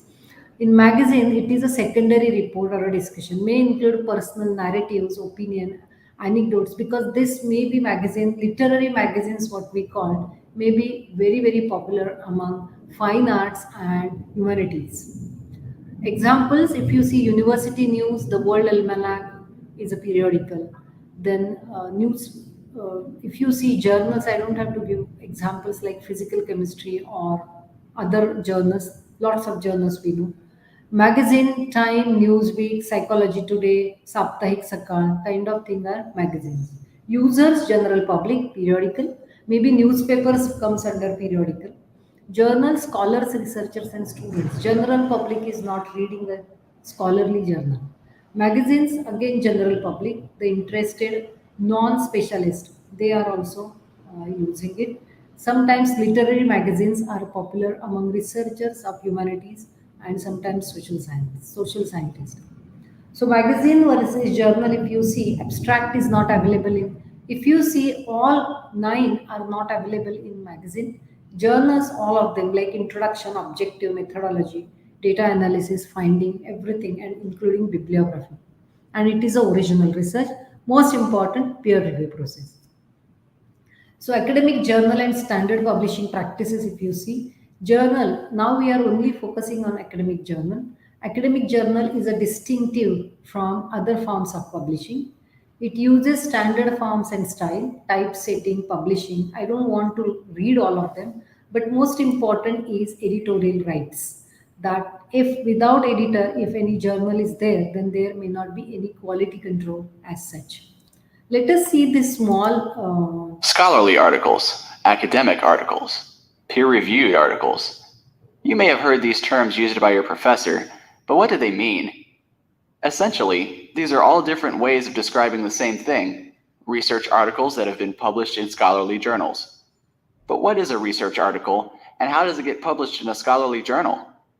First of all, the article reports a scholar's research practice and findings, and it's written with an audience of other researchers in mind. Finally, in order to be published and accepted by the scholarly community, the article must pass several quality tests. The most important of these tests is called peer review. We can get a better understanding of the role of peer review if we look at the academic publishing process as a whole. Let's imagine a researcher who wants to share a discovery with the academic community. To do this, he writes a draft article describing his research and findings and submits it for publication in a scholarly journal. Here's where the article has to pass its first test. The journal's editor reads over the article to decide whether it's a good fit for her journal. If it is, she sends copies of the article to a group of experts to evaluate the article's quality in a process called peer review. This is the article's second and most important test. These experts are the author's peers, since they're working in the same research area. And since they're making a judgment about the article, they're sometimes called referees. So peer-reviewed articles are sometimes called refereed articles. Each reviewer evaluates the article by asking questions to judge the quality and significance of the research. Questions like, what is this research about? Is it interesting? Is it important? Is the methodology sound? Are the conclusions logical? And are the findings original? Based on the answers to these questions, the reviewers decide whether the article is worthy of publication in the journal. They then make a recommendation to the editor, either approve the article for publication or reject it. Even if they recommend publishing the article, they usually expect the author to make revisions. The editor, however, makes the final determination whether the article should be approved, rejected, or revised. Rejection is common, though. The most prestigious journals are very selective about the articles they publish, so they tend to have high rejection rates. Some journals reject more than 90% of the submissions they receive. From the time the researcher first submits his draft article to the time it is finally published, several months or years may have elapsed. Once the journal is published, it is made available to subscribers, which are usually university libraries, because individual subscriptions are very expensive, often hundreds or thousands of dollars a year. By the way, like all established systems, the peer review system has its critics, and scholars continue to think about how the peer review process might be improved. The library has tools to help you find peer-reviewed research. If you want to know more about the peer review process or need help finding peer-reviewed articles, ask a librarian for help.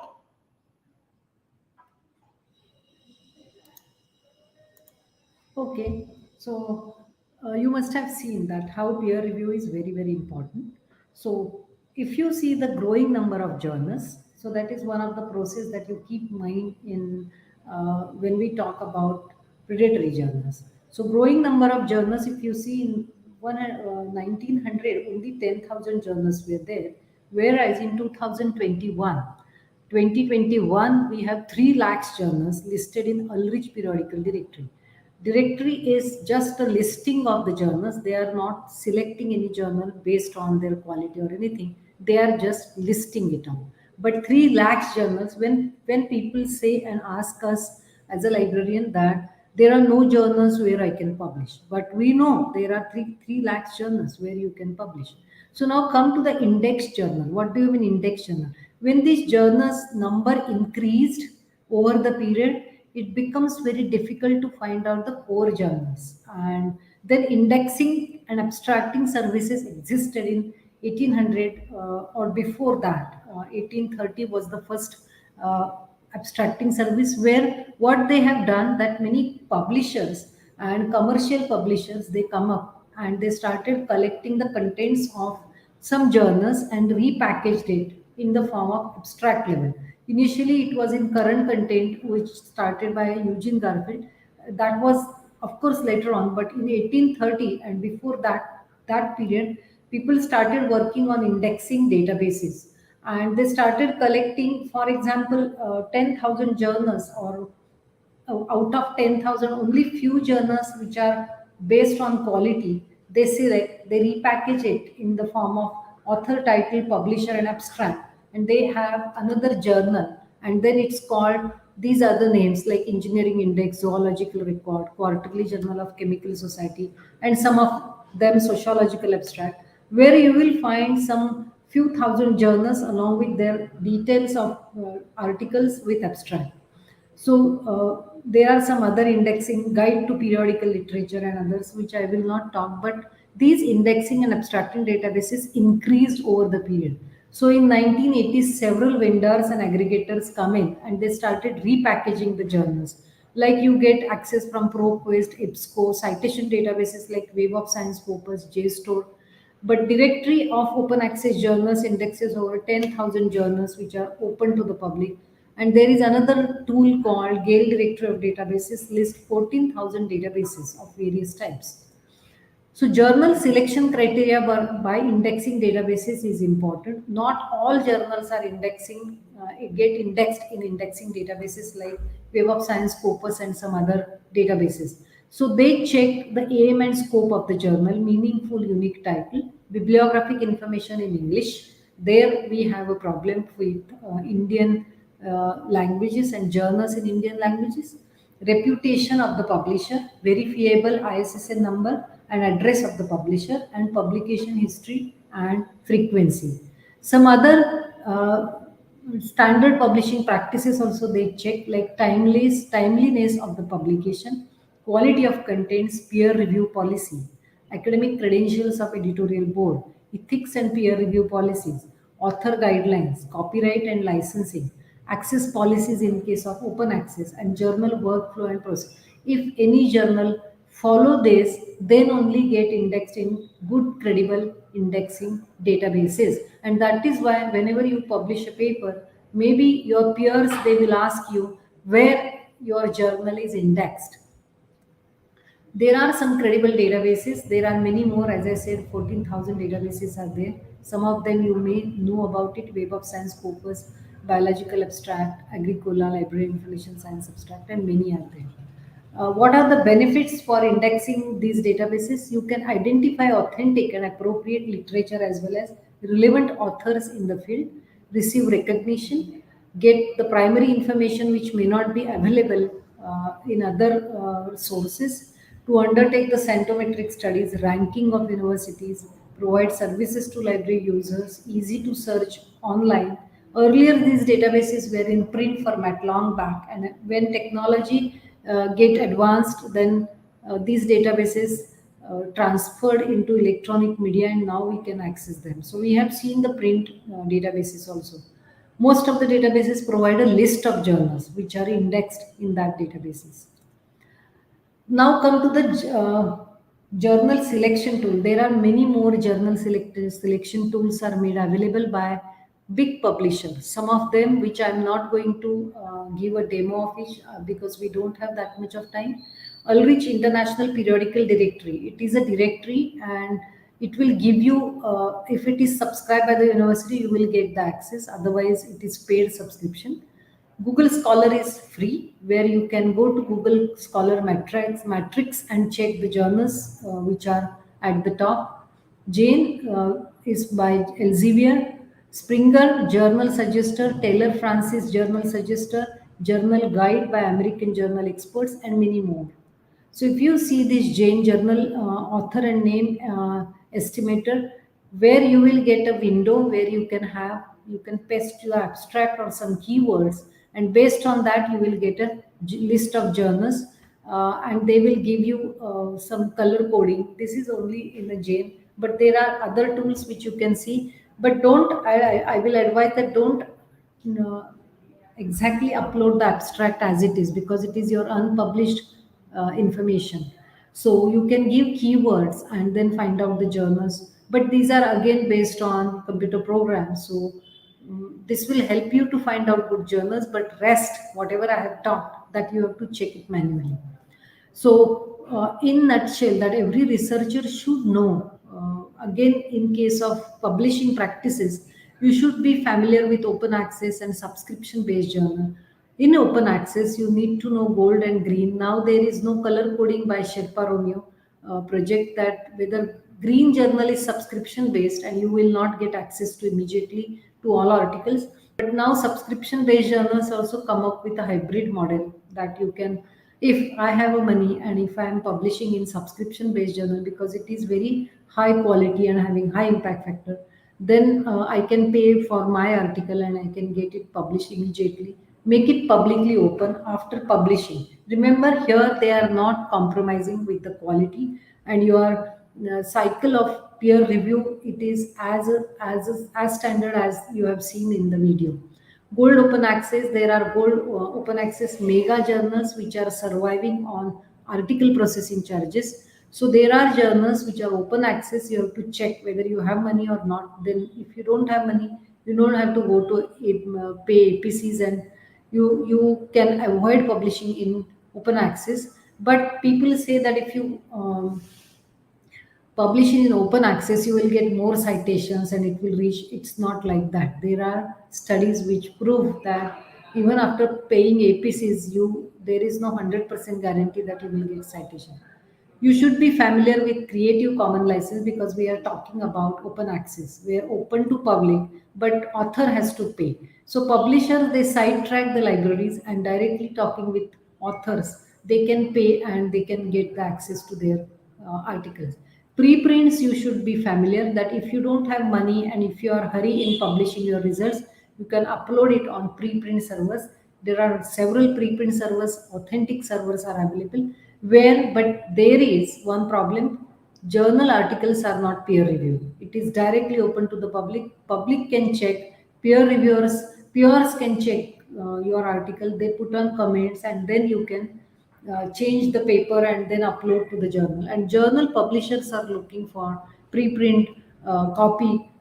They will see the comments by the people and then they select. So that reduce the publishing period. But preprint will give you priority. It will give you priority that this is the first time you have mentioned. This is your copyright, and it is again based on Creative Commons. So nobody can take up your idea and work further. Institutional repositories, so after publishing or submitted version, you can upload on your institutional homepage. Index journal, we have already talked. You should be familiar with research metrics, citation, impact factor of the journal, standard setting guiding organizations like HOPE. There is you should be familiar with paper mills. I have not added paper mills slides because I thought it is a less time, but I can tell you in a short that paper mills means papers are generated by machines without any consulting human being inside in preparing the papers. So there are paper mills available online, and few in China Bazaar, Russian one of the Russian website where you can buy the ready-made papers, and you can even buy the authorship order. If I have large money, I can have first author, I can second author. If I have less money, third author. But in that case, I do not know who are the authors with me. So I'm just paying for my position, and paper get published. So there are many tools available which create immediately research paper for you, like MathGen, SciGen, but those were done for exposing the paper mill papers. That was from MIT. But then paper mills identifying the machine generated paper, there are programs like SciDetect. And then we'll come to the predatory journals, which I will focus a little bit more and then stop. So you should be familiar with predatory journals and publishers, where my area of research, I am working in this area. So if you see the image, you have to pour the money and you get out of, it is like a paper mill, but little the model is different. It's not machine generated, maybe people generate. You are creating your paper and you are submitting to publishers which are working on pay and publish model.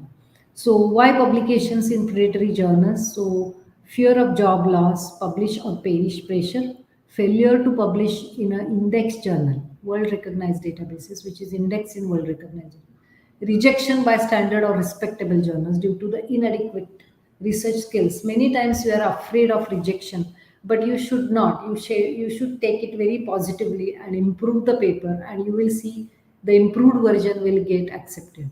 Competition among colleagues, desire to score high and gain respect, lack of awareness among the researchers, which I found is a major factor. People and researchers, they publish in the predatory journals because they are not aware. Because if you know the number of journals, and like predatory publishers are coming like anything, and that is why lack of awareness is again a major reason that researchers and faculty members, they are publishing in predatory journals. Definition, Jeffrey Beall or Jeffrey Beall, American librarian, he coined the term in 2012, and he said that there are publishing companies who are working only on business model, and through the publication fees they are running the journals, but they are not following any ethics, research integrity and publication ethics. What are the characteristics? That if you see the title of these predatory journals, titles are hijacked titles or similar to earlier credible journal. They not only hijack the title, but they hijack the website of standard good journals. They use the misleading words like international, global, world, Asian, American, etc. in their title, so that no wise users, new researchers, they get attracted. Or even they will send you emails like, this is international journal and we are inviting you on editorial board. They use improper or fraudulent ISSN numbers, or they copy the ISSN number. So I found one ISSN number for 3 to 5 journals, and which is not possible. And also they copy the logos of the standard publishers so that you can't differentiate them. Multidisciplinary, they are always in multidisciplinary. So they publish from astronomy to zoology, everything. And then that journal will not give you any progress in any particular field. Contact details are absent. There are no contact details. Publisher details are not available. False location of the offices. Office may be in somewhere locally available, but address is from foreign countries. Editorial board, lack of information on editorial board members. Many editors are unaware that their names are included in some journals. So lack of peer review is the major problem with these journals. They don't have this kind of, you can just submit the paper and paper will get accepted. Contents are of low quality, several typo mistakes are there, plagiarized text, multidisciplinary, multilingual. There is no consistency in that, and always open access. So if you see this image, lack of standard publishing practices, they don't follow, peer review is absent, spam mails they are sending to authors, attracting academicians to serve as editorial board member, high acceptance rates, whereas you have seen in the video that credible journals have very low acceptance rate.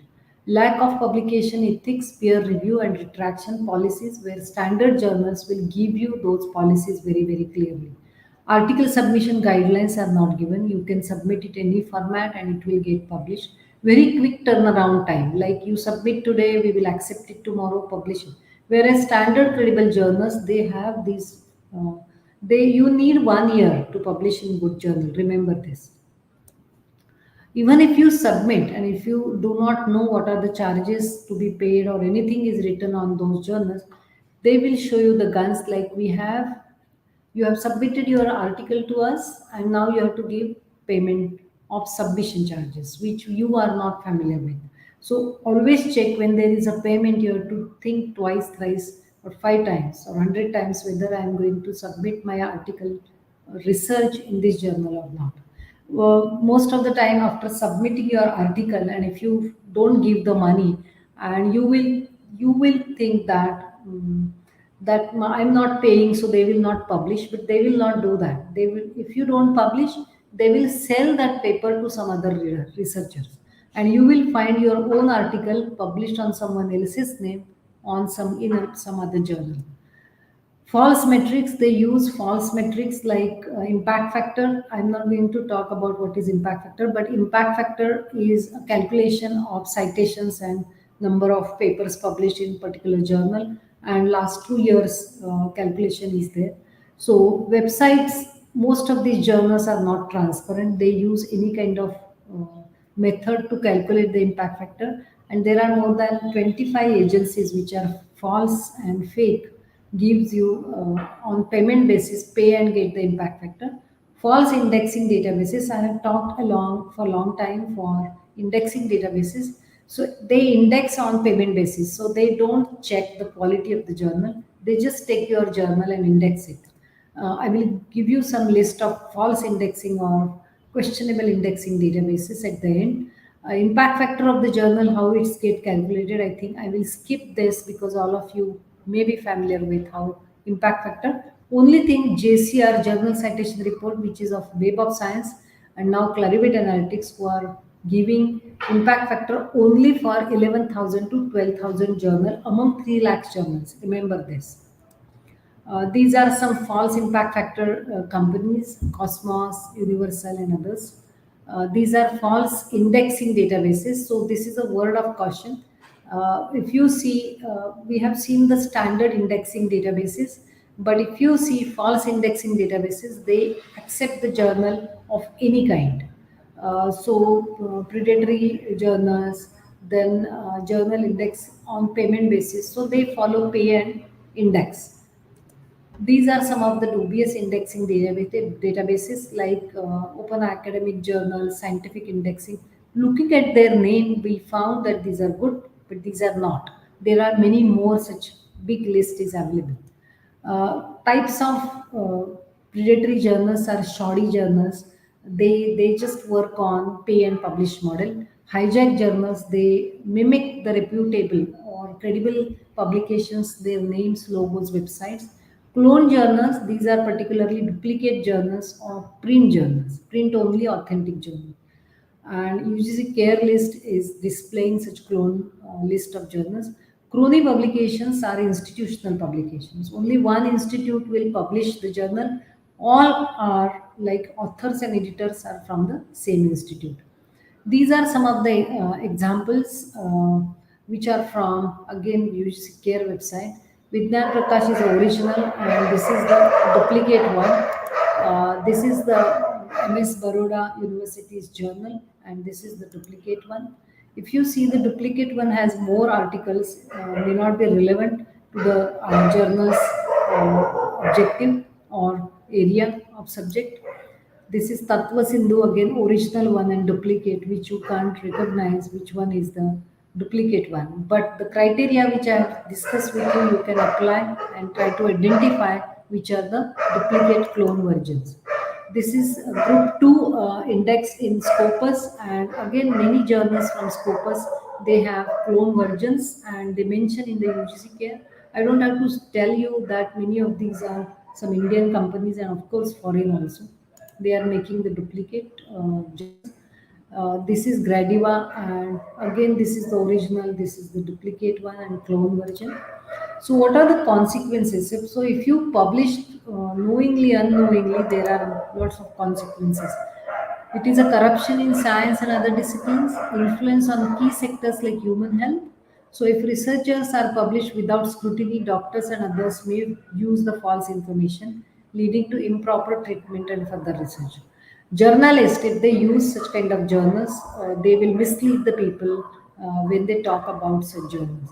Damage to the career of the researcher. So if you are applying for foreign grant or anywhere, if you are any one publication in predatory, it will damage your career, damage to the institution reputation, and damage to our country's reputation, loss of money, waste of time and efforts.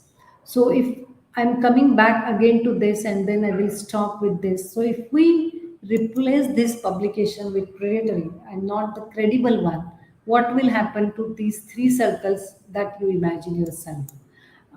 Criteria to be checked. Again, I am repeating. You can check the ISSN, but don't have to rely on ISSN. It is just like a roll number in the class. So if there are many journals, they don't have even ISSN, but included in a care list. And ISSN is not that way very important. It's not giving criteria, any kind of quality. Publishers and editors addresses you should check. Quality of the articles, which is the main part of the, you have to check quality of the article, paper and essays. Impact factor, whether it is a credible impact factor like it is from journal citation report, whether journal is indexed in Web of Science or not. Index journal, in which credible journal indexing database it is indexed. Journal's language you check. Publishing frequency, then publication in short duration of period, like as I said, they are accepting today and publishing tomorrow, kind of that. Check the current issues of each journal. Battle against the predatory journals, Jeffrey Bell's list of predatory journals, Center for Journalology with whom I was working, and Canada, they have this Ottawa Hospital of Research Institute, they have this. Then Kazan's organization from Kurdistan and Kabil's Scholarly Analytics, which is a commercial initiative, very expensive databases they have, but they maintain the predatory reports and journal analytics.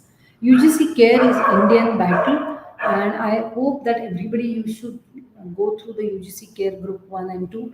I'm not going to demonstrate. You should go to the website and check it out. So you must check Committee on Publication Ethics, World Association of Medical Editors. Think, Check, Submit is a good website. And Retraction Watch, you must subscribe, where you will get information about all retracted papers. There is another website and blog which is known as Scholarly Kitchen. That also you have to subscribe. So to conclude with, you have to follow research integrity, ethics and morals in research so that you will have a good publication. Publication ethics, avoid falsification, fabrication, plagiarism, even self-plagiarism.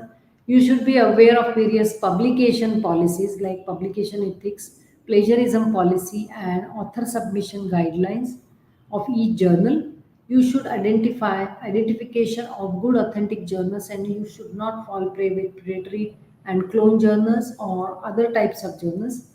You must understand the difference between submission charges and article processing charges. Submission charges means may not be checking quality of the journal. But APCs, again, if it is a predatory journal, you should not give any charges, or don't go and don't publish with predatory journals. You should be familiar with various matrices like citation, impact factor, H index, SNIP, HGR, and many more. You should be familiar with standard setting institutions like publication ethics. So thank you so much for listening me very patiently. And if you have any questions, I will quickly answer some of them. Thank you so much.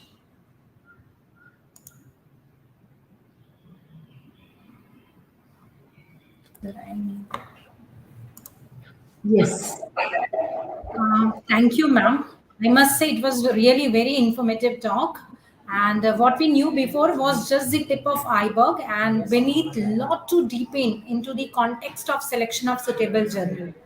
Yes. Especially difference between periodic articles and journals, information about credible journal, open access and subscription based journals, journal selection tools, types of predatory journals, all are so significant and mindful to all the budding researchers who are attending the session today. And madam, I must say this, then that henceforth we all participants from today's session will be very mindful and extra Yes. careful before publishing our research work, so that the Yes. trapping from this predatory and clone journals are being avoided. Thank you so much, ma'am. Let us now move forward with the question answer session. Um, Yes. there are few questions listed, madam, in the chat box in YouTube. Okay. One of them is, what are the ways to identify a good journal in one's field of research?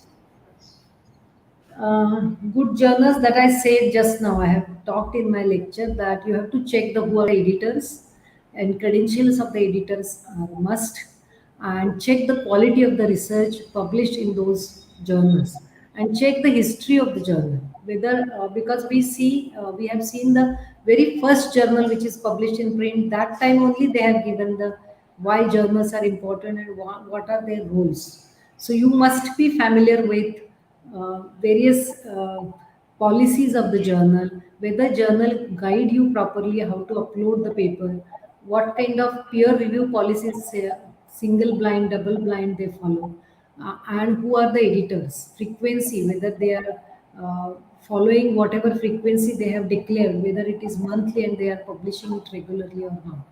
And that's what you have to check, and then you can find good journals, whether it is indexed in any indexing databases or not. And most important, quality of the article that you should read. Yes, ma'am. Yes. Thank you. Moving to the next question. Is the impact factor the most important, and what is the maximum impact factor, what we should be looking for?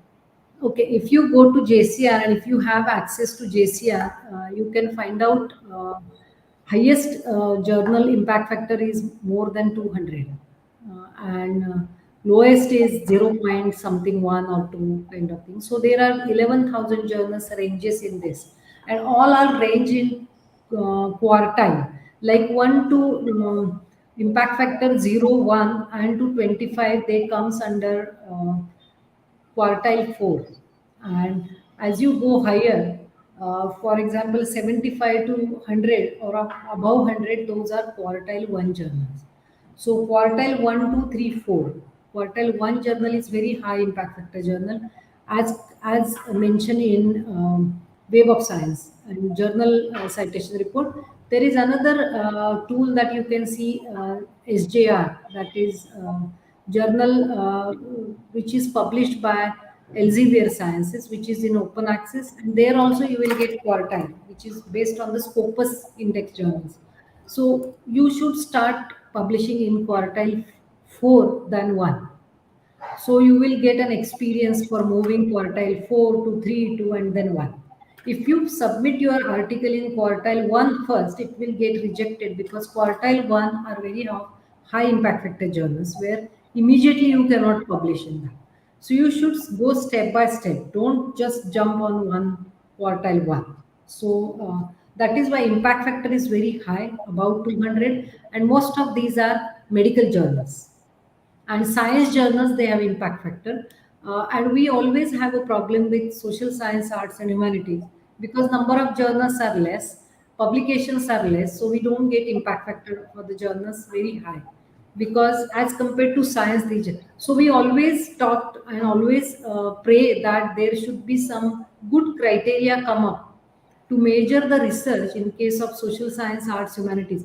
For example, if you take performing arts, who are the dancers, who are working in drama, and paintings and sculpture, why should they publish always? Their actual performances should get measured. Dancer should get their dance should get as a measuring factor. Painting, their paintings, and they should not get judged by the papers they are publishing. So there is a controversy in the world on this, but many countries they have different research measuring criteria for arts and humanities. Okay. Thank you, ma'am, for elaborating in such a specific way. Madam, moving to the next question. The person who is asking question is, he wants to know about list of national journals. So the question goes like this: kindly guide about national journals. Actually, there is no such kind of differentiation, national and international. You can say just published in India, maybe national, and publishing foreign countries. Because if you take many journals, even in Indian language journals, many foreign researchers they are publishing in Indian journals. Correct. So in current science, if you take many journals, many people from outside the country, they are publishing. So there is no differentiation between national and international journal kind of thing. So that you should not focus on when you are selecting the journal. Yes, ma'am. Ma'am, another question is, does peer-reviewed journals are good for publication? Because sometimes, especially for social science, I think we do not find, as you said, good journals and all. So few of the journals which are peer-reviewed journals, they are easily available. So is it fine if we publish our papers there? That is the Yes, question. only in peer-reviewed journals you have to publish.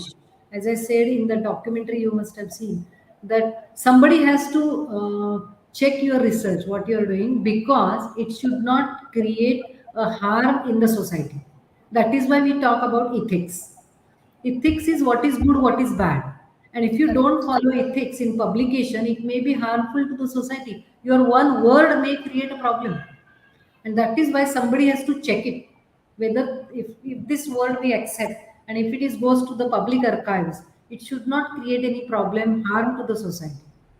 We are witness of many such incidences. Right, ma'am. Thank you so much, ma'am. Last but not the least, ma'am, I would like to know about UGC care list journals. Sometimes it happens that the journals where do we publish paper are there in UGC care list, but later on, after 1 year, maybe those are removed. So how to, acknowledge those things? Yes, now recently, if you see the website of the UGC care from the last quarter, the coverage of the journal is included. So if you check the coverage of the journal from like June 2019 to maybe December 2021, during that period journal is indexed. And that coverage is similarly we have given it like Scopus and Web of Science and other databases. So no journal in any database remains permanently there. If journal after inclusion start non-unethical practices or they don't follow the publication ethics, they get removed. And they can again apply and they will again get included. That is why you can check the journal coverage. If you have published during that, it should get counted. There is no problem. Fine, fine. Ma'am, Yes. thank you so much for Yes. meticulously answering all our questions. I extend my gratitude to you, ma'am. Thank you also for making us aware about suitable journal selection thought process. And also, we would like to thank you for sparing your time from your busy schedule. Thank you Yes. so much, ma'am. Thank Thanks you, a Dr. lot. Look forward for these kinds of sessions in future also. Yes, yes. Thank you so much. And thanks. Thanks. Okay. So, dear participants, since morning, this was the last third session. So, we have come to the end of the session. And I'm sure we have got enough to think and act to improve the research competences. So, hopefully, we are going to take it so positively.